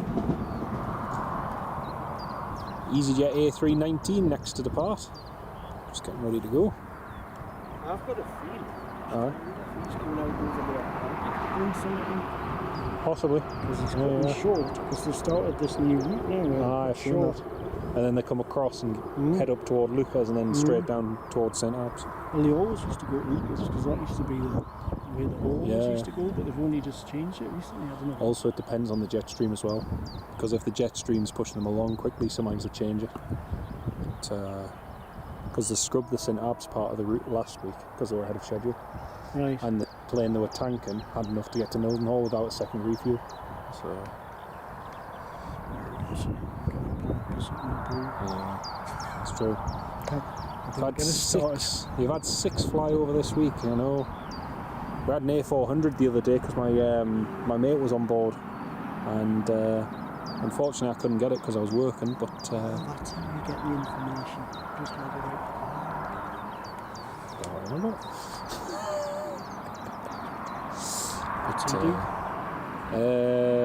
Loadmaster. Alright, that's a cool job. Yeah. So, That, to be honest, if I want anything like that, would be the job I'd want. He's wanted to do it for ages, and Do you go to school? yeah. Keep him up here. No. He just did flying out of.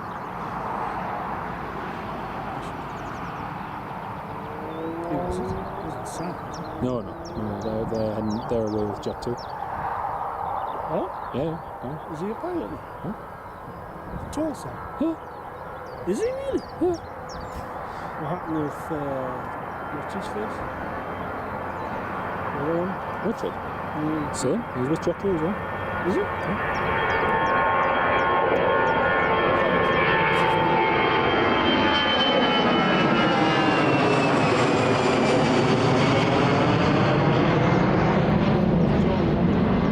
John, he's back down at Teesside now. He was waiting for Jordan. Yeah, that's right. Friends with him. He's canny, John. Many a time he showed us on that. Many times that. He was setting the chipmunks off on Oh, the yeah. side of the fence. Yeah. And he was, I've got that on Facebook actually, somebody videoed us. I was there for the very first one, the very first project they got. I did all of, like a time lapse and everything of the whole rebuild. So from Oh, the little GW, the silver thing. yeah, WG 458. What a couple of spades, man. Say that again.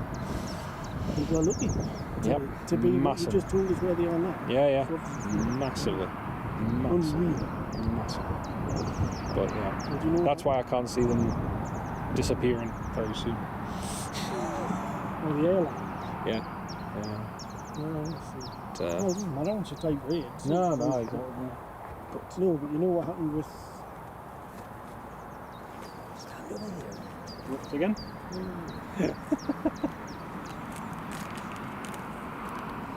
Now, I had a few different interesting ones. Yeah, that helps. Yeah. I was following that live what happened. Because After the one chipmunk went down just further round and snapped it in. the worst one I got on camera. The second worst. It wasn't as bad as the Alps one. Well, I know about them two, there's a more. Also, At least another 3.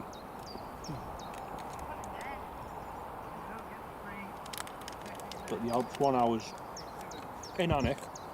The car was in for an MOT. And I got a phone call to say what had happened. And this was before anything was like public about. I didn't know about it, I heard about it because I was up there, 2 years ago. No, I knew it live because I was following the whole trip because I'd been there when they took off. Because you got to remember that like Malta's a second home for me. My gran was from there. Oh, is that what? Well, I didn't know. Yeah. I love Malta. I live Malta, it's like second home. But Been nice, so when they first suggested the trip, I was like, hey, do it because it's a brilliant place. They'd all gone down the route plan side and were organising which groups we were going to meet up with. Because Richard knew a lot in France and so on, and in Switzerland. How long's he been there? How long have you been with Jet 2? It's early days. Yeah. Early days. Funny enough, I was on his Facebook page. He's just got married. Right. She's mad though. I was very surprised to see him with her. Oh, I wasn't. 2 of them were mad. That's why they're good perfect. Sam's still with the same girl he was with. He Yeah. used to work on the canteen. Cottage. I'm sure. Because he used to rent the cottage off Dungate, John Dungate.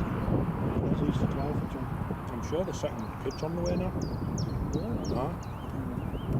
Sam's lovely. It's a bit more. It's more. It's down more. work. Easier. It's a lot easier to switch it a bit.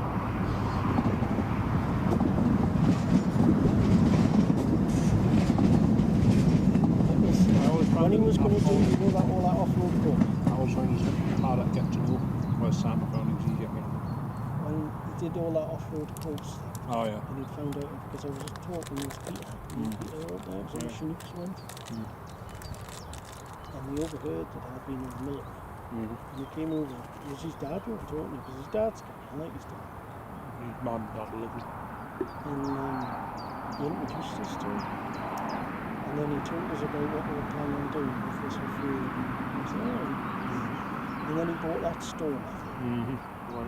And he was like, you'll have your wage licence, Chris, do you know what I mean? And his plan was, he was going to do barbecues on the fucking beach at Hamilton Bay. And he wanted me to drive it. And I'm like, Richard, man, you're fucking mad, you can't fucking be doing that. And he's like, no, I'm fucking voting now. And some of the plan, a bit wild, and we didn't fall out, but I think he was expecting us to say yes, and then he was a bit funny with us after that. Yeah. It was like the videos and stuff, like, you know, I'm interested in the plane side of stuff, but they wanted professional stuff all of them, and kind of were trying to say, oh, well, you know, we pay sort of thing, we do this, that, and the other. I was like, I'm not really, for me it's about the planes. Like, as much as you want, I understand you want really good promotional content for your site, but that's not what I do. He went with Nigel Fenwick over there in the end, didn't he? Who does cracking stuff, don't they, as well? Well, stuff, that's not what I do. I know him as well. I've met him a couple of times and we've been in the room. I said, you know, if He's there's anything, live, if there's anything interesting or out coming in, you know, just drop us a message. But I just, what's she called again? His partner. Got ginger like hair. She's vet, isn't she? The name's just gone. Oh man, the name's just gone. Anyway. Yeah. He wanted to be on the RAF, but he didn't make it in the RAF. That was what used to, because he would tell us all, and I'm stood there and I'm thinking, well, you didn't get there, did you? And he had a bit of a, not with me, but you could just, even Peter when they come away, he's like, he's got a bit of a chip on his shoulder about that. I went, yeah, because he didn't like the fact that he didn't make the grade, basically. And then he was really, I mean, to be honest, that business would have been fucking fantastic had Northumbrian Bulls not kicked up the fish. And there was ones in West Thurston. That was the nail in the coffin. Oh, there she is, turning in. That was good. It came over our house the other day. Really, even they're doing a sharp attack. Actually, we did it this morning.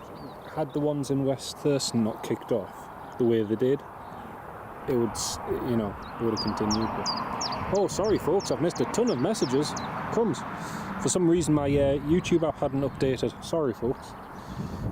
Emirates 4 minutes away, Stephen. Yes. McJillyface, Jonathan, when you win the lottery, you'll buy me a camper van with a kitchen, so I'll have all the luxuries during the bad weather to do your lives. McJillyface, you're an absolute star. Thank you. I'm not sure where I'd get it round here, mind. That's the only thing, because most of the spots here you've got to go out and walk to them. But I'm sure we could park somewhere at the 2-5 end, which would be brilliant. You can see the Emirates now. Stoffel, yes, same here. I'll just focus in on it. Just seen him turn in. Craig McLean turning in on final. It is indeed. There she is. Alpha 6, Echo X-Ray Oscar. Clear to land, runway 25. Roll to the end. Oh yeah. Didn't know what the normal. He didn't know it, didn't he? Just for shits and giggles. Just for giggles. Did like a J-turn. Sure.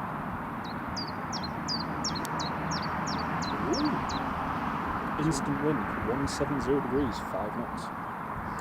Slight tailwind. Yeah, when he came in the other day, he did like a total. He came a lot sharper across and then tight turn. He was a bit like, he hasn't done that a bit. No, he's done quite a nice one. What's that? Is that other one coming in? Or is that the one that's doing silver? Ah, that's the silver. Come out from Watford and Norfolk Digital. Where Mr. What's his name? Alan Partridge is from. Mr. Alan Partridge. Not seen Alan Partridge? Nah. See the game? No. The man that who? No. I know what you mean, he's a comedian, isn't he? Yeah. What's the other one that's Alan Carr, is it? What's his name? No, that's Alan Carr. Who? Alan Carr. That's what you said? Yeah, no, that's... I like a bit Richard Bradley, hello mate, how are you doing? Great to have you on the live stream. Which one's this? Oscar. Echo X-ray Oscar. And again, this is the first time it has visited Newcastle. How many have they got now? 17? 17 or 18, because they've got another, I think there's 5 waiting to be delivered in Toulouse. There's a lot. That's cool. Oh, it's clear in the sky, looking up through it. So the flight it did prior to this was Ho Chi Minh City. And now it's doing Newcastle. Vietnam? Vietnam, now Newcastle. I've not learned it. I can't say what I was going to say, but it would have been funny for him. No. See, I'm learning. You are, you're learning, you're getting there. I haven't said anything this time. I know.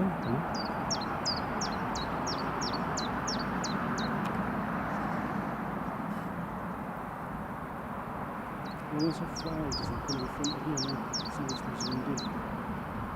Nicely done. Beautiful. Think they'll get the bigger ones? 1,000 is probably, yeah. They probably will. Beautiful. That is the A350 here at Newcastle International Airport, folks. Woohoo! 777 to Glasgow going overhead shortly. Yep, we'll try and see that if we can, Stephen. If it's visible.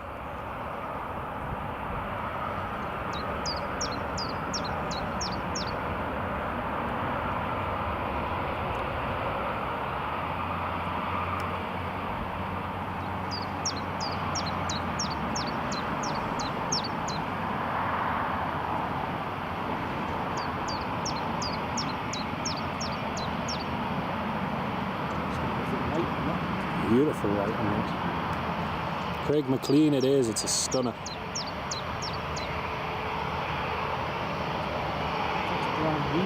Yep.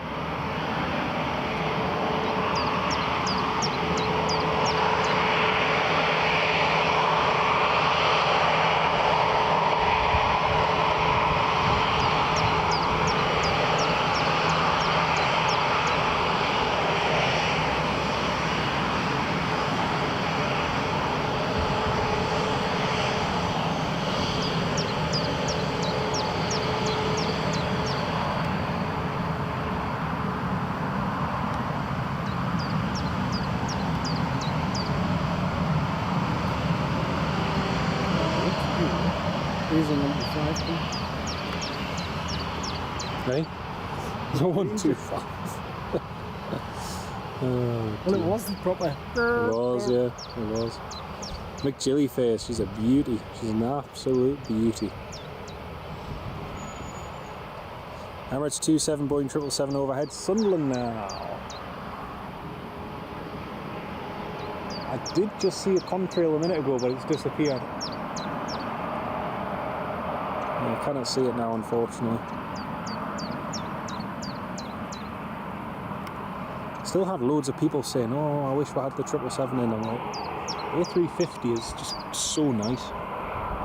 It's a big difference in size. It's a huge difference. Huge difference. Massive. So when you get that coming in next week again, you really will notice a difference. Yeah, it's true. Well, it's not as elegant as that. That's a better looking aircraft. Definitely. It's just sleek, isn't it? It is. I love it.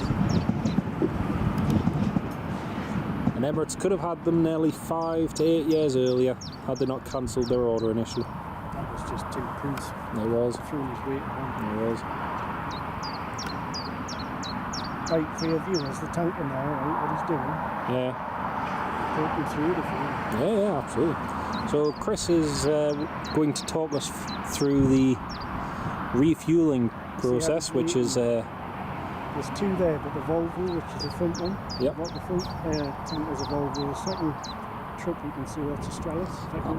I'll focus in on it once it's on stand, and then that way we can, and then we can watch them head up to it.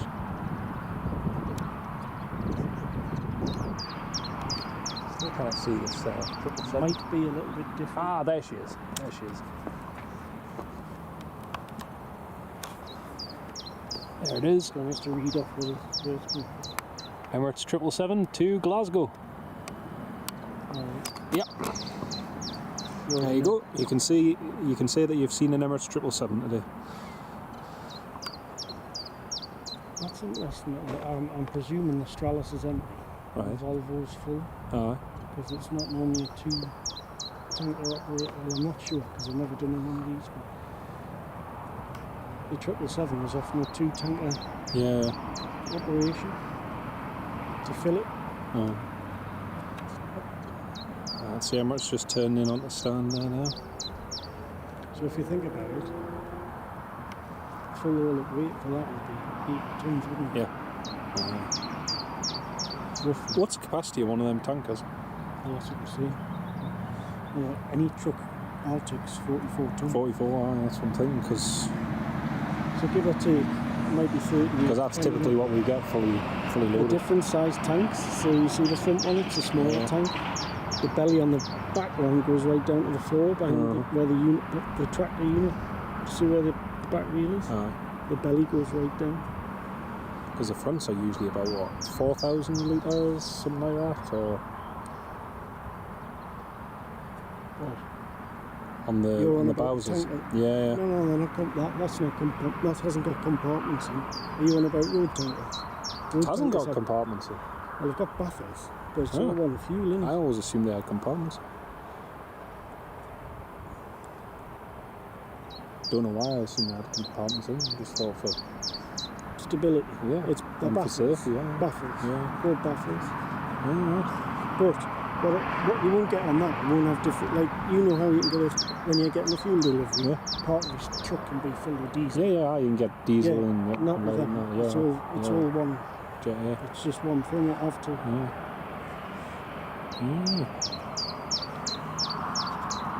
Because my mate's just got a job with Johnson.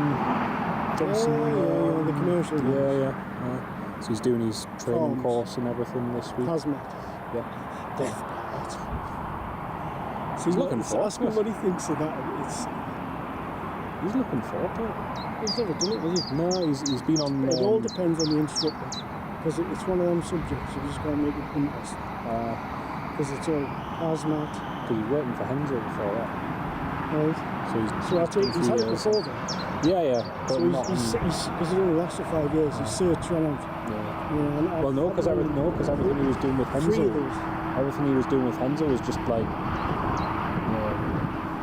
Do you have fancy fuel tanks? Well, the game's run from green. You get I know you only do range 4 on. so you can do range mount. Yeah, I know you only do like 4 on 4 off, but no, it's not. Money for 90. It's not. You'd be sitting here on a going I through. remember how many got furloughed during the pandemic. Oh yeah, well I seen Remember my main Kelly went across to the lakes there at the weekend. There was one at the garage and I was talking, I says, are you flexi-grid or flexi-grid do you do? We get FlexiGrid and, well, Sutton's. But Sutton's in there. T-side. Yeah. So You wanna come go out on from one? Seal Sands. Brilliant. Right. You want to know what they're doing? Yeah, absolutely. This is what I'm waiting for. I'm waiting for the. So that Well, I'm we're all I'm eagerly watching. waiting for the commentary for what the He's fuel gonna make tankers me are going to do. around to the side of the engine. Watch, I'll be on the wrong side of the road because 777's this side next to the port. Aye, that's right. Yeah. Let's see if it's. It's coming round. Let you know. That is true, Stephen. People do generally like the 777 because it's slightly bigger and more noise, slightly bigger and slightly more What noisy. you'll see now, if you zoom in on the car, you'll get out, you'll go to the back, and you'll take your steps off. If you zoom in on the Yep. back of the wagon, you'll see the steps. You'll unhitch them, Yep. you'll wheel them under the wing, and then you will get what I mentioned before, the earthing cable. Yeah. You'll walk out under the wing, earth the plane, and then you'll set up these connectors and put the stairs up, you know, when you've seen them, and then Yeah. turn it on, go back to the tanker, set, and then just let it go. But sometimes Emirates have their own engineer do it. So you set it up, and the engineer does all the switches. Oh, yeah. You're not allowed to touch the switches. I've had Why is that. that? They're just there they are. Yeah. Strange. And I would have thought, current situation with fuel, Aye. it will definitely be the engineer doing the Yeah. switches. Yeah, that makes sense. So yeah, sometimes the engineer does it.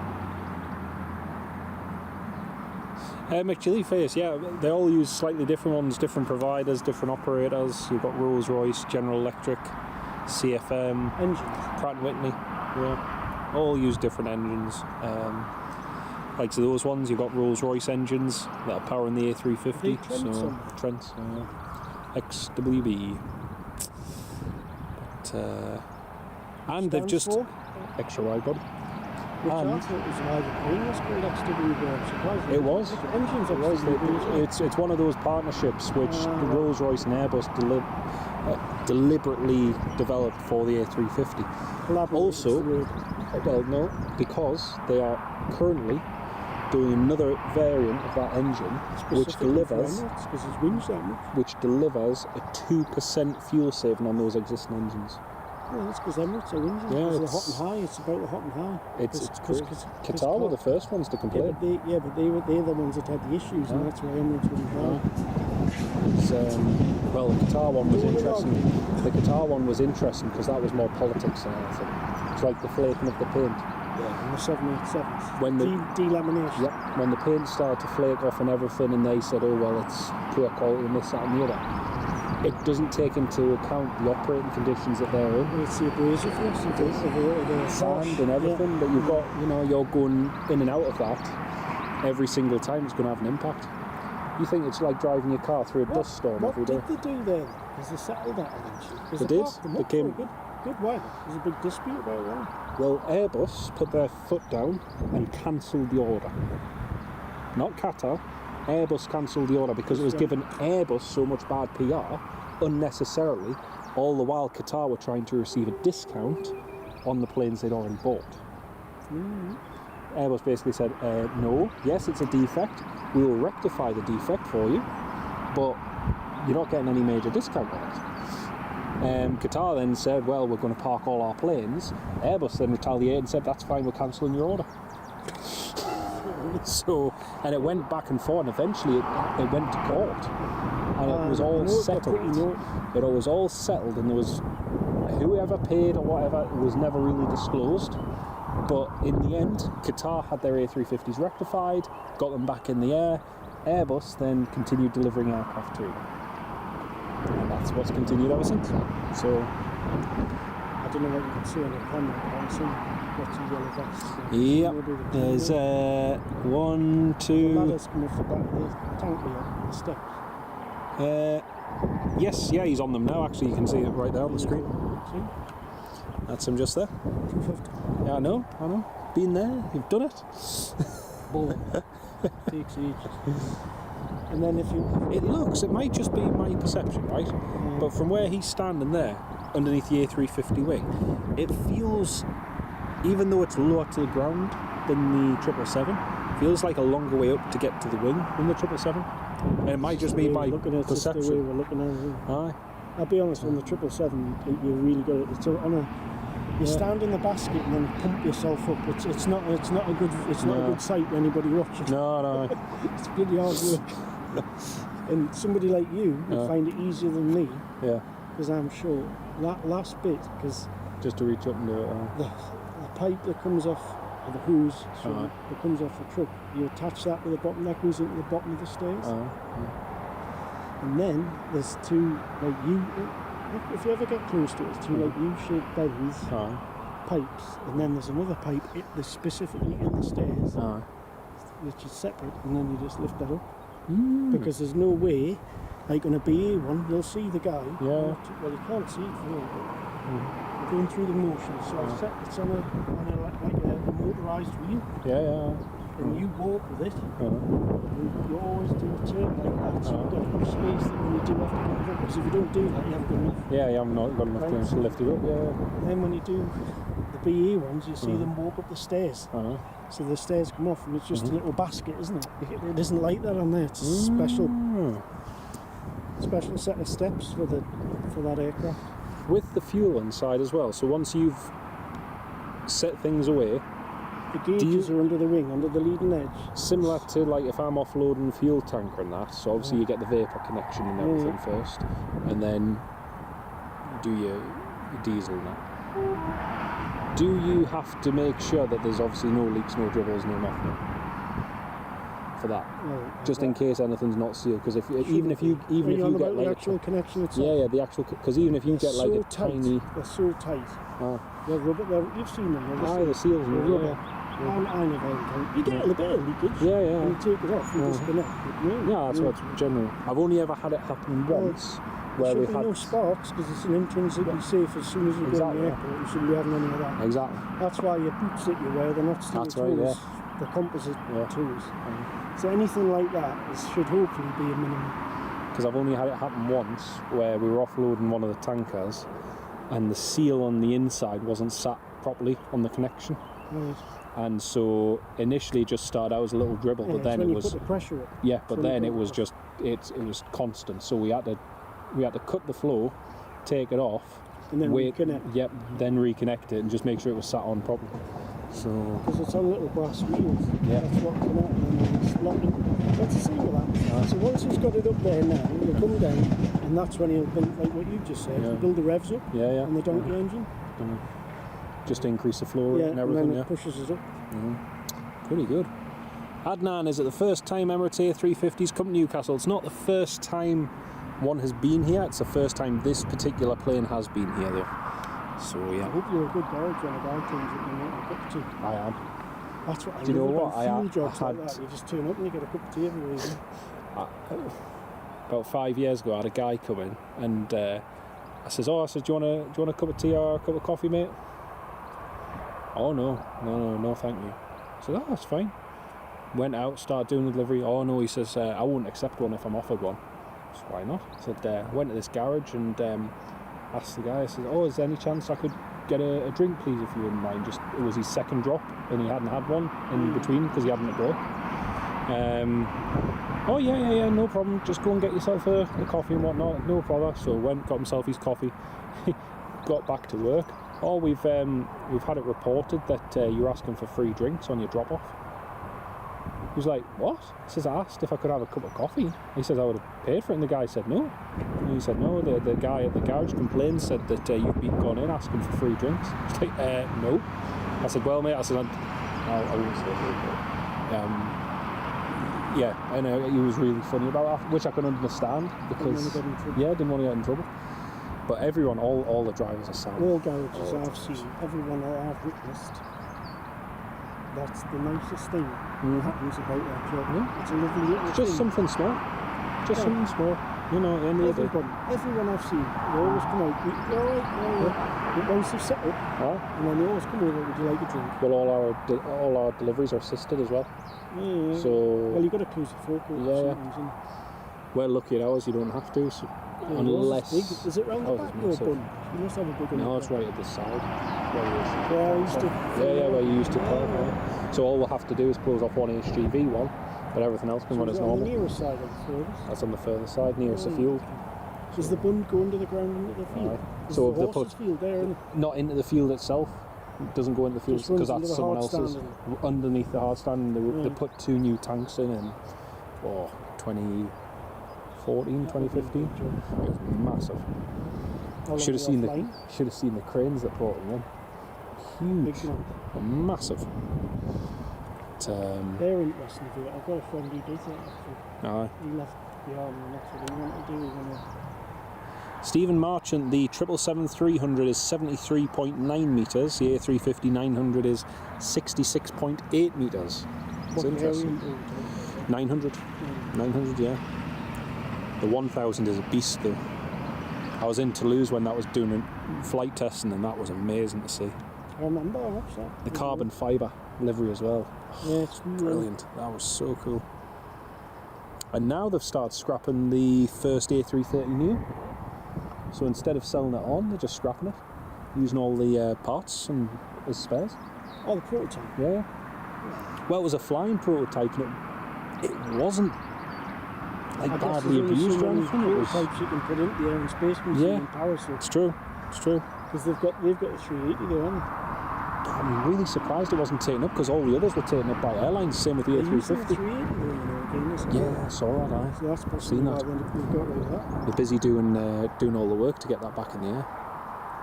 But, I think they might use that, like, you know, like General Electric having the 747 they've got. yeah. With the slim different engines underneath. You might see some of that. Get used for that. Get like a tiny field. I can feel the burn now. Still, I always remind myself, it's not as bad as Tenerife. Somebody I know is going over there. There must be something happening with the Hornets. Oh, yeah. Not the French. Hornets are all getting replaced at Gran Canaria. What they're getting typhoons. Typhoons, yeah. Nice. Which, to be honest, I've seen so many of the Hornets there over the years now, I'm kind of looking forward to them getting the Typhoons, to be honest. Yeah, be careful what you wish for. I know. The Hornets are rarer plane, isn't it? Really? It is. Yeah, In Europe. it is. Unless you see the Swiss ones. Spanish ones are nice. I love the Spanish roundel, mate. It looks like a It bull's is. eye. Aye. Like an angry bull. We were so lucky when we were there for the military parade last year in June. We got Did you hundreds. plan to go there for that? No, it was for our anniversary. And it just so happened to be the week of this massive military parade in Tenerife. And where are all the planes based? Gran Canaria. So we got a daily air display for the first week, and then when they all went back on Friday, Saturday, Sunday, Monday, by the time Monday came round, it was like a ghost town. And even when I took Dan and Rudy there last month, I said to them both, I said, mind, you should have been here last year because it was just that was constant. a trip you did, man. It was brilliant. It was absolutely brilliant. That was a long internal flight. It was amazing. That was a cracking flight. Have you heard of that? If you do this, you see the new rules from the year about videoing on board planes. Oh, You're allowed to do it. really? You need to look that up actually. Oh. It's Wonder not why just that is. BA. All KLM are doing it now. Aye. You know, so let's say you were. I don't think you've done it. I've only watched a couple where you're actually airborne. Because most of them. It's about showing air crew's faces. I was going to say it's to do with the aircrew. So you, so you know what you've read it. You know? Yeah, I know about that. Aye. Well, that's not something I do. Well, I'll tell you who. Well, actually, I'm gonna qualify that. It's not something I did until I flew there Baltic and discovered I could do a live stream from 40,000 feet, and then inadvertently did get one or two in. But yeah. But you didn't say anything. Apparently, if you ask. Well, they knew we were on board for that. Exactly. You know, and there was only 6 of us on the plane. But So. people like that Josh Carr, he always videos the crew. Yeah. Aye. So I don't know how that might work. Although I guess if he asks and they know. I think if you ask for permission in advance and they accommodate it, then yeah, fair enough. So this is what I'm thinking of getting in. Carl Johnston, you're home now. Woohoo! Fantastic, so mate. going. Ryanair 12 minutes out, Craig. Brilliant. That'd be good. But it'll be even better if I do that one. Sweet. My mate's just checked his. Is it a diesel? Yeah, Has he got a caddy? yeah. I love them. Yeah. Yeah. It sounds ridiculous because It's he's so added long. so many clips and stuff onto it. It's It's like crazy. just throw a bed in it, throw a mattress in, and I've got a sleeping bag. Yeah.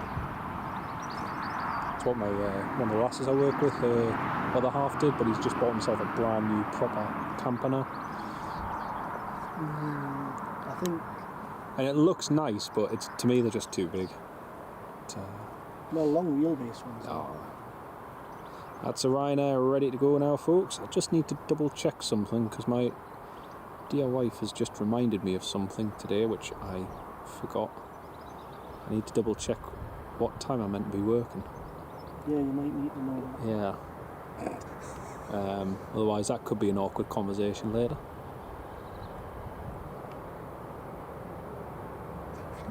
It's a cracking day. It's an absolutely cracking day.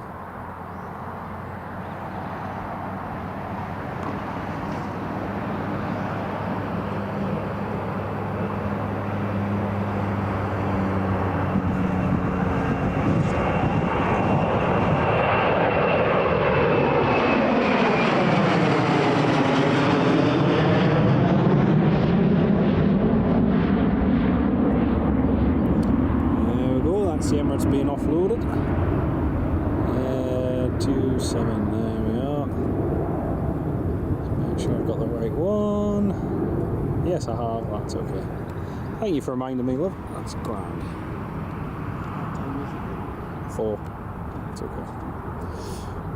How long does it take? 45 minutes. Yeah, because it's not like straight road, sweet, is it? Straight down 6 minutes, I'm straight. It's a wish road. I used to love driving that one. A bit leany like sometimes when I was loaded. Oh, especially if you get a bit of wind going past front as well. Well, you see, did you see the one that went off into the trees? Nah. I always used to park if I had a break. And when you turn left to go to Cragside, like Yeah. I used to know when you come around that corner. You've got the T-crunch. Yeah, just in the dip. Yeah, just dip park. It's a good spot. Good spot. Thing is, it's easy enough to get out there. So I'm wondering, I'm looking for your video. He's still on. I'm interested myself because I don't know if this is a two-tanker operation to fill it. Pretty sure it is. I've seen two do it in the past, so. Yeah, but sometimes they might just be getting rid of the dregs out of one of them. Because obviously you drain them empty, you see, they won't go back across to the fuel form until they're empty. It's a doddle, Joe. Oh, aye. You can get hectic at times. You need to get yourself going.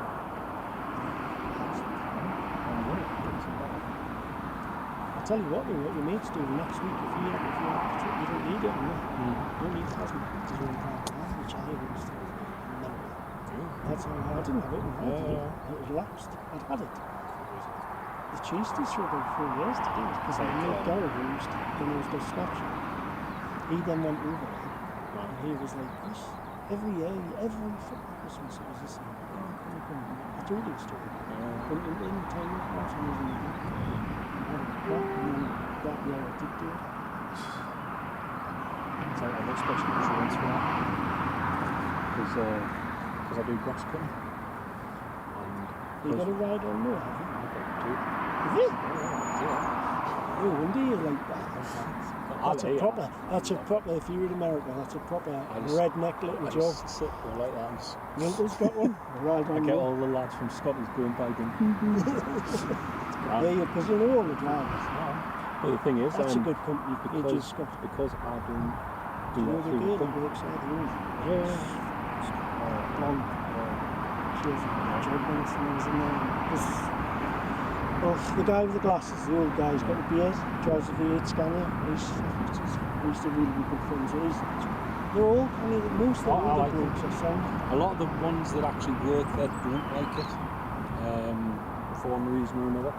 But, it's a bit more health and safety. Yeah, the health and safety record over the years has not been great. I remember when the guy cut his arm, I was there for the and then the other company that I nearly worked for up there, in fact I got the job and I turned them down, going up to Rock Knowledge. Oh yes, yeah. Well, that's when the mates did it. They went bump. And I went up for the job interview and he was all, yeah, you'll be getting this new body brown. And I'm thinking, and then I drove all the way back down home. And on the way down I was just like, well, something wasn't right. I hadn't even got home. I literally got in the door and he said, like, I'll feel the job. I'm sorry to waste it. It's just, it doesn't happen. And I just stayed and he wasn't not happy. But I'm glad I didn't. Because then there's only a couple of months. Yeah, but sometimes you get an inkling with things like that. Whenever the job interview is that I don't care that it's a job interview. And I'll tell you nothing, the lovely thing about truck driving, that I used to like, you can be on the agency, right, and you can go in and you can get a feel for it. And that's why I went wrong. That's why I don't work. I put 30 on as I paid for. 6. But hey, does the job. I've got blonde hair now.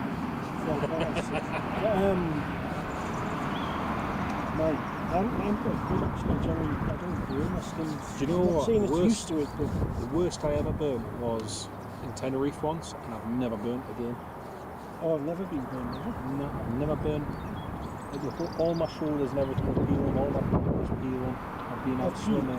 That's just for the skin. It's just yeah, but when you put that on, when you did put that on, you also need afterwards to put after some like the gel in your skin.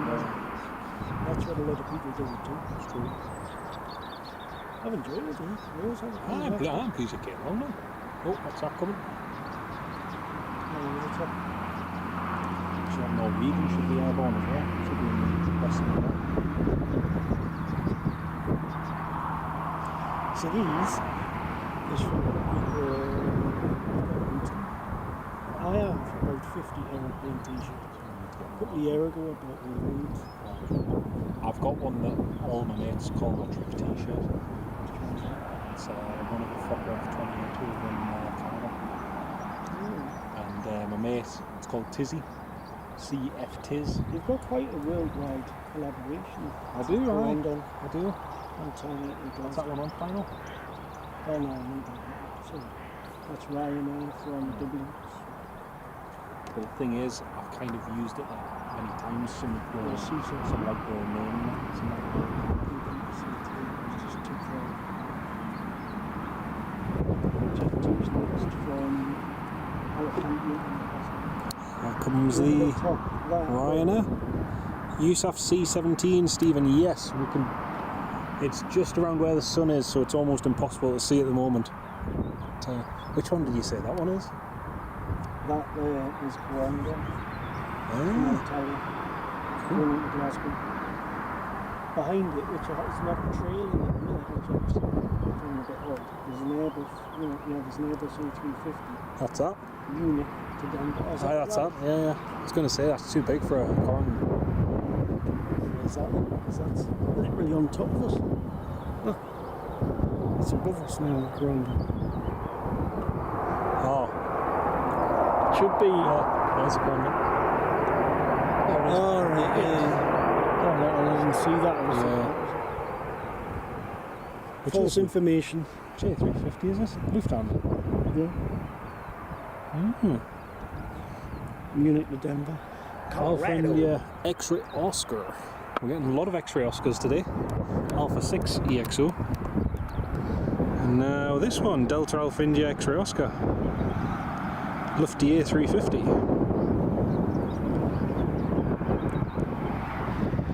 So that C-17 is reach. Alright. 648, and he's being Durham. Oh, so he's still... right. Might be visible. Well, not the ADSB for that. Aye. Don't think that's going to be too far. Might. So Ryanair just taxiing along. What altitude is he at? What? C-17? C-17. 30... should be With the drone, I doubt it's in. probably the last in the sun.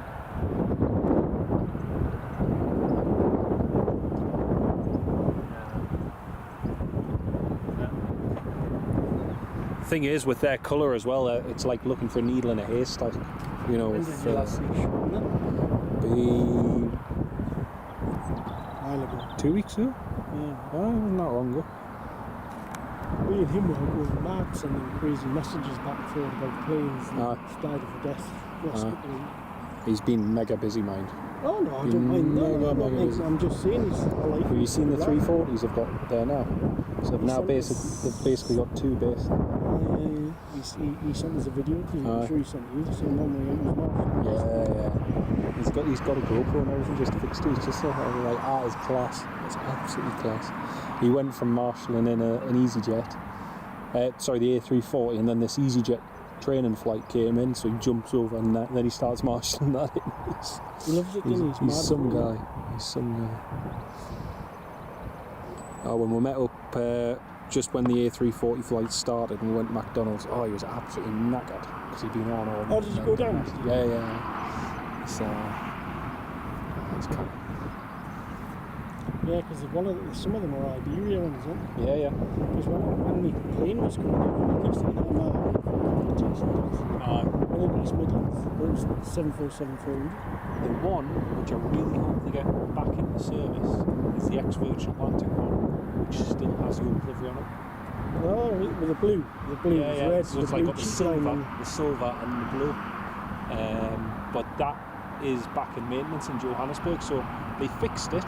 They got it ready for operations and out of Urumqi.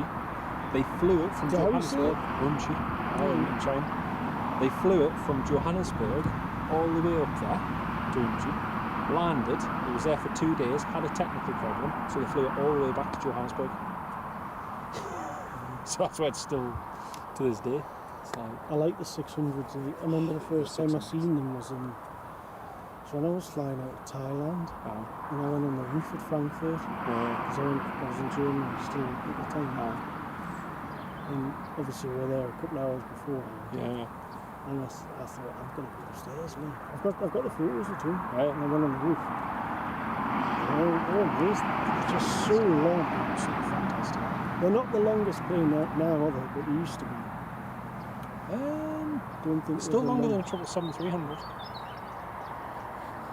Still Is it the 380 a little bit longer? Marginally.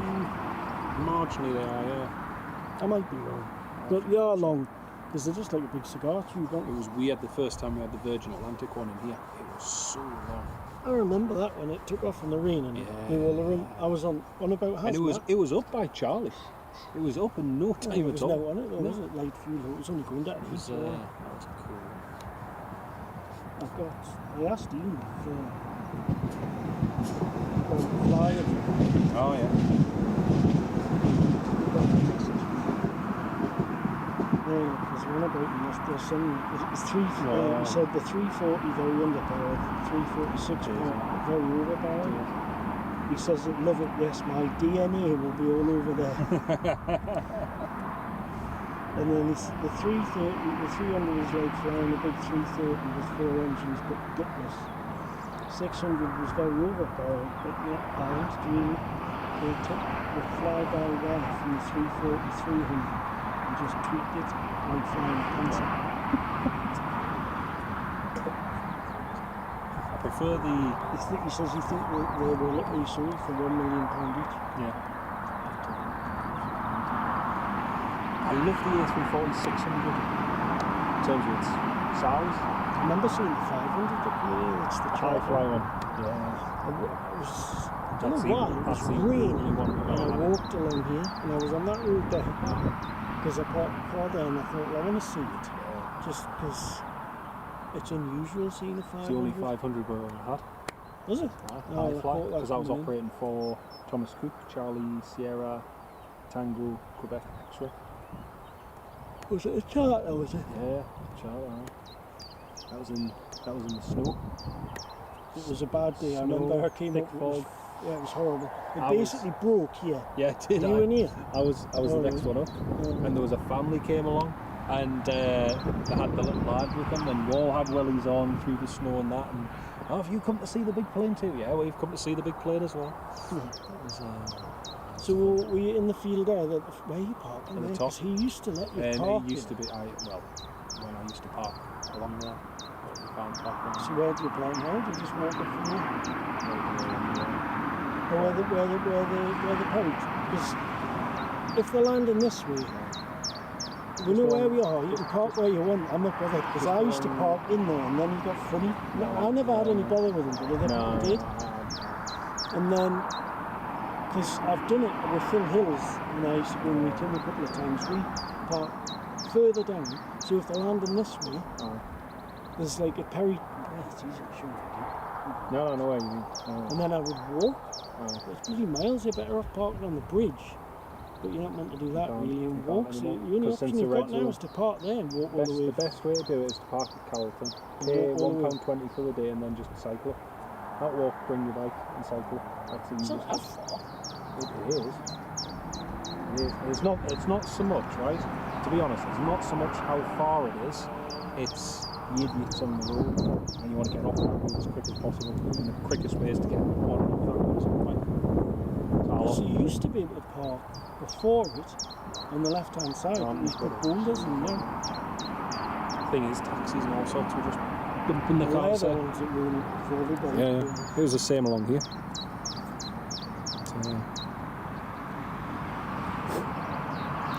Right, folks, we've got our next arrival coming in. Anthony Oyston. Hello, mate. How you doing? Great to have you on the live stream, Anthony. Welcome. Hope you're doing well, mate.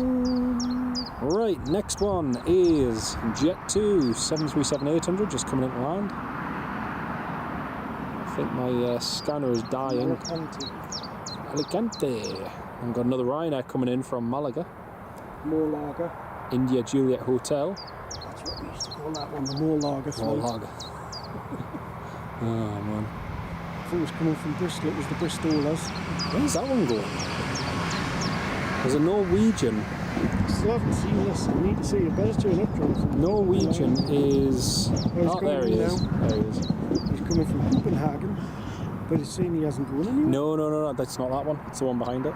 That's what I'm trying to work out, is where that one with no destination is going to. Presume Edinburgh. 38,000 feet. There's ours. He is due in 43 minutes. So is he behind? Yeah, he's 220 miles away. Where though? Is it true? So, we'll have it. I'd like to do that flight again, actually. Norwegians are cracking airline.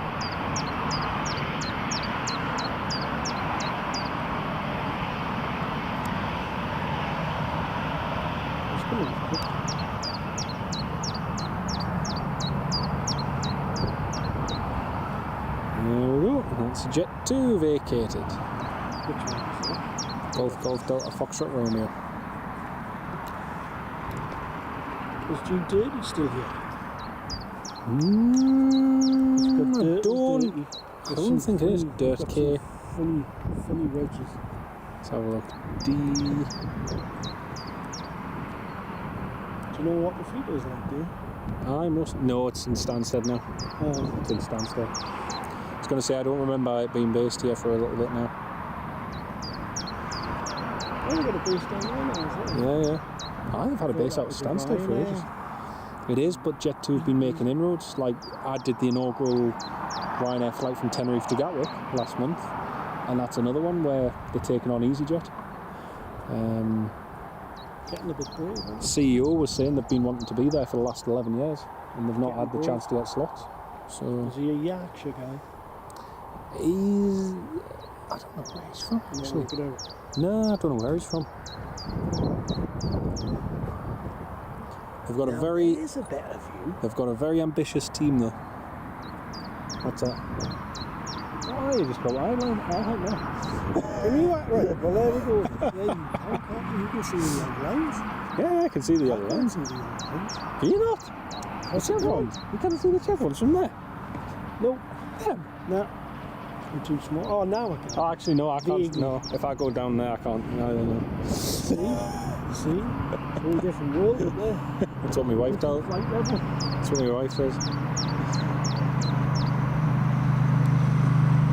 We've got little stools in the kitchen, so she can reach the top cupboard. Really? Otherwise, otherwise I'll just go like, yep, there you go. Is she one of them like mine where she can't open the jars and we've got to open them? No. Ah, she's grand with that. Oh yeah. Well, I see the 737 from there. Wow. Training one. See that one there? That's the Emirates. No, I'm missing the didn't see them in this. Well, here's a question for you. What airline did that belong to? WestJet. Did it? Yeah, WestJet. Yeah. Did it fly in? It did, Oh, okay. And When was that? 'Cause it's been a while now. It's been 2004 or 5? do that on your face. Hey? Green. Yeah. And again, this side. So here's a fun story about that WestJet.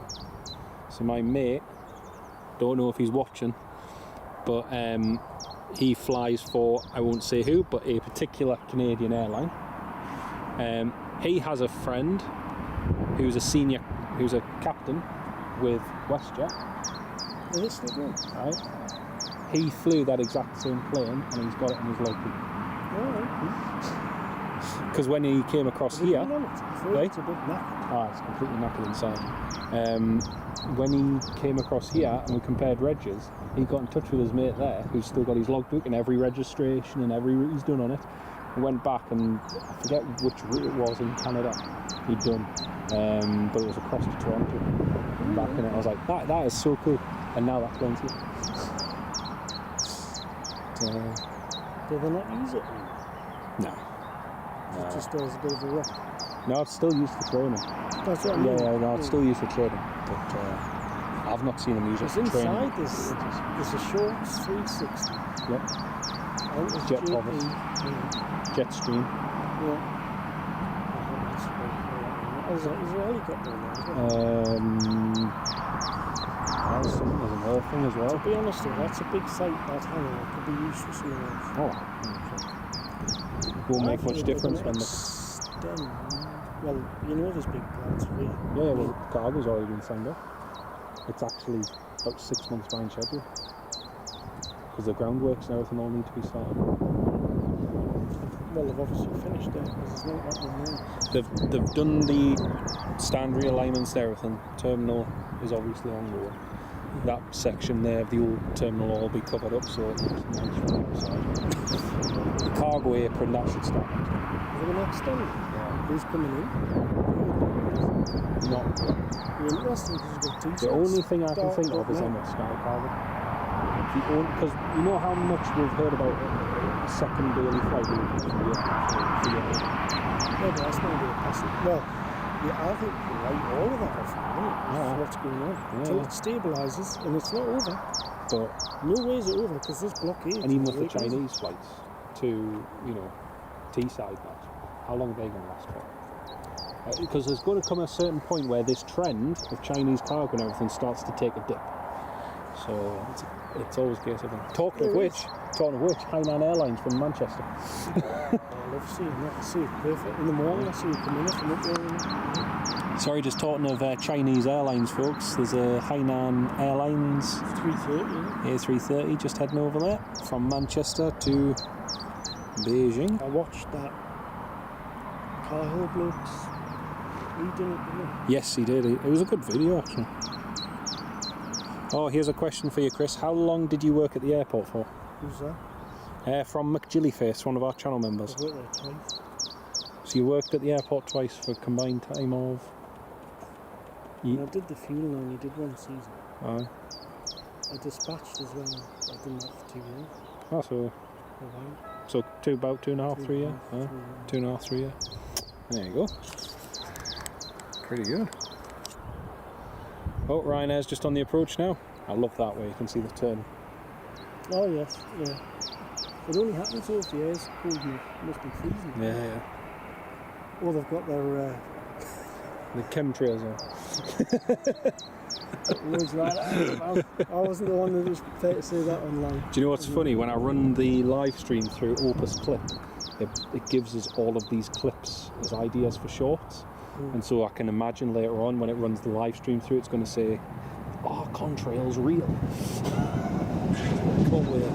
Short for that. It's crazy, isn't it? It's all these flat earther people that believe in all that. It's hilarious. And it actually only works if it all depends on. It's all to do with atmospheric Temperature. conditions. Yeah. Everything's to do with atmospheric conditions. It's And it's really annoying even when the it's a lovely do you clear know day what? and it's retinas on You go back to every single space shuttle launch from the very start to the very last one, right? And look at the trail that each launch left. Each one, typically, is slightly different, even though they try and get it where the atmospheric conditions are perfect, so that there's the least amount of wind possible as it was launching.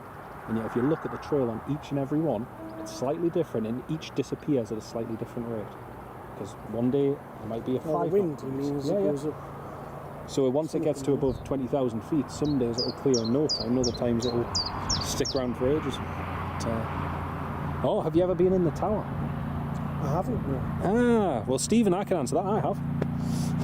No, I haven't. I've been doing the fire training there twice. Have you? Yeah, everybody does it. No matter what you do, you've got to go for the fire training. So I've done the fire training. Never been to the Especially fire when I did the training. field. But obviously, the trails. I've been in the fire engine, the Rosenbauer. Oh, Been for driving in there. nice. That'll be cool. Another interesting fact, that's the only vehicle in the airport that's got priority. So priority of any vehicle in the airport equals fire engine. It's technical because they're not out reverse. Yeah. And there's the second one for you people. It is going to be a 2-tank operation.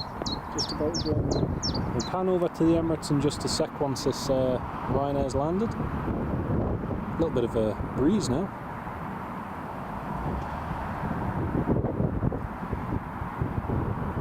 I always wanted to go up to the old control tower before it was knocked down. Been in that one. We've been in that one. So yeah, I went in that one. we've been in the control. It's not there anymore. I know. Yes, I've been in that one years ago when I was in the Scouts. Ah, Because I even went to the old fire station and they had old bedfeds. oh yes, yeah, nice. That's class. And I remember the jet thing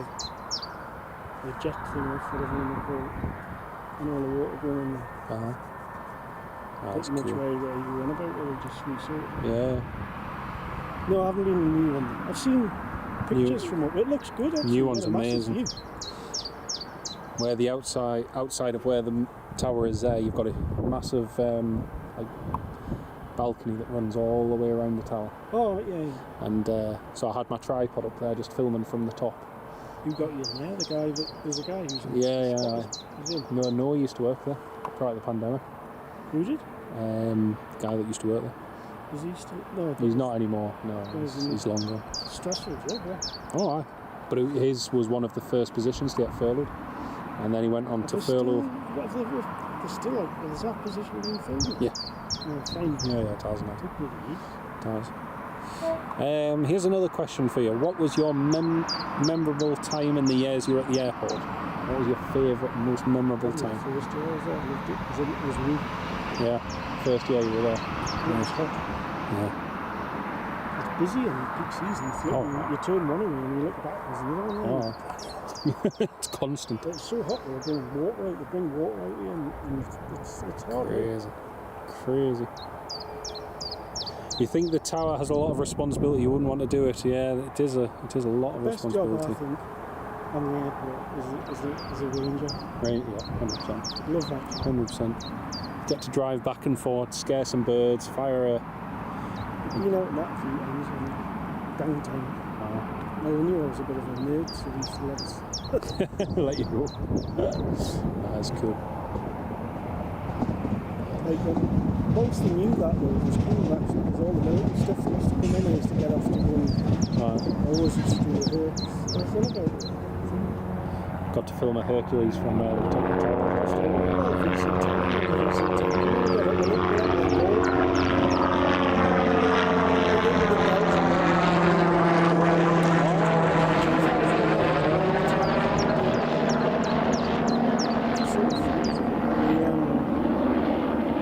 Indians had on the tail. Yes. That came in because the F-16 that year, Sunderland Air Show, it ingested a bird, had a bird strike.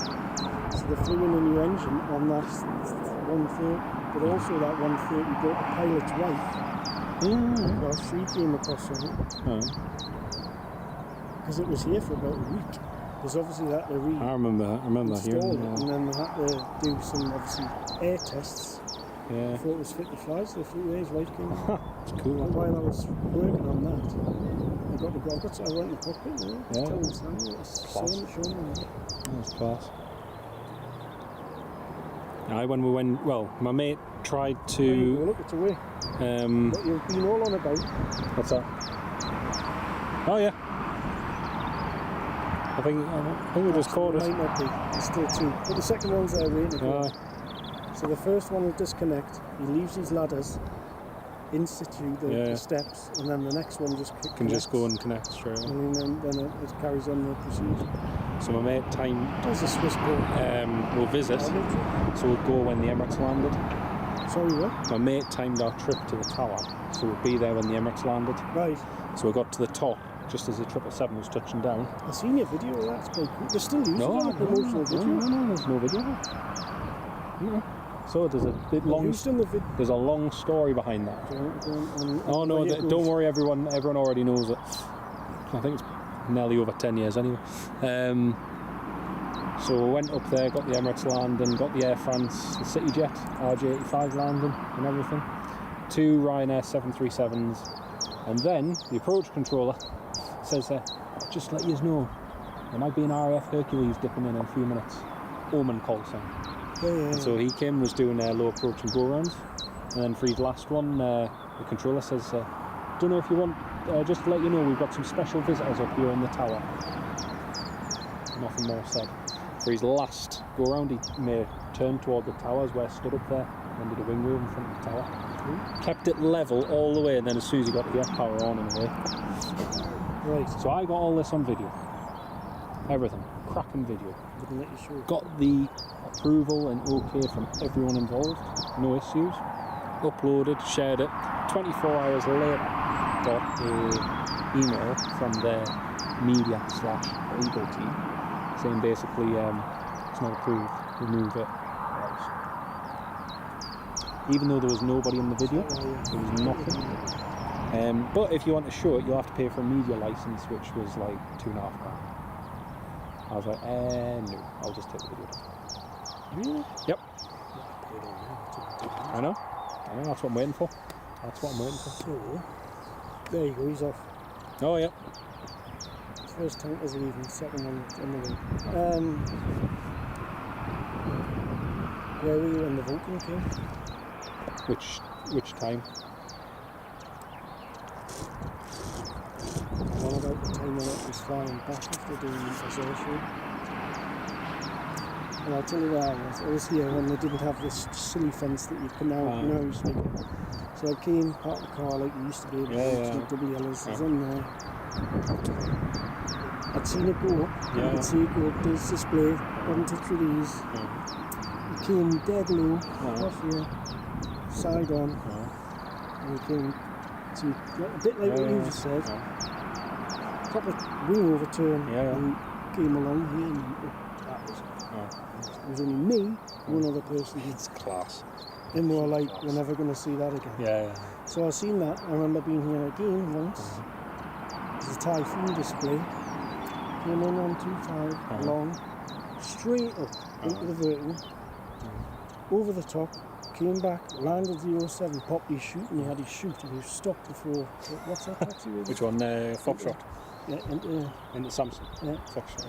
Into there, and he was still dragging it all the way. He didn't drop it, and then he dropped it on the. I'll never forget that. Never forget that. That was pretty cool. And then Misdemeanor, the Hunter. The yellow one. That took off, and he had his cockpit, his famous thing, Jonathan Whaley, who used to fly. He never used to when he came over here, and he was waving at everybody. Class. Were you here when the Jumbo came in, the BE one? In the first 777? Was it GBN? What, when the One World livery one? No, I was away. I was in Malta. I was at work for that. I was in Malta. Because the park side on it. I know. I remember seeing all the photos, thinking I wish I'd been there. That was pretty cool. Stephen Marchant, there's another question. Which airline are the friendliest to the ground staff? Depends how grumpy the pilot is. That answers your question. Free catering, just load meal, a few snacks chucked your way. EasyJet for me. EasyJet. In the day. In fact, we used to get all the catering that was coming off. We used to just give it, all the muffins. Brilliant. Crazy. Back in the day, but they're not. I don't know if it'd be like that now. Nah, I don't imagine so.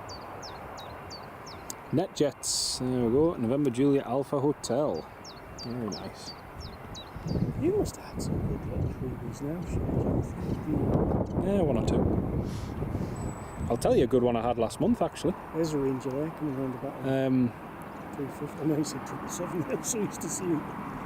Oh, no, actually, I'll tell a lie. One of the best ones I had was flying with Logan Air. But little airlines like that, they follow you. People follow you. Well, it's all about you. It's all about who you know. And if you know somebody and, like what we were about before. Oh, there's another good one. Jota Aviation. There's a classic one. Jota Aviation before they went bust. Flew the RJ85 from Dundee down to London City, and they were operating 4 Logan Air. And they were only operating 2 flights. Oh, 146. 146, So they were operating from Dundee down to London City. I booked the flight the night before because I knew it was going to be operating. I had a day off. So I booked it to fly down in the morning, I do a day's spotting at City, and then fly back in the evening. back to Dundee. They cancelled the morning flight last minute, but they were still going to operate the evening one, which meant now I would be flying down at 5 o'clock, land in London City, have about 25 minutes, and then back on the same plane. So I messaged London City Airport and told them, listen, I'm going to be flying in. I need someone at check-in to check me in for the flight going back. I asked someone in Dundee if they would do it, and the last on the check-in said, oh no, I can't do that, even though it's a UK domestic flight, which you can do. And I've done it loads of times before. And she was like, oh no, I can't check you in. I was like, you could. So I ended up flying on the RJ85 down to City, landed. Great landing there. Oh, it was amazing, especially in the RJ85. Amazing. I'll tell you a couple of stories. Ran through security as soon as we'd stopped and went back through.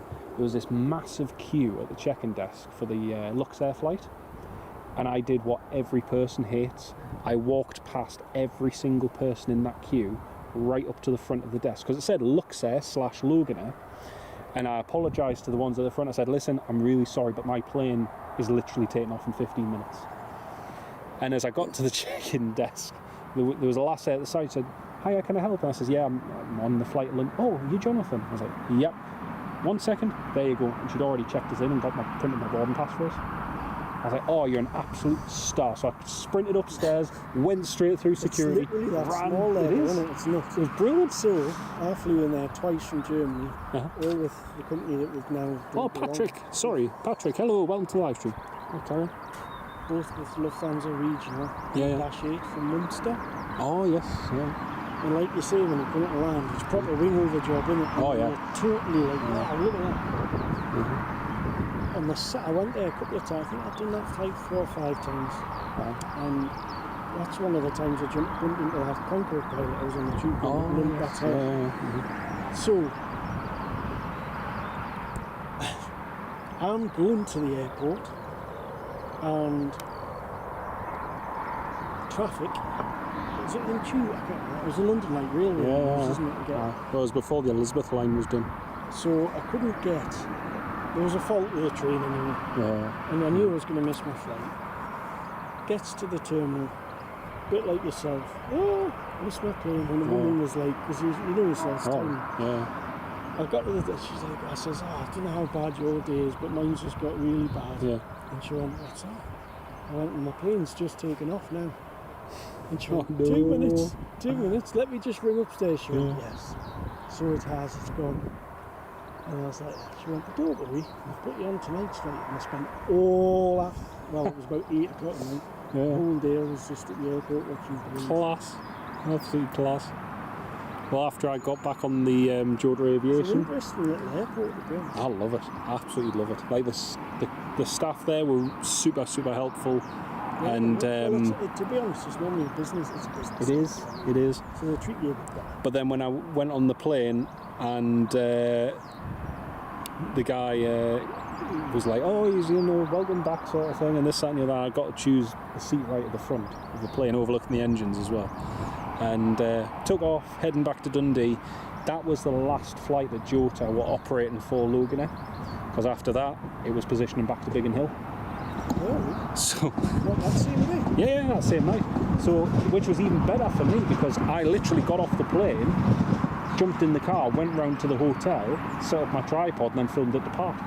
The last, basically to this day, the last RJ85 ever to visit Dundee. So I do like the not the 146, but it was the 146. I flew from here on Sabina once, lots, because it makes a really weird noise when it brings. It does, like. And it almost feels like you're going faster as well as it comes up. Flying it at night, like after dark, you can see the engine holes. You can see that glow of the wing on the engine. That's really cool. And I flew on Buzz. Do you remember Buzz? Yeah. Not, was it Buzz? Yeah, it was. They were blue and yellow, weren't they? I flew on a couple of them from Stansted to Düsseldorf.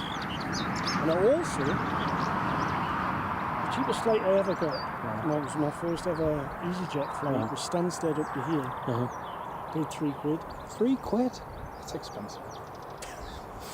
And then, was it £3 from might have been £3. I might be wrong. It might have been £3 from Germany to Stansted, and then I flew Go from Stansted. Do you remember BA's? Yeah, I subsidy. flew Go. 737. I want to say it was a 300. Yeah. Up from there up to here. Sorry. Oh, KLM just landed. I Patrick. remember this. They were always. Let me listen to this song. Hi, Patrick. Yeah, I was just reading about Logan Air's closure of the Dundee base yesterday. I saw that. It's a shame. But, as we were descending into Dundee with Jorah, oh man, Lewis, the cabin crew came and sat next to us and we were having a chat, and the other cabin crew, she came and sat and we were just having a chat and we were asking, you know, how I found out about the flight and all this, that and the other. Well, they had all the snacks left over from the catering, because obviously Logan Air had given them a certain amount, but not every passenger wants a snack, or a bottle of water, or a Tunnocks caramel wafer. So I ended. They were like, do you want a couple of extra biscuits to keep you going down the road on your journey back home? I was like, I can on then. So he goes back to the galley. He literally takes 2 trays, empties them into a bag. He comes, he's like, yeah, stick them in, you have a stick. It's like, oh, sweet, thank you. So I tell you what, we had caramel wafers and shortbread for a week after that. Oh, it was brilliant. Absolutely brilliant. They are right. Hey, Mrs. Wolves, using the KLM logo. Dean, no, I won't be here at 3:55. No, I'll be away by then. But no, it's a shame about the closure of the base, Patrick. It's a real shame. Looks like we've got a whole stream of arrivals coming in now. Took us about, this was first thing in the morning, so it was like, it's just under 3 hours, I think. Just under 3, about 2, yeah, it was about 2:45, 2:50. Because first thing in the morning, if you beat the bypass, that's fine. As soon as you start going, you know, as soon as you start going later on, it's, oh, EasyJet coming in. Oh yes, Turkmenistan's inbound as well. Woohoo!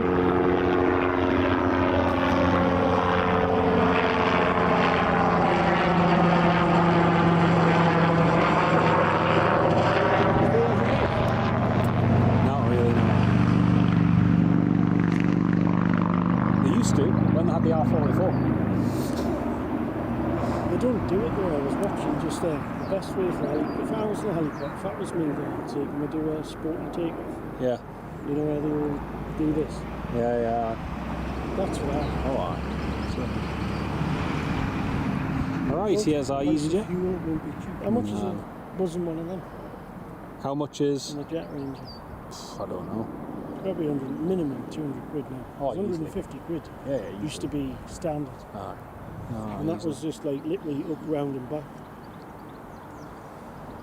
Patrick, no, you've still got till September, so you've still got plenty of time to see them there, mate. Where's this from? EasyJet from Corfu. Yeah, that's all right. It's one of our based ones. 33 quid. Nice. I looked it up with you yesterday. Aye. Yeah, I'm thinking of going out. That's where you go filming with. I'd like to go to Corfu. No, but have you seen what the runway's like? Oh, aye. Yeah. Well, that's where Kevin Manning's going. Yeah. He's going for. I mind he said he was going. Well, Norwegian's doing a bit of a weird route. He's heading all the way up to Berwick and he's descending down to the north around Berwick. Yeah, kind of going, getting a tour of Northumberland. I have to do that. Have you seen it, the coast like that? Yeah, loads. Yeah, I've done it years ago, but not recently. I think one of the best ones was one night when I came back from Aberdeen.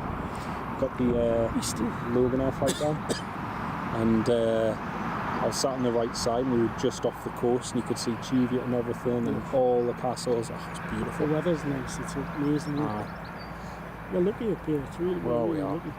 100%. Oh, that Turkmenistan one is just about 10 minutes away, or 8 minutes away. Brilliant.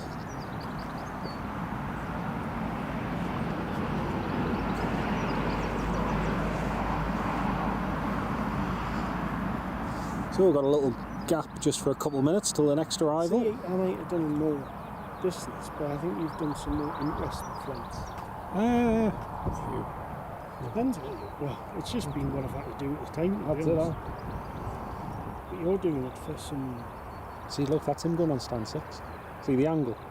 Yeah. They've changed the angle on it now and So you get repositioned it. Looks really weird. I did British Airways last 767-300, which turned out not to be the last 767-300. Never got them on I've flown on 76, but never be. Aye. Did that from Edinburgh down to Heathrow. And then they They announced used to use that as it was called the Super Shuttle. the Super wasn't it? Shuttle, yeah. And then they announced pretty much the same day, oh, we're going to extend it for a week. At which point I'm like, hang on a minute. How much was that? I got that pretty cheap. I think it was like £700. What I like about, they don't do it so much now, like, but I love it when they do like spotters trip. Oh, Condor did that, didn't they? yeah, That was a for the Condor last trip. 75. I've got a soft spot for them. Like, I do like say I would have liked to have been on it, but then I wouldn't at the same time, because some of the stuff was cool. Don't get us wrong, but it's just gimmicky. yeah, pretty much. Plus the fact Especially it wasn't because even it was full. German. Or a bit Plus like the fact that, it wasn't even full. You could have crammed in nearly 100 extra people in, but they decided to have a disco on it instead. Yeah. They had a live that's DJ. definitely German. They had a live DJ and everything, which, Yeah, like I say, yeah. is cool, but I'd rather have had an extra 100 people on board. But I can honestly say I have been on the last ever Condor 757 flight from Frankfurt to New York. That was a bit Cracking Was it flight. a red one? Yeah. Got a It's safety card. insane. I think that really got Crazy. stuck. I've had the safety card as well, which the cabin crew were trying not to give away, because it's pretty much everyone, all the spotters on board wanted them. And I asked him, I was like, oh, can I be really cheeky? I said, is there any chance I could grab a safety card? Nope. I said, no, I said, that's fine, I just wanted to ask. I went in the cockpit, had a cracking chat with the captain and first officer, really, really lovely. The thing is, the cabin crew wanted us in and out straight away, but the captain was so soundly, like, they would have talked for but then, as I was leaving the cockpit, the cabin manager just said to us, like, "This is for you." And I was like, "Safety card?" Oh, I says, "Thank you very much." I says, "That's really, really kind of you." I said, "No, it's okay." He says, "I've had so many people ask me for them." I says, "No, I appreciate that. That's why I didn't want to push it." Yeah, but I thought, that was really kind.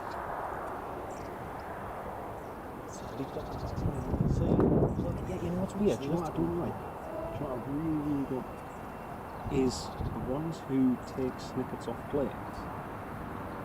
And then, I love the fact that you cycle them into something, but I'd rather see the plane than a table made of it. Does that make sense?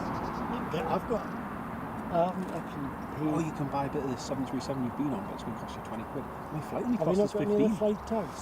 Yeah. Have you not got any of them proper? No. They're good for some. They do.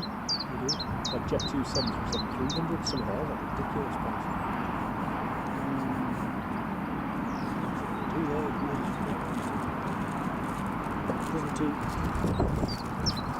Northumbria helicopters. Flight prices. They're pretty good actually.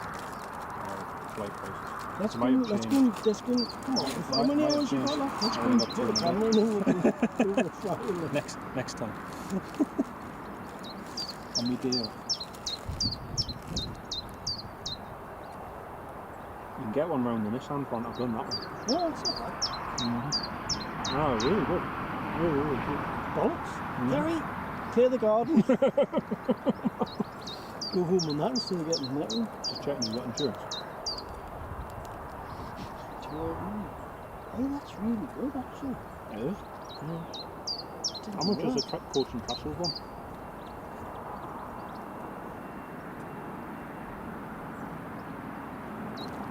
You know what? Hold on.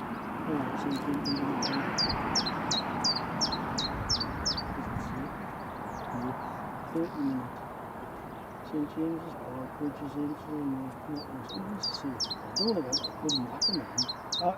That's the one I've done. That's the one I've done. You could ask them, rather than going that way, can I have the flight plan to go, but you'd have to arrange it. And how much I got? Probably 100. Because you're giving them a bit of... No, I know the owners.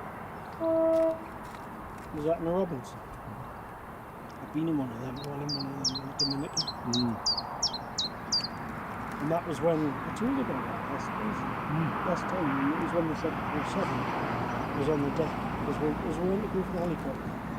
While we were waiting to get picked up to go to the heliport. The jumbo jet went over the top of the entrance of the hotel into the Punta Cana airport, and I thought, wow, that's cool. And it wasn't very high. And then I jokingly looked at it, and I went, wouldn't it be great to go on a jumbo? And then, sure enough, it was for us. I couldn't believe it. Well, it was when XL Airways went pop, wasn't it? Oh, yeah. Because I went out on 767-300 It's 2008. from there. Was it? Couldn't it be? Yeah, well, because my uncle and aunt were meant to be flying with them. And the whole, thankfully, it was insured, so we got everything back to the that was 2008. And I came back here, we heard of an airline, it was an Italian charter airline called Pullman Tour. Just like the second Yes. And I landed in here, and I broke through the crowd, and we had a port time. As in where the ferry terminal was. And then I remember turning out over on the 2-5 approach, and I remember coming across the A1 thinking, oh, Steve still seems to be hard here. And there was a full stop landing, and my God, he put the back wheels through the blue boards. And then the park over there, where the C-17 normally do. And the 740s, the Champions League charters, quite often you see down in Manchester and stuff. Well, that was the last 747 I seen in here, was the Atlas one. Yeah. Actually, is it Garibaldi? Are they off an aeroplane?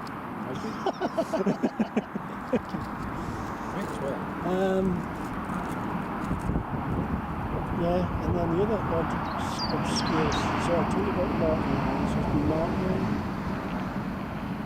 Pullman Tour, which I don't even think exists anymore. And then it was Corsair, which was a French charter, and that was to Calgary. Got the Corsair 747 at Edinburgh. Well, there was the 200. It was 200. So, Six Nations charter. It was the last time. Basically, it flew us from Bryce-Norton to Calgary, and then the pilot said, after this, it's going on his last flight. So you're on his last passenger flight. Cool. It was going into Morana to be scrapped. Cool. Around the 200. Of course, because I remember Bry Porter, my troop corporal at the time, sorry, the trooper then, when I was first job, they asked if anybody wanted to go in the cockpit for takeoff, and we went, sat with us. I learned though from that straight away. I was like, right, I know I can ask, and that's how I've told you. I've been in TriStar, I've been here, and I've been in the VC-10 for land and takeoff. Full class. So VC-10 was in Hanover at night time, and I remember the pilot was really fucked off because he asked for a nearer stand for a transfer of the bus. I'll fucking teach him. And he landed and put it in full reverse and set off for that noise monitors on the airport. Because he was really, really annoyed. But that was great. And then there she is. There's the Turkmenistan. Wake into Doha. Got the Kaisan approach. And through here, you see the TriStar was at Hanover when I come back from Iraq. Jump seat, and I couldn't believe how good the windows were. Oh yeah. You could just, I mean, I was sat, the pilot was there. You could see everything. Yeah, huge cockpit. Right, folks, we have the Turkmenistan government Augusta Westland 139 coming in now. McJillyface, will I be doing t-shirts? There's a good question.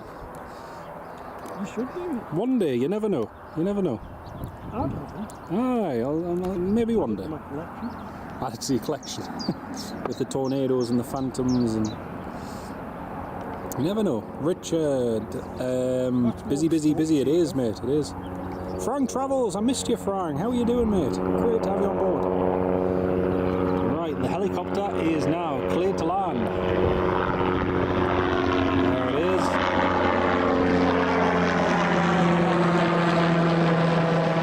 This is a rare one to see here, and this is the Stephen, it's Luftier 350. Yeah, Stephen, sorry, I was just having my lunch. I was just sat down having my lunch when that went over. There's a I can't get my words out. Lufthansa A350. Just over to the north east. Right, here comes the 139. TUI inbound from Mallorca in 5 minutes. Pardon me, thanks Richard. Oh, I got those chicken slices reduced at the Co-op the other day, and I didn't realise they were fiery hot chicken slices. That's the flaming arseholes. Yeah, hence why they were so cheap. I had one yesterday and nearly blew my head off.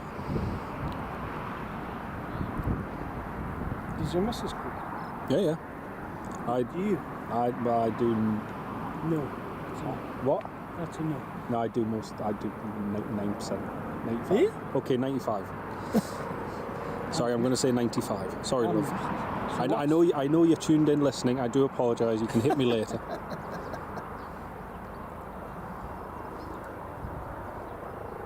Especially as... What's this? This is the Turkmenistan government one. We've seen this. Well, me and you seen that the last time when it was the 21, do you remember? Yeah. That was the S92 though. That's this, yeah. That was the S92, yeah. I haven't seen this one though. So what aircraft is it? It's an Augusta Westland 139 of the Turkmenistan government. Why did they? Very smart. Just touching down now on runway 25. I don't really see it, but you have to watch it on the back of your phone.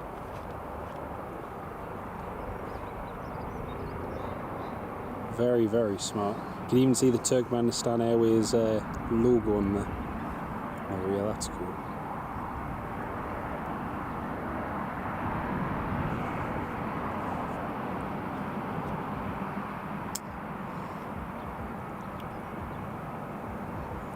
Johan Schoff, hello, welcome to the live stream. Great to have you on board.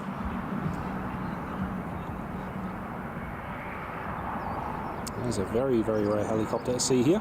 Is that a real country or is it made up for tax purposes? Stephen Marchand, probably the latter. It's, yeah. If you ever watch a video of people who try and visit Turkmenistan and some of the challenges they face, it's interesting. Yep, that's the one. That's 2017 build, I think. Has it got a white note Any? on that one? No white note, No. just the logo and that's it. No.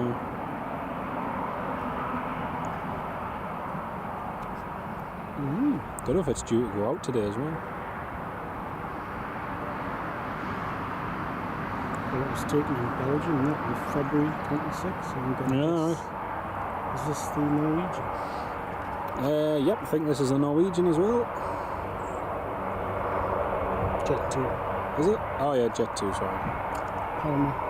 Then you've got Ibiza. Then you've got another Jet 2. Ibiza again. The poor, That's going to be a miss. poor Norwegian's getting no. forced right to the back of the queue. Yeah, he is. Yeah, he's getting totally Yep. wheat. And yeah, if he'd had a He's off on his straight... castle tour for a little bit. Yeah, he's now heading down to Sunderland. That's a bit odd. Yeah, you're going to get 3 all at once. Jet 2 just... There's your favourite going over the top. How about it? Alright. How about this? Can't see. Would you know the reg? Hey?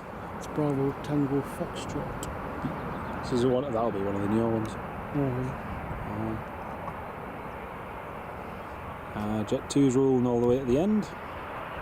I love how much speed some of the pilots carry toward the end of the runway. And then I bet the brakes don't go. stomp on the brakes. Yep. And then they're like, ooh, when they get on stand, ooh, we've got a warning. Most of the hot brakes happen just on touchdown when you're at your highest speed. That's why most of them roll out. Pull them off. Yeah. Aerodynamic braking, more airflow. I must admit, I do prefer that livery. Oh, the silver one, much It's better. much nicer, isn't it? So their other one's the Holiday, but there's a Canadian Airlines that you get. Allegiant. Yeah, look very Legion, similar. yeah. Well, at least some of the planes do. Yeah, they did. They were in the same. Pretty sure they were in the same group. Right. Um, Does that still go on? Not anymore. Not like it used to. It used to happen all the time, but Yeah, they not used to anymore. let them out in the winter, didn't they? I think it's because they've got more skiing flights now. It was the same with what TUI did with Sunwing for a lot of years as well. They used to exchange the 737s over the winter, and then Sunwing would bring theirs over here during the summer. So you think out of all the Thompsons are could be the most unsolved? Oh, aye, 100%. That's it. Yeah. I know a couple of people who work for them, don't work.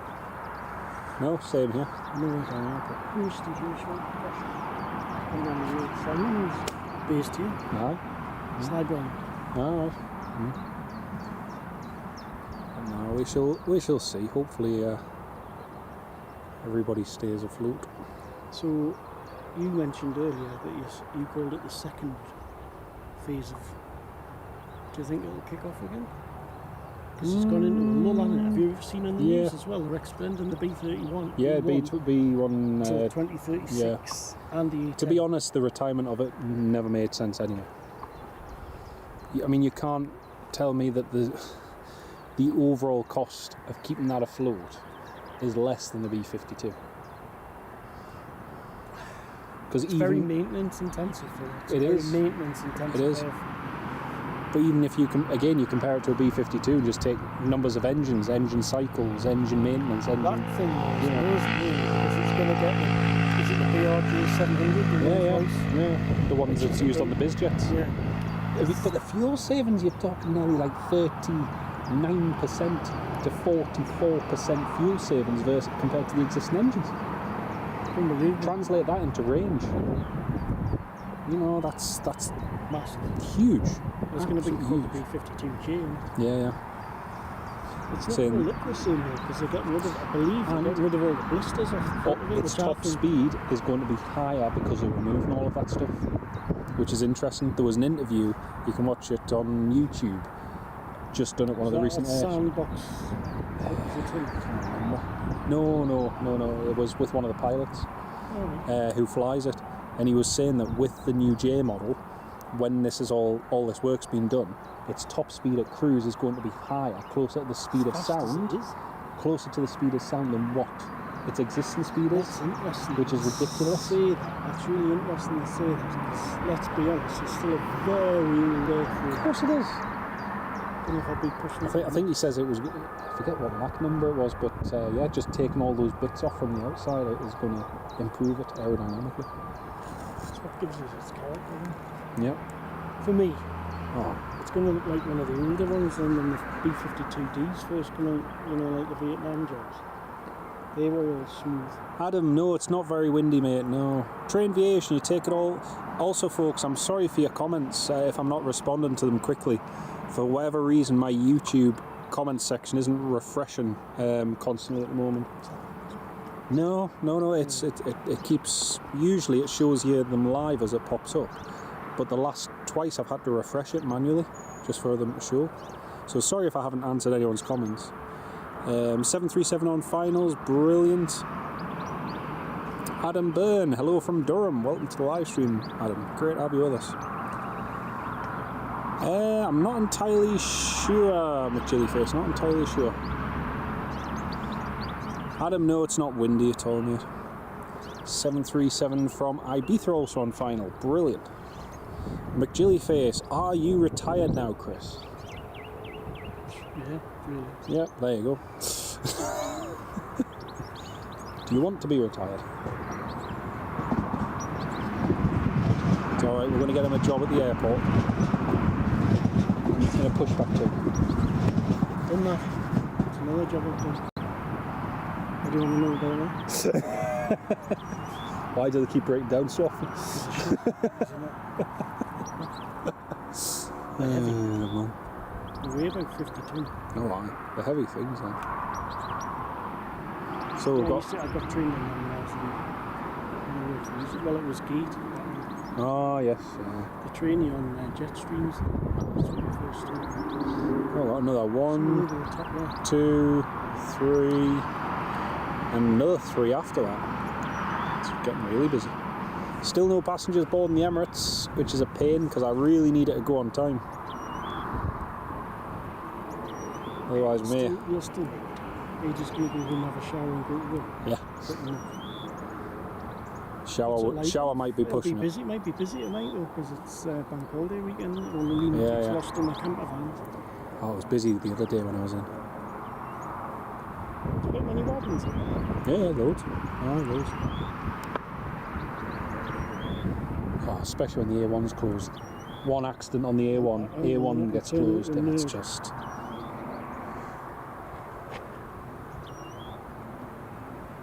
What's that? I was hoping there might have been an RAF training flight today, but there is literally not a single RAF plane on it. Yeah, it's Goldfinch, yeah. Did you know that? Right? Yeah. I just turned it on. Oh. Interesting noise. Yeah. I like my birds of the metal type and of the feathered variety. And I'm sure.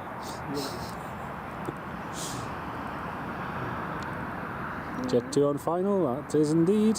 Next up's Norwegian. Really messing up Norwegian. They are. Norwegian should have landed 3 minutes ago and he's still in the air. Thought something. I wasn't bothered. Like, To be honest, I thought there would have been a... I thought there would have been a couple here, especially because XO, it's the first time it's been in, and this Max that's coming in, it's the first visit as well. So fuel prices now. Yeah. No postman as yet. No. Looking at the camera. Ready? Looking at the camera to see the postman. Hey, Daniel Sander, welcome to the live stream. You joined at the right time talking about birds, yeah. Oh, he has been. Oh. Welcome to the live stream, mate. Hopefully you managed to get home back home last night, eventually. Oh, you timed that well. Right, next up, folks, is the Norwegian 737 MAX, and this is the first visit of this MAX to Newcastle. So here we have Norwegian Airlines 737 MAX 8 from Copenhagen, Sierra Echo, Lima Alpha Bravo, delivered to the airline just at the end of 2025, and yeah, this is the first time it will have visited Newcastle. Just about a touchdown now.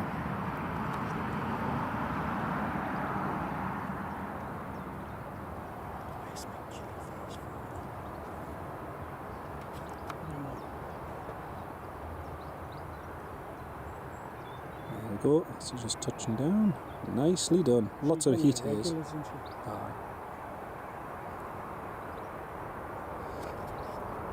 And Dan, yes, the Emirates is a first visit as well, mate. Alpha 6 Echo X-ray Oscar. I haven't had that one in before, so. Oh, is he going to roll to the end? Go on, keep rolling to the end. I hope so. Yeah, go on. Go on, keep rolling. Yay! Thank you, Norwegian. Woohoo! Because I've never seen one before. Yeah, that'll do it. Beautiful. They've got a nice pattern on the tail. You used to have it somewhere. No, this is the new livery one. For what? New livery.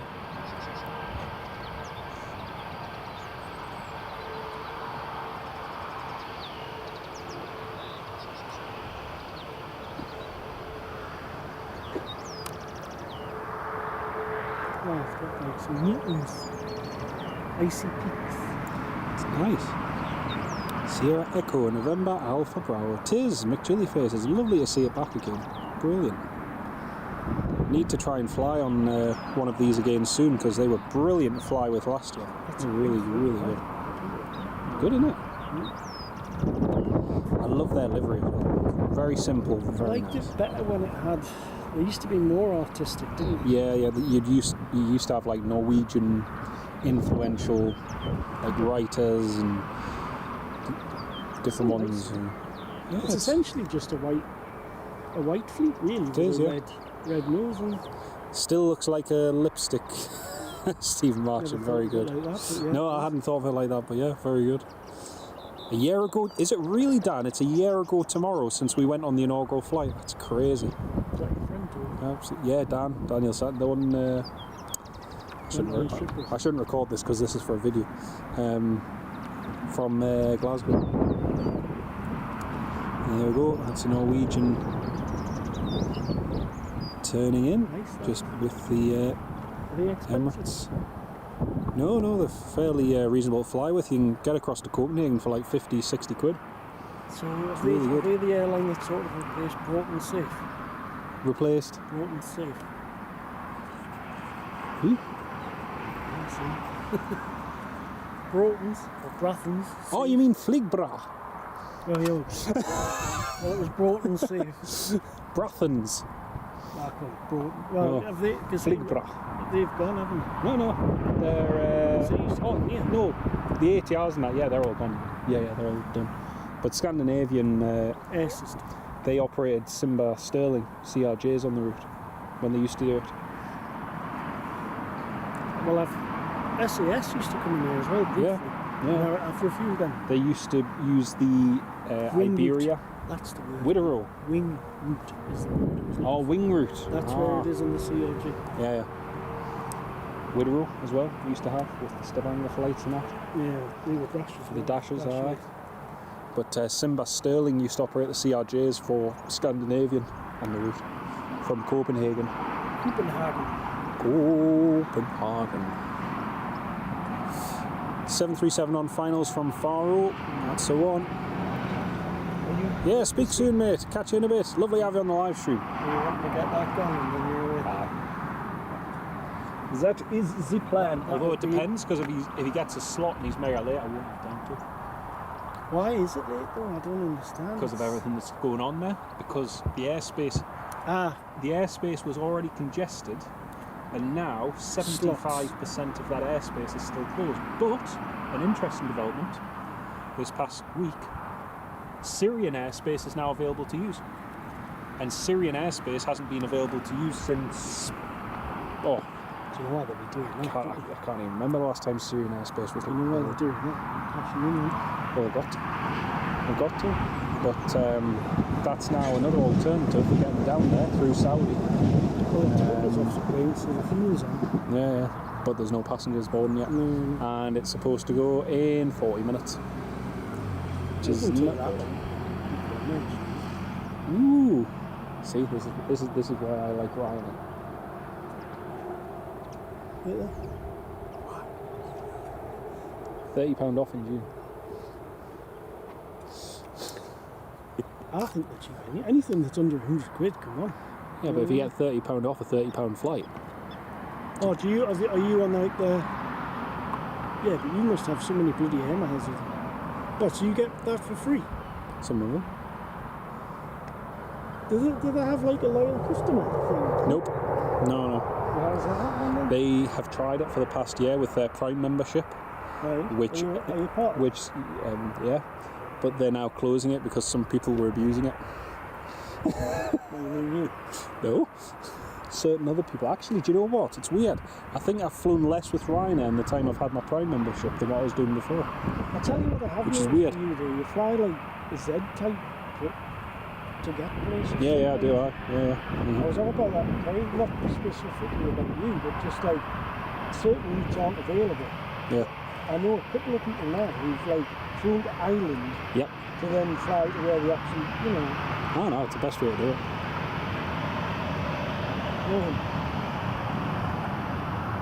Nope. all them people are now going, man. Aye. Look at the weird person stood there filming us, and he's waving as well. You know, Never seen him in my life. John Adams, hello mate. Your mum and dad are on the Bodrum flight at about 2:50. Unfortunately, we'll probably be away by there, mate. Yeah, because I've got work later on, so we'll have to shoot off. Alan Lee ATC, lovely to have you on the live stream, Alan. Great to have you on board. Enjoy your afternoon nap, mate. And we'll hopefully catch you on the live stream very soon, Alan. Take care of yourself, mate. Great to have you with us. Big shout out in the live chat to Alan Lee, everybody. That's a Jet 2 just taxiing. Do you know what? There is not a single RF airplane airborne at the moment. Nah, it's absolutely. And it's a bank holiday. I know on Friday they always do reduced operations, but like there's nothing at all happening. Bank holiday. Yeah. It's okay, we only There is a gleam in Scarrow, but we only go to war Monday to Friday. oh, Dear. Dusseldorf Cemetery, easy jet. Just go over Leeds East. Yeah, they'll be in there. That's a nice little way from there.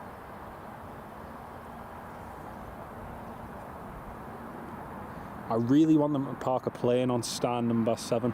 Naples is going to be I really, really, really want them to park a plane on stand 7. Naples is the next level. Naples, sweet. And there's a little bit of a gap after that, isn't there? The next one after that, I think, is the Dusseldorf one. I just mentioned he's like I just say, he's just gone past Leeds East. Or what used to be Church Fountain. Whatever it was. Oh, the Turkmenistan one is due to go out at 20 past 2. So we might get the Turkmenistan helicopter going out as well. That would be nice. What do you think of Jet 2 doing all their own self-handling? Makes sense. Makes sense. Some of the others were being an absolute pain in terms of...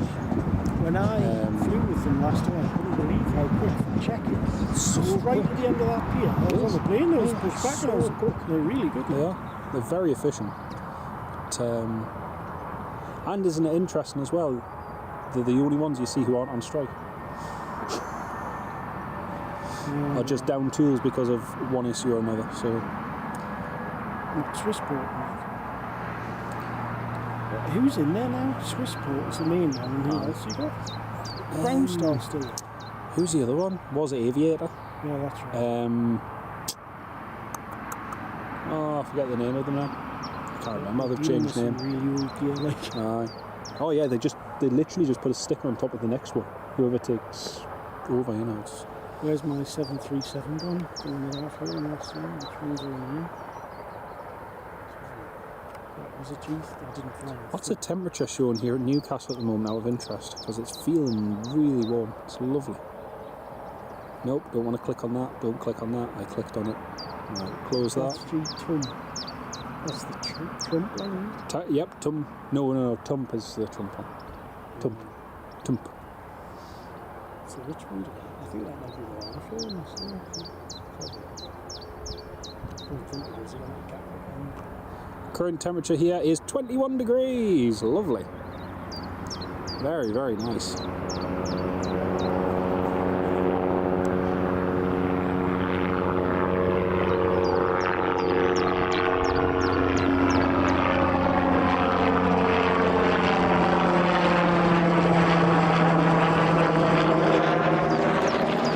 So that TUI that's just landed from Naples, the temperature in Naples is currently 19 degrees, so it's 2 degrees warmer here than in Naples.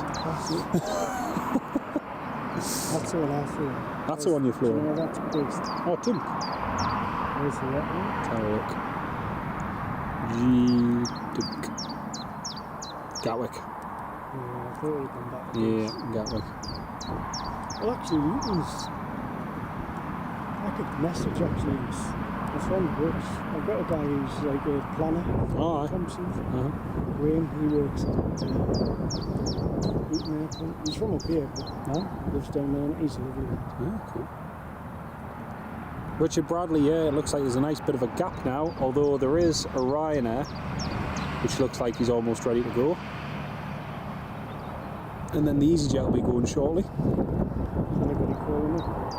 Oh, they've removed the stairs, woohoo! Off the Emirates, stairs are gone. See, there's you seeing. Oh, hang And on. I guarantee it's boarded through the airport. Jet 2's got a baggage issue, so they're going to have to delay. Jet 2 on stand is having to delay because they have an issue with a bag. Yeah, that does look weird actually, that plane there. Does, doesn't it? No, so is there still another stand in there? Yeah. So you can literally get another 7.3 in between them two now. So you can, It's going to be so you the can go, first to forget that they've changed that. you can go 7.3, 7.3, 7.3, 7.3, 7 all the way along. Which beforehand you still couldn't. using these two down here? It used to be Yeah, nose in. 1 and 2. Right. But they've moved one, so now you can have 2 parallel to each other. Whereas beforehand, if you wanted anything sort of A320, 7.3 side, it had to go in at an angle like that on, I think it was 31 or 41. And with them using stand 6 beforehand, you could get an ERJ or a Dash 8 on that, along with a 738 alongside, whereas now you can get 2 738s alongside. So that's much better. Although it still looks weird. It's just because you're used to it. Yeah. It's, but it makes most use of the space as well. So I do agree with what you said though before. It makes sense to me. Blue or something. yeah, WestJet or someone like that, someone where it's not going to cost them a huge amount. They can do the flight utilising 2 crews, and if needs be, they can rotate them from here up to Edinburgh. That's the sort of thing they could very easily do. It's just stick them on the train, get them up there, operate a flight out the next day or 2 days later, whatever. So it's not going to be a huge cost to them either to put them up. So, well, the Emirates hopefully isn't going to be too long because the stairs have been removed at the rear. They haven't called up yet. We shall see.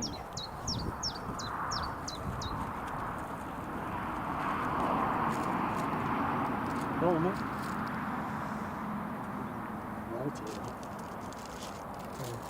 I haven't bought any date today. It was a last minute. I literally, honestly, I sat down and flicked it and I thought, I'm thinking of going. Oh. And I thought, I'll just see, and then because I know it's a nice day. I was thinking of coming yesterday, but I didn't. I would have come yesterday if I had my window clean to do. I just couldn't. I couldn't not do it. Jack of all trades, isn't it? I used to do it full time prior to the pandemic. Have you got all the wash and reach system? Or did you real sweep? Yeah, I'm traditional, which is a problem because everybody sees you doing the traditional way. I was like, oh, can you do mine? I hate the pull system. It's like, no, sorry, that's just doing 100% work. So, which is nice because over the years I've managed to be really picky with my work. So and I've got customers who've been loyal to us ever since day one that I've done for years, and I still do them just to catch what's up the on the demographic of people living on there? What's the demographic? Age demographic? fairly, I'd say getting on. Tired. A lot of the ones, but I've covered such a mix from the families to younger ones, individuals who've got the houses, all sorts. Oh, very good to do. It's a demographic I like though. It's a mix of everybody.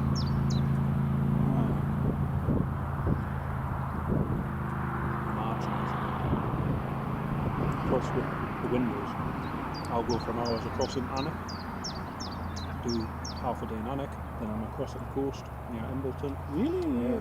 Do a bit of, I used to do Is bits that of your model. main thing? Not the main thing, it's just, I don't want to say it's a side thing now, but it's something. The thing is with that line of work, for example,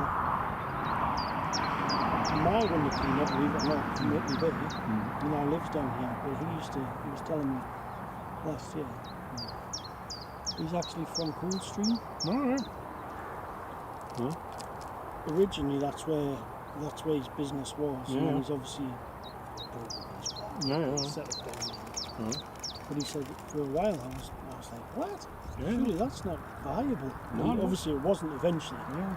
And now it's permanent thing, but he's a good lad. Like, I like that. If you get something that's good, that's reliable, that's all.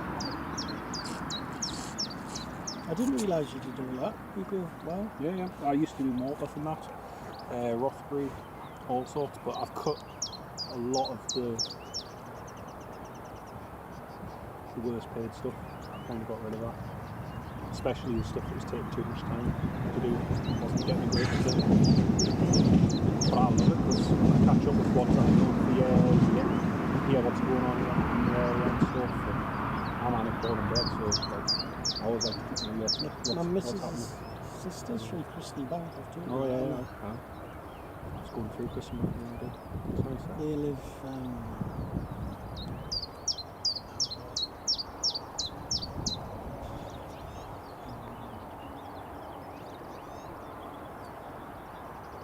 A few holiday cottages and sea houses and that as well, but stopped doing those as well because they were just taking too much.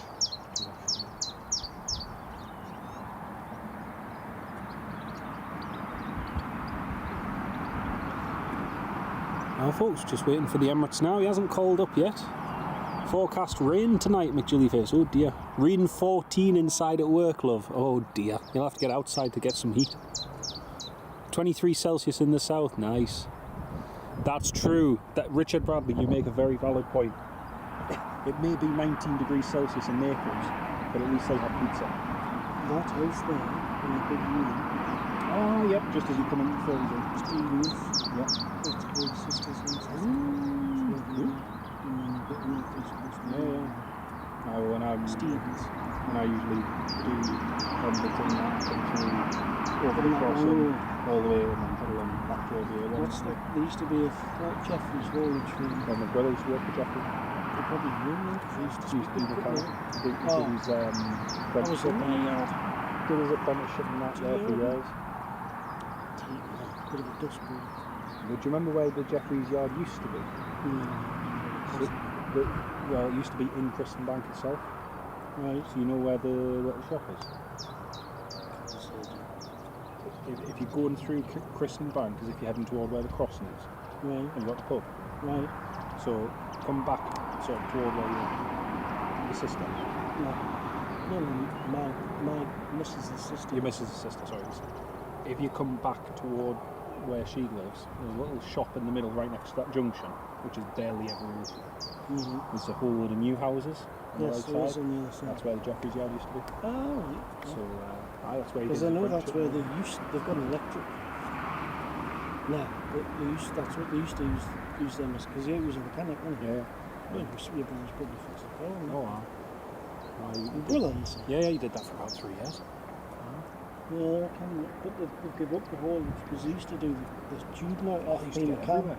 Well, I used to run out FP McCann, FP McCann's is a big concrete, that's where I was running out of. And that's how I used to work alongside the Jeffreys lads. Because we used to like cowboy together, as they used to call it. Oh, you But I enjoyed used to love it on a day like today because you'd be parked in the McCann yard. The trains were running past. It was 3 hours to strap them all in. You were fucking kind of sweating. But the lads up there, it's just nice lads. Stay quiet. Everybody knows it.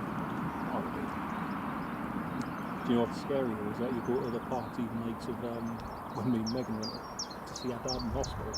I got talking to this guy and he was in there. He wasn't from Inverness way. He's from Is your Wales. missus from up that way as Yeah, well? she's from up in the area. Is she? Yeah. So when you fly up, because honestly, when I see it on YouTube, I'm like, how the fuck is he flying out there? Right, so obviously you've got somewhere to stay. If you wanted. If I wanted, but I don't. No. I only did it for that Air Baltic one anyway. But I could have if I wanted to. I stayed over. You realise she was from up there? Yeah. How the hell did you meet her then? We've known each other since we were about. Well, that's miles away, Inverness. Our mums knew each other when we were younger, and we'd always been friends growing up. So. And then this thing called COVID came around, and it's funny, you know, you start talking to people online, you start messaging people, and then But Facebook's amazing. Camborne Barracks, which is the big barracks castle, it's been a big exercise out there. Oh yeah. You be up to pay them. Yeah, the ranges. But that's also where Glenmorangie whiskey's made. I've been to the Glenmorangie, however you pronounce it, 10 minute tea. I've been. So I got a B-52 doing a bombing run at 10 a few years ago. Well, I remember I was tracking that at the time because it came up, the two of them came up the coast. That's right. And my friend who lives near Lucas, he's one of the ones that, you know, when there's something moving up and down, if it's coming up and I'm aware of it, because I sometimes miss stuff like the F-22s I didn't know. Well, I heard them, and then by the time I did see them, I was like, fuck. Because you could clearly make out the tank. And there he tells about the well, there was no shoots. Yeah, there was. There was a couple of Merlins as well. I love the Merlins. I love them. Flown in them loads of times. 3-engine piece of shit. Really cloudy now. Oh no, that's a How can shame. a big helicopter like that It's a shame. have more engines than a Chinook? Oh, wow. It's crazy. Absolutely crazy. I love it though. There's only meant to be 2 engines originally. Yeah, but you got a third for redundancy. Pegasus flight coming over us now, brilliant. Looks like the Emirates is almost ready. I'm just. I did, yeah. Which is what they were still RAF ones when I used to use them. I had one go tech at Eshet when we had that big exercise on. And the pilot came and gave us a guided tour inside and everything. They're big, aren't they? Huge. And I remember being in Iraq. But that's why I prefer the Merlin. I prefer the Merlin for comfort than the Chinook. The Chinook's rugged and it's great and it does the job. It's like a Land Rover.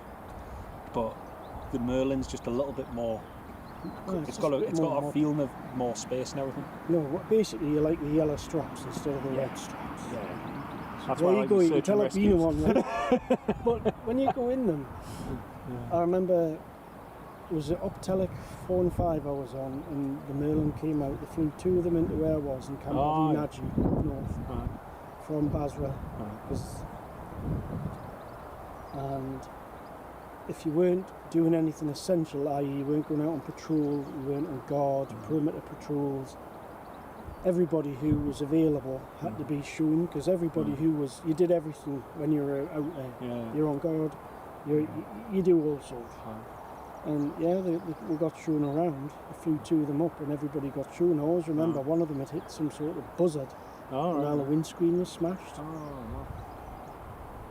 But that was all like, because before you go on any helicopter, getting on and off, you've got to be shown how to get on and off with the rotors going. And because at the minute we're out there and we're using Chinook, everybody's just straight up the rear ramp. The only thing you've got to watch is if it like landed there, you're running down, because it's, you got to, well, some people don't think like that. And then next thing you're tripping, you come clattering down well, with all your gear. You've got to think, with a Merlin, you've got to come in from the side, because it's got a high tail rotor, but you've got to feather in from the side. And it was just things like that, and then they show you how to get on and off. So fast forward that, a couple of weeks later, we did actually have a couple of trips out on one. And I always remember I went to this power station, I had to go and secure this power station out in the middle of the desert somewhere. Came in, and then when you run off, you're meant to go into all-round defence, so it can extract. And fuck me, that's a fucking powerful helicopter, because I'm lying on top of my Bergen. Everybody's like that, all-round defence, and you fucking want to lift off like one about before, like I said, like a power takeoff. And all of us were just fucking lifted up and fucking like twigs down the field. It was fucking blew everywhere, and everybody was pissed off, because all your weapon was covered in fucking... carry on. You were doing so well. I could tell you were doing so well. Edit all that. Apologies, Chris is doing his utter best, folks, to do his language. Don't worry, he's doing so well today. I can just tell he's just itching. So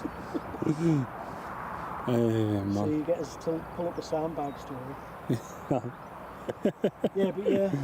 Merlin, very powerful. I love. Have you been in the Puma? Yes, loads of times in the Puma. I was in one every day when I was in Northern Ireland. Nice. It was a taxi, in and out. We used to live in a... There's not basically, in the UK military, there's not a helicopter I haven't flown in, bar the Apache. I've been in them all. Even a Gazelle. Oh, Eurowings. McGilly face. Yeah, don't worry, it'll only get demonetised later. We'll be fine. What you see? Bleep, bleep, bleep. Sorry, Jilly. Don't worry, we'll put a filter on later. We'll be fine. Yeah, I've flown them all. That's Gazelle's kind of helicopter. It's just like flying in a big fishing boat. Did you fly on the Lynx? Lynx on the first, the skid version? Yeah. H1. Mark 7. Yeah. And Mark 9, I've flown on board. Cool. That's the Eurowings just taken. I flew for Lynx. Did you? Yeah. Nice. We used to do Eagle VCPs in Northern Ireland where you just land, one on there. So let's say it was here. One down at the traffic lights, one there, and then you call. Yeah. And then you just check everybody, and then everybody get back in and off again. Brilliant. Yeah, everyone. It was in the sentence when I said I've flown in the mall. Yeah.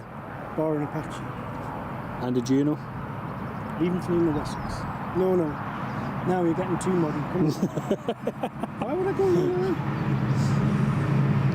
They were still using Gazelle for elementary training back. I love the Gazelle. I absolutely love it. One guy that owns one down south, he brought his Gazelle up for a day at Eshet.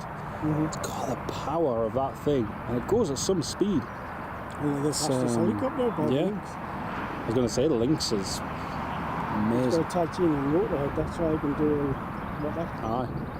Oh, they're amazing. Like. No, the Gazelle I went in, it was in Poland on exercise, standing around. Yeah. I've been chatting to somebody in the army there, and I just happened to see the boss, look, we've been offered to go up with him. Me and another lad went up, all I'm going to say is we never went above the comfort trees. When you flew under a bridge, there was a little shoot off.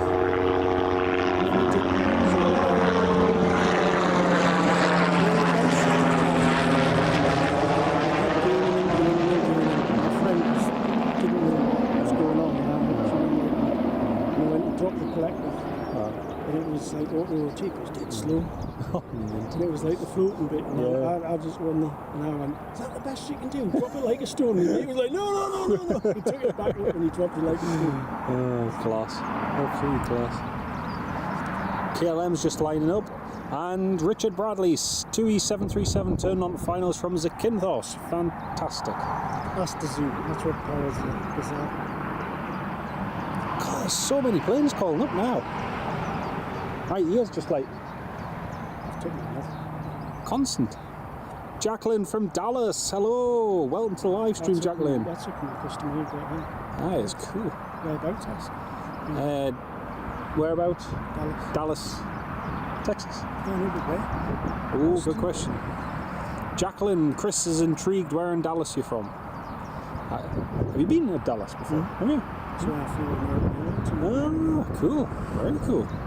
Great to have you on the live stream, Jacqueline. Welcome on board. Oh, hang on a minute. Has that died? Has it died?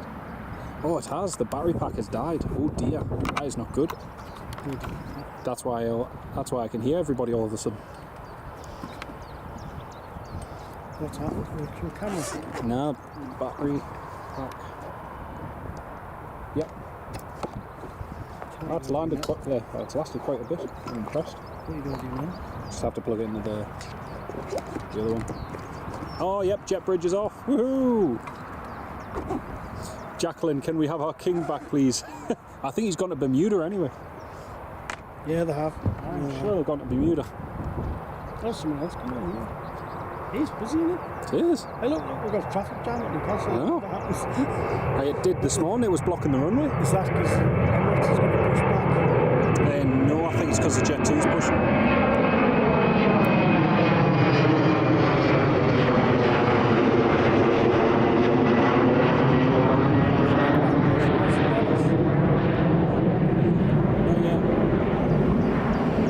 Traffic jam here. We've got the Emirates waiting for push and start. We've got the Eurowings ready to go. Chilly face, no. There we flew into. What's the main American Airlines? Dallas Fort Worth. Yeah, flew into there. Very bad thermals coming in with that. The missus was lovely flight all the way from Heathrow, and it was like coming in over to land and it was starting this 777s. And then it started going up with them. And it went from dead, you know, like this. She was like that. And then she was like, oh, no. I'm like, all right, Kerry, can I have my arm back? Is she an okay flyer? No, she looks like him. She was 4 minutes. You know, like that. She's jumbo. It's not going to work. Is it a loss of feet? No, I've lost the feed. It's just the power. But to be honest, might not need it because if the Emirates is going, as long as the Emirates goes in the next half an hour, 20 minutes. minutes. It's lifted it from. Yeah. It's on the tug. So as long as he goes, we should be fine without external power. So it may not be a bad thing. It might be a sign. Is everything aligned? The Emirates, yeah, all the stars, you know. The moves. Very. The TUI, the Lufthansa, the Corendon. Moving now. You can see it moving. No beacons yet. No beacons. Maybe he's getting pushed. That's no, there's him calling. That's him calling now. Yep, fully ready. So where's that Ryanair going there? Is he going out? Oh, no! Oh, he's got a slot. 1330. So his slot is another 23 minutes. Oh, man, that is a pain. Should be alright though. Should be okay to go in a minute. Haka, hello mate, how you doing? Great to have you on board. That much to go. He's coming in. So he's might go back. Gotta wait for the Jet 2 though. Gotta wait for that Jet 2 to move. Well, that won't take long. He's already got the tub off. But if he's got a slot, he's gonna have to wait at least another 10 minutes. Alright. And they've just put a ready message in, so. Oh, that's a pain.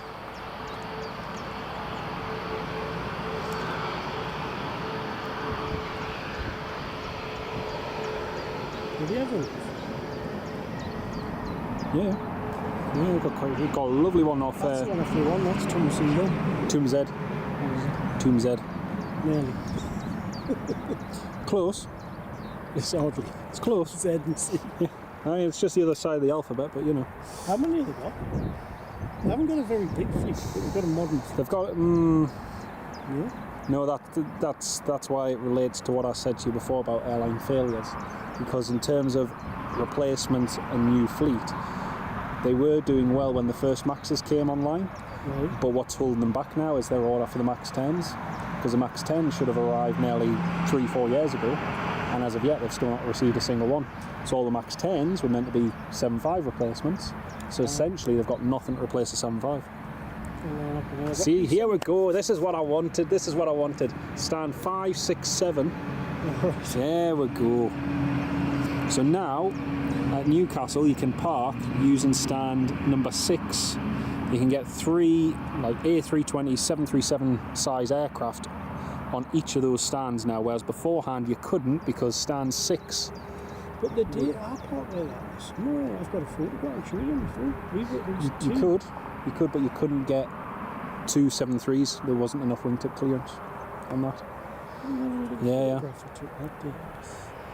Might have got an Embraer or a Dash 8 or something like that, but you couldn't get 2 737s. Actually, I'll tell you what it was. I think it was CRJ. Yep, CRJ. You can do it with CRJ as well, it was fine. A319 as well was fine for wingtip clearance. Anything larger than that, you couldn't. But, I mean, Sam seen it the other day, it's pretty cool. EasyJet just flying over you to Glasgow. Nice one, nice one. Look how busy it is though, folks. And the Eurowings is parked at a remote stand. Emirates beacon lights on. Hey, we're going.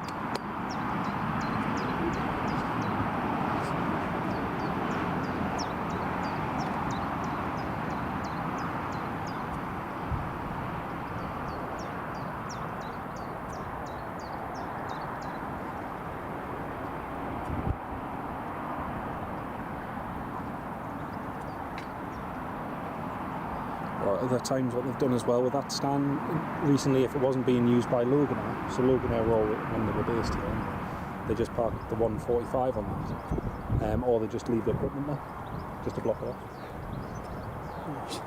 Well, they often do that. Yeah. They've done that on the Jetstream stands on the north as well. A320 from Roma turning on the approach, brilliant. It's weird having an EasyJet coming in from Rome. Lush place, been there. Aye. There you go, he's away. Oh. There's the, yep. I ran out of battery on the scanner, that's why I didn't hear. Can use mine? I've got a, it's fine, time.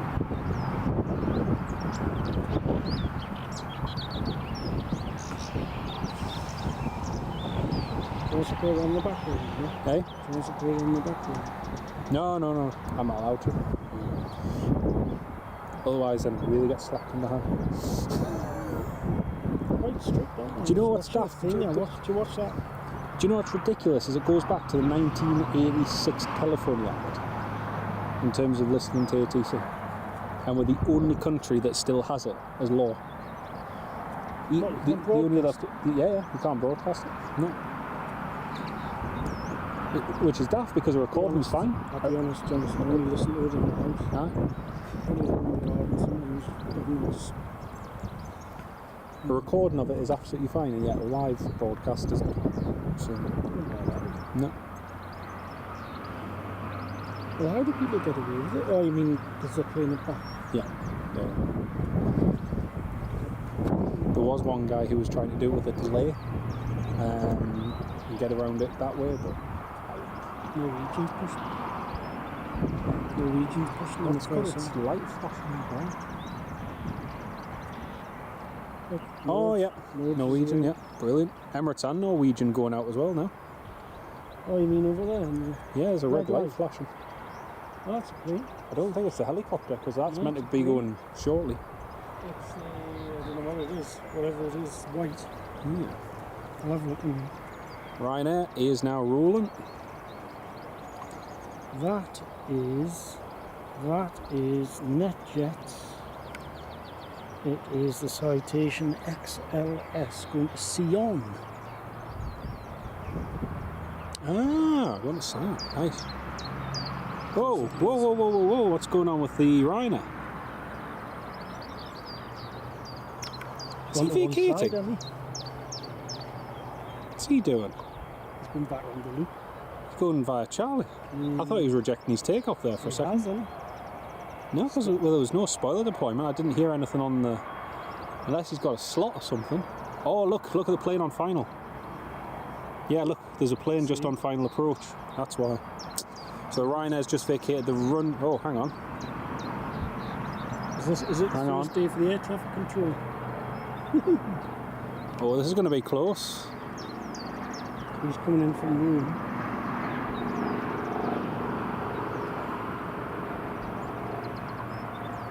I see he's at the vacate for him, isn't he? Something's happened, I don't know.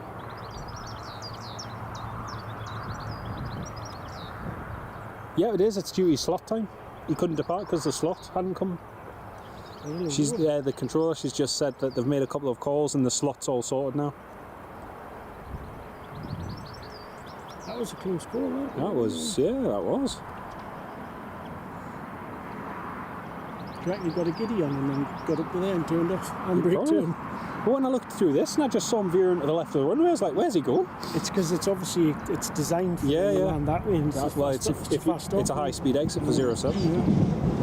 But, So that's why he's gone on the other side and got the corner turning thing. yeah, Did you think someone had gone wrong, like you'd gone off grass cutting? probably.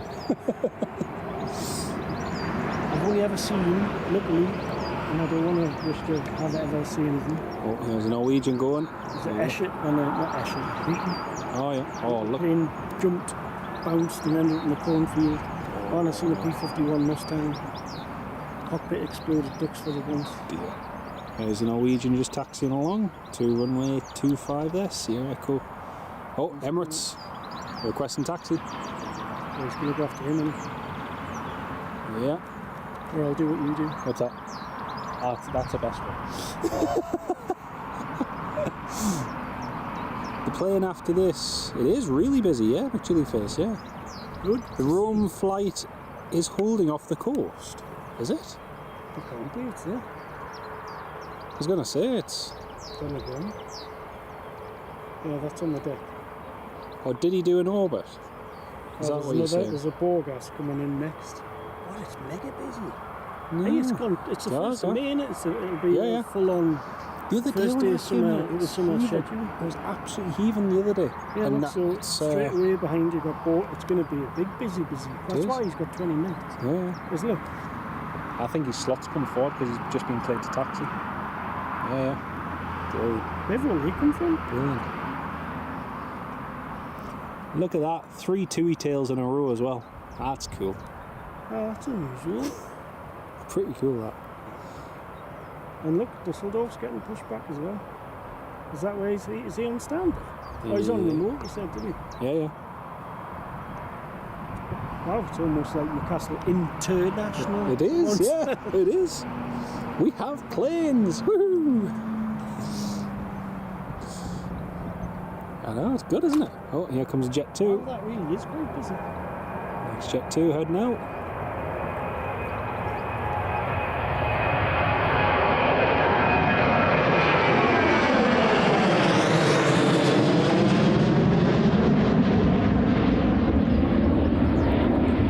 That's A350 taxiing along to runway 25, Alpha 6. Echo X-Ray Oscar. First ever visit for this A350 to the northeast, and hopefully not the last. Oh, that Citation is just entering the runway, and he's entering at speed as well. Do you know why? Because he wants to get a hint. And there's another one on final. Oh, well, as that is... I could see possible glow around here if he doesn't get a move on. No, so I bet you'll want to be in front of him because he'll have to wait for his jet wake, won't he? Yep. It's like, and they're off. But the thing is, hang on, is that Norwegian going from Charlie? Look, he's holding around Charlie. Is he letting him in front? Oh yeah, no, you'll be holding short of Charlie to let him off the runway. Yep, oh, that'll be it. Oh no, he's not. He's moving again, isn't he? No. He is. Very slowly.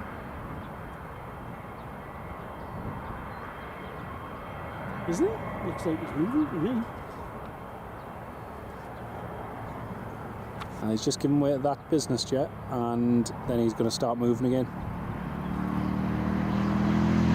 Is that him there now? Yep. Aye, so that's a biz jet just vacated, and then we've got the other one on final. You need to get him in an elevated position. Who needs to go to Heathrow? Oh, there's someone else firing up over there.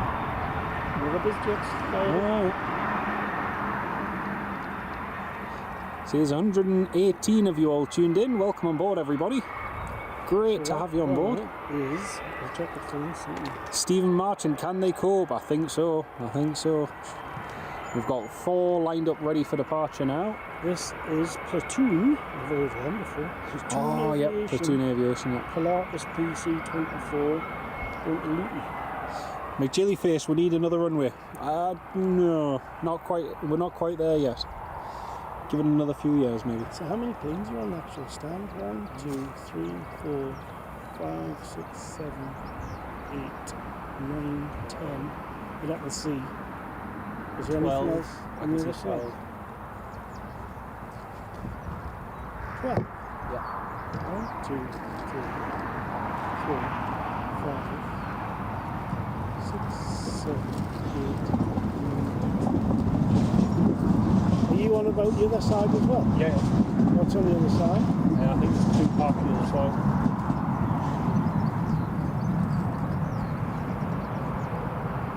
Been a good day for movement. For the general movements. Because there's been no special. Well, the helicopter. No. There's the chopper, I can see it actually. Yeah. On my elevated position. From the control bathtub. Lord Bath.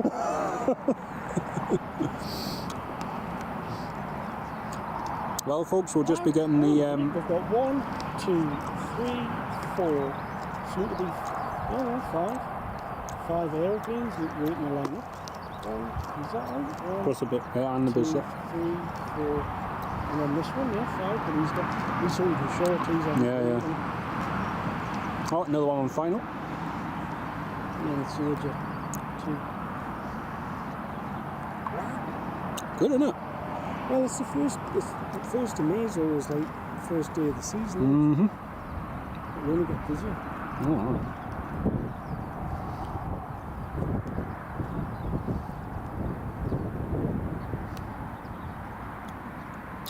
The only thing is, this is going to hold the Emirates up a little bit.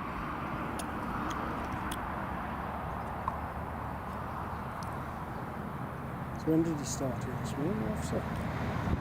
7:28. That's noticeable. Have you seen anything come back yet?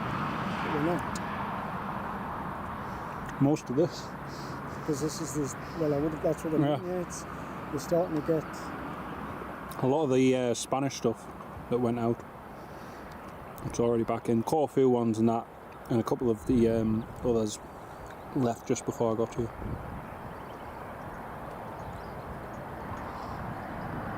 Next jet 2 just landing. So at the top there we've got Ryanair, a private jet, Norwegian and Emirates. seem to have this next jet. Yeah, they've had a good stream on it. Oh, been grand. There hasn't been many stagnant points. No. There was only one lull, wasn't there? Yeah, but what's Even then, interesting... it was only for 10 minutes. Yeah, but even that lull, there was supposed to be an hour-and-a-half gap between departures at one point, if you look on flight radar. And yet it's never felt like it stopped, even with the helicopters going back and forth. So it's been really good.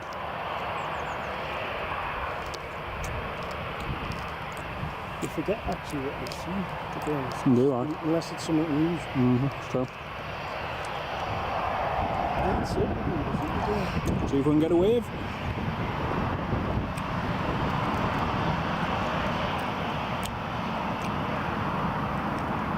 Do you get more of them coming out? 07? Yeah. Because they'll be looking at you as They're head on as a line up, but when they're vacating, they're more focused on. He's going to cross. Oh, yeah. Nice aeroplane, isn't it? Smart. Very smart. I was going the long way. Going Bravo. So that's Bravo, and if one further up's Charlie. Yep. So what's the exit? Alpha, Bravo, Charlie, Delta.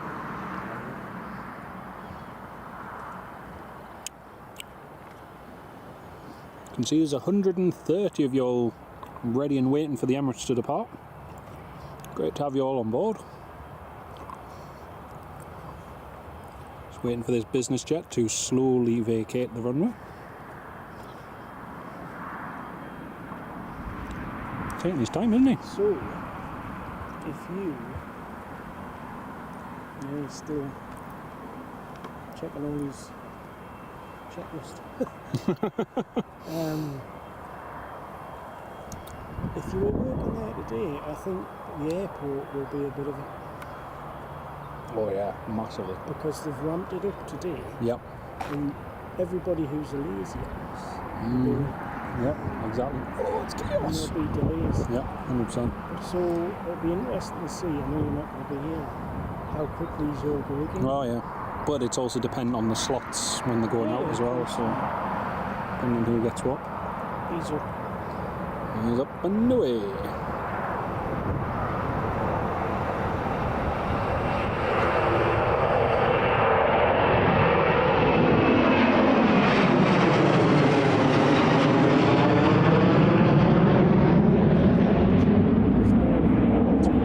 Oh yeah.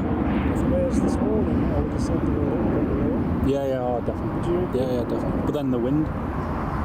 Let's face it, look at how the wind's changed. It's gone from being absolutely dead, the wind's off, to now having a bit of a breeze. So, Looks like a ledger. No, it's not. It does look yeah, similar. no, it's similar. Swiss built. Nice, fine Swiss built. And Anthony, great to have you on the live stream. Yeah, certainly did. Certainly did. I think between the two of us, we've got plenty of sunshine today, that's for sure. It's burnt doesn't cover it. Do you know Anthony first? Yes. He gets it. I used to, I do. Still do. I don't really see much of them, to be honest. There's a few others who used to be regulars that barely ever Died off. Yeah. He still does it. Goes to the lakes a lot. You'll sometimes see them for the very, very, very rare stuff. Even then, I'm surprised you across the lakes and gone up this. You know where it is, don't you? Yeah, It's yeah. Crack. Yeah. Crack. I do fancy it, but it's yeah. It's easier though. There's a car What puts park me at the off is the Mac loop, because I spent a good time at the Mac loop and See, no. which really put us off, because I was like, what a waste. I could have been in an airport seeing this, this, and this. So. Yeah, but the thing is, what you need, you need a bit of a tip off. If you ever find out your friend Yeah, from but the this is the thing. Both times I received, and they were all gone. And then the next day, several Hercules, couple of A400s, KC-135. Ah, when that was happening. Right. Who was giving you that one? I would say. Was it Duff? No, it was completely. Would you use them again then? No.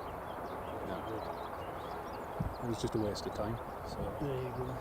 especially by the time, I mean, the fuel wasn't anywhere near as bad then. This was, you know, last year. Sometimes you just got to keep your ears to the ground. Yeah, the KC-1385 through the low levels was pretty special. That was brilliant. Have you seen the year at the typhoon in the lakes where it comes straight up the camera? Yeah, I've seen that. That's class.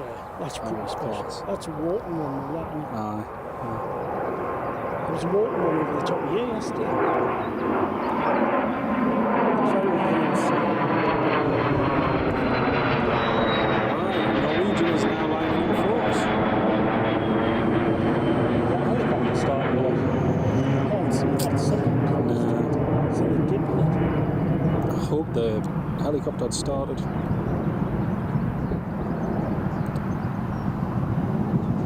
you want to get that? I do, but only if he's on time. At the moment, we're running slightly later than planned.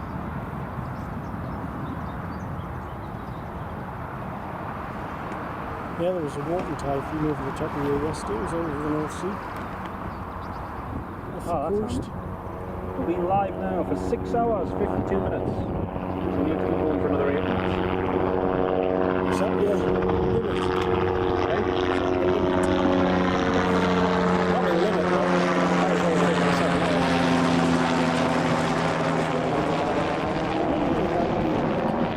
Oh, there's no limit. The only limit is that you can stream 24 hours a day every day of the week. But you're only allowed to have 12 hours continuously live. Otherwise, YouTube then cuts your stream.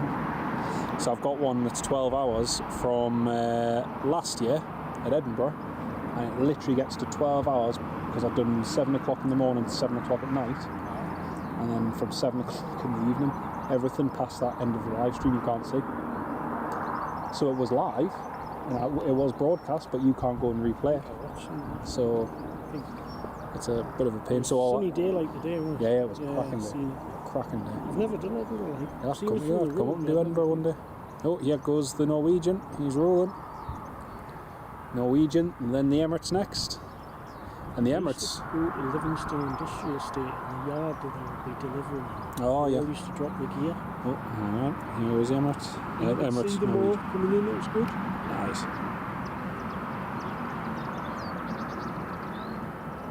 Done Ringway a couple of times, but I just think Manchester's home. It is. I agree. That's it.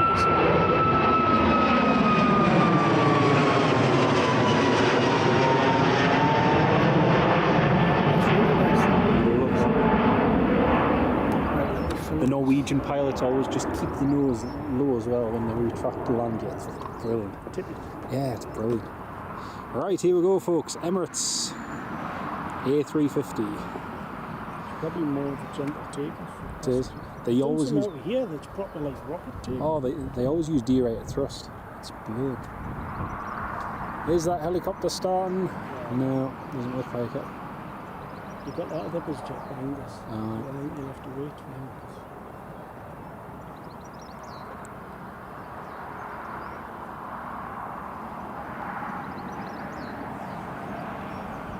I might have to change the battery, folks, because this battery is discharging very quickly.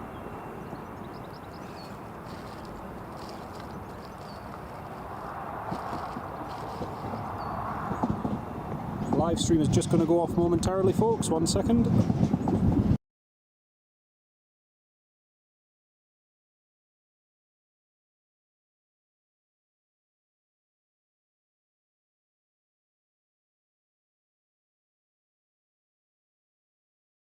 Go. Alright, we've got a full battery again. That's great. Sorry about that.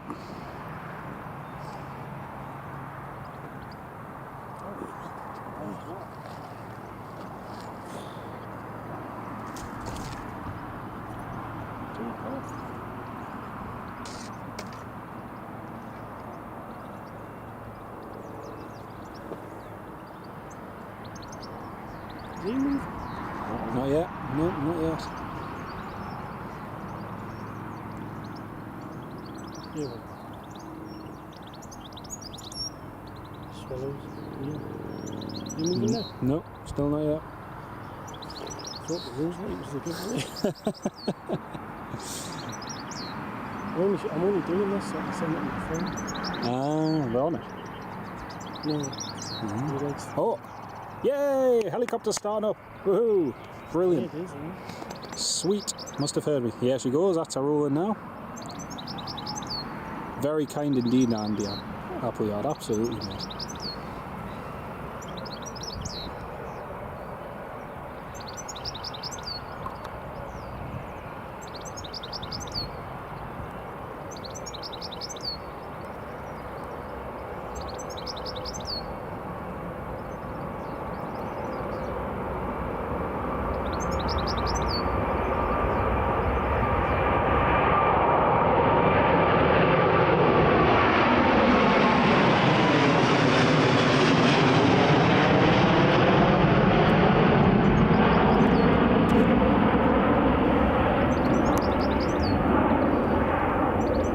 Beautiful. And that is the first visit of Alpha 6 Echo X-Ray Oscar. There we go. Very, very nice. And we also have the Turkmenistan government. Sikorsky just starting up there as well. That's brilliant. So that's just about to go out. That'll be our last movement for this live stream, folks. Once the Turkmenistan goes out. BizJet just lined up, ready to go. Richard Bradley, I did leave you in the dark.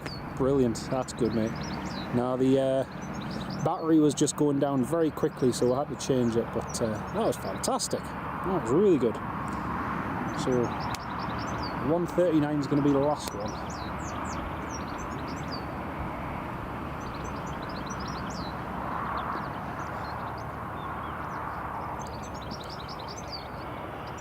Very good one.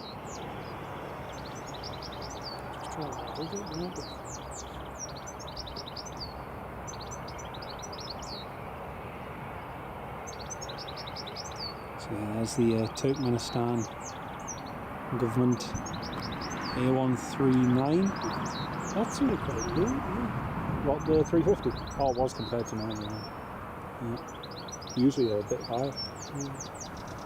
That's the only downside compared to the triple. I find the triple, when it's heavier, goes a lot longer. So,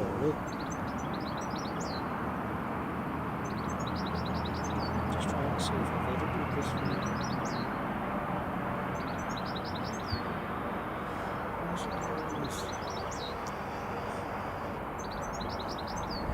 Yeah, it was alright. I got a good bit at the end. It summed through.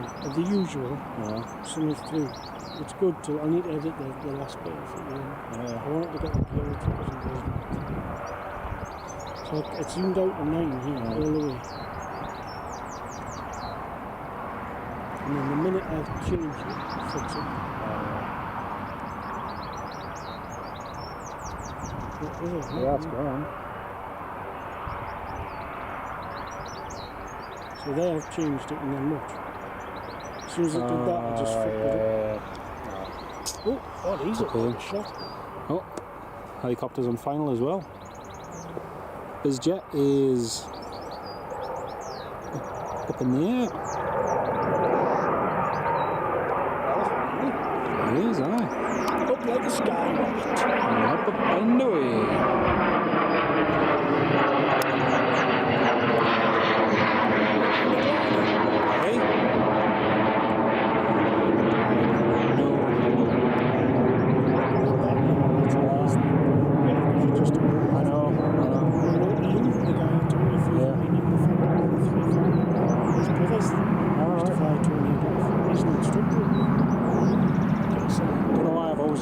I've always been put off by gliders. Why?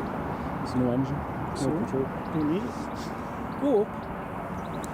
Obviously, on a date, you'd be a bit easy 40 minutes a day. Yeah. Look for a thermal. Yeah. But it's just, it's so pure. You can hear the Yeah. way, everything that you think you don't hear, you play it, it's amazing. It's amazing. And the whole thing is it's amazing. The A340 just heading over Teesside, ready to land. Oh dear, dear.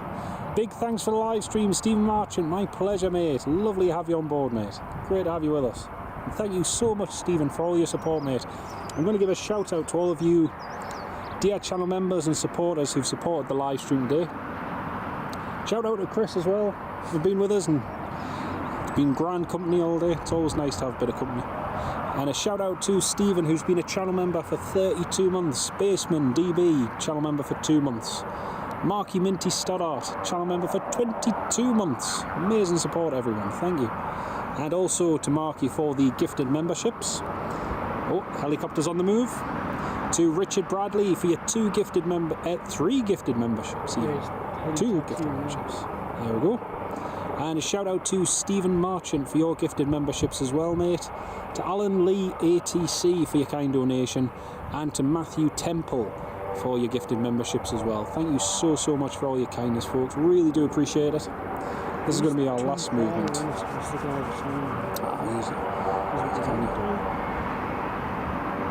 McJillyface says, sorry for asking so many questions, Chris, but thank you. And again, next time we've got him on the live chat, folks, we'll have more questions. Better get swapping. Absolutely. Do you know about the actual runway? No bits. Everyone knows a little bit of something, and that's what, when you put it all together, makes it so unique. I don't know all the exits. No. You've explained it to us now, so Yeah. I'll go and have a look. A, B, So C, this is A at the D, top. E, Echo, Foxtrot, Golf. So, yeah. I just Anthony, need to go on welcome. the chart, really. Yeah, that's it. I just get a Navigraph chart or something like that, and they'll be on there. Right, he's holding short there. He is. See if, like I say, folks, this will be our last movement of the day. Jet pumps coming out to him. Oh yeah. I think we've seen plenty of them for today. And now, folks, we have been live for 7 hours, would you believe it? Oh, 7 hours. If we didn't have somebody here. Hey? Enjoyed it. Oh, I love it. Absolutely. It's always an added bonus if you have company. But you never don't have, do you, really? No. Because you've got people in there you can talk Yeah, exactly. And that's what I love about the community I've got in there as well, is everybody keeps the conversation going, which is brilliant. That's quite. Is he going to go from there? Yep, he is. He's going to go straight from there. Oh, thank you, Hacker. Cheers, mate. Right, here he goes. This is the Turkmenistan, Augusta Westland 139. Have a taxi.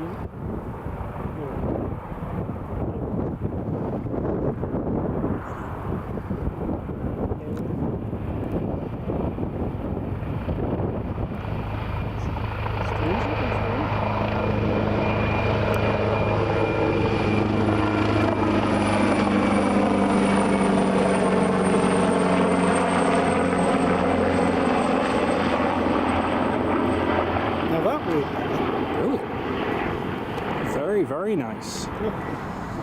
Can we have a members and supporters Planespotting Day, Mick Jellyface? Yeah, absolutely. Absolutely. Yeah, that'd be good. That'd be really good. There's a big helicopter. Well, folks, that is going to be the end of the live stream. Huge thank you for all your support, and we'll hopefully catch you on another live stream very soon. Take care, everyone, and from me and Chris, goodbye. That's all right, that's good.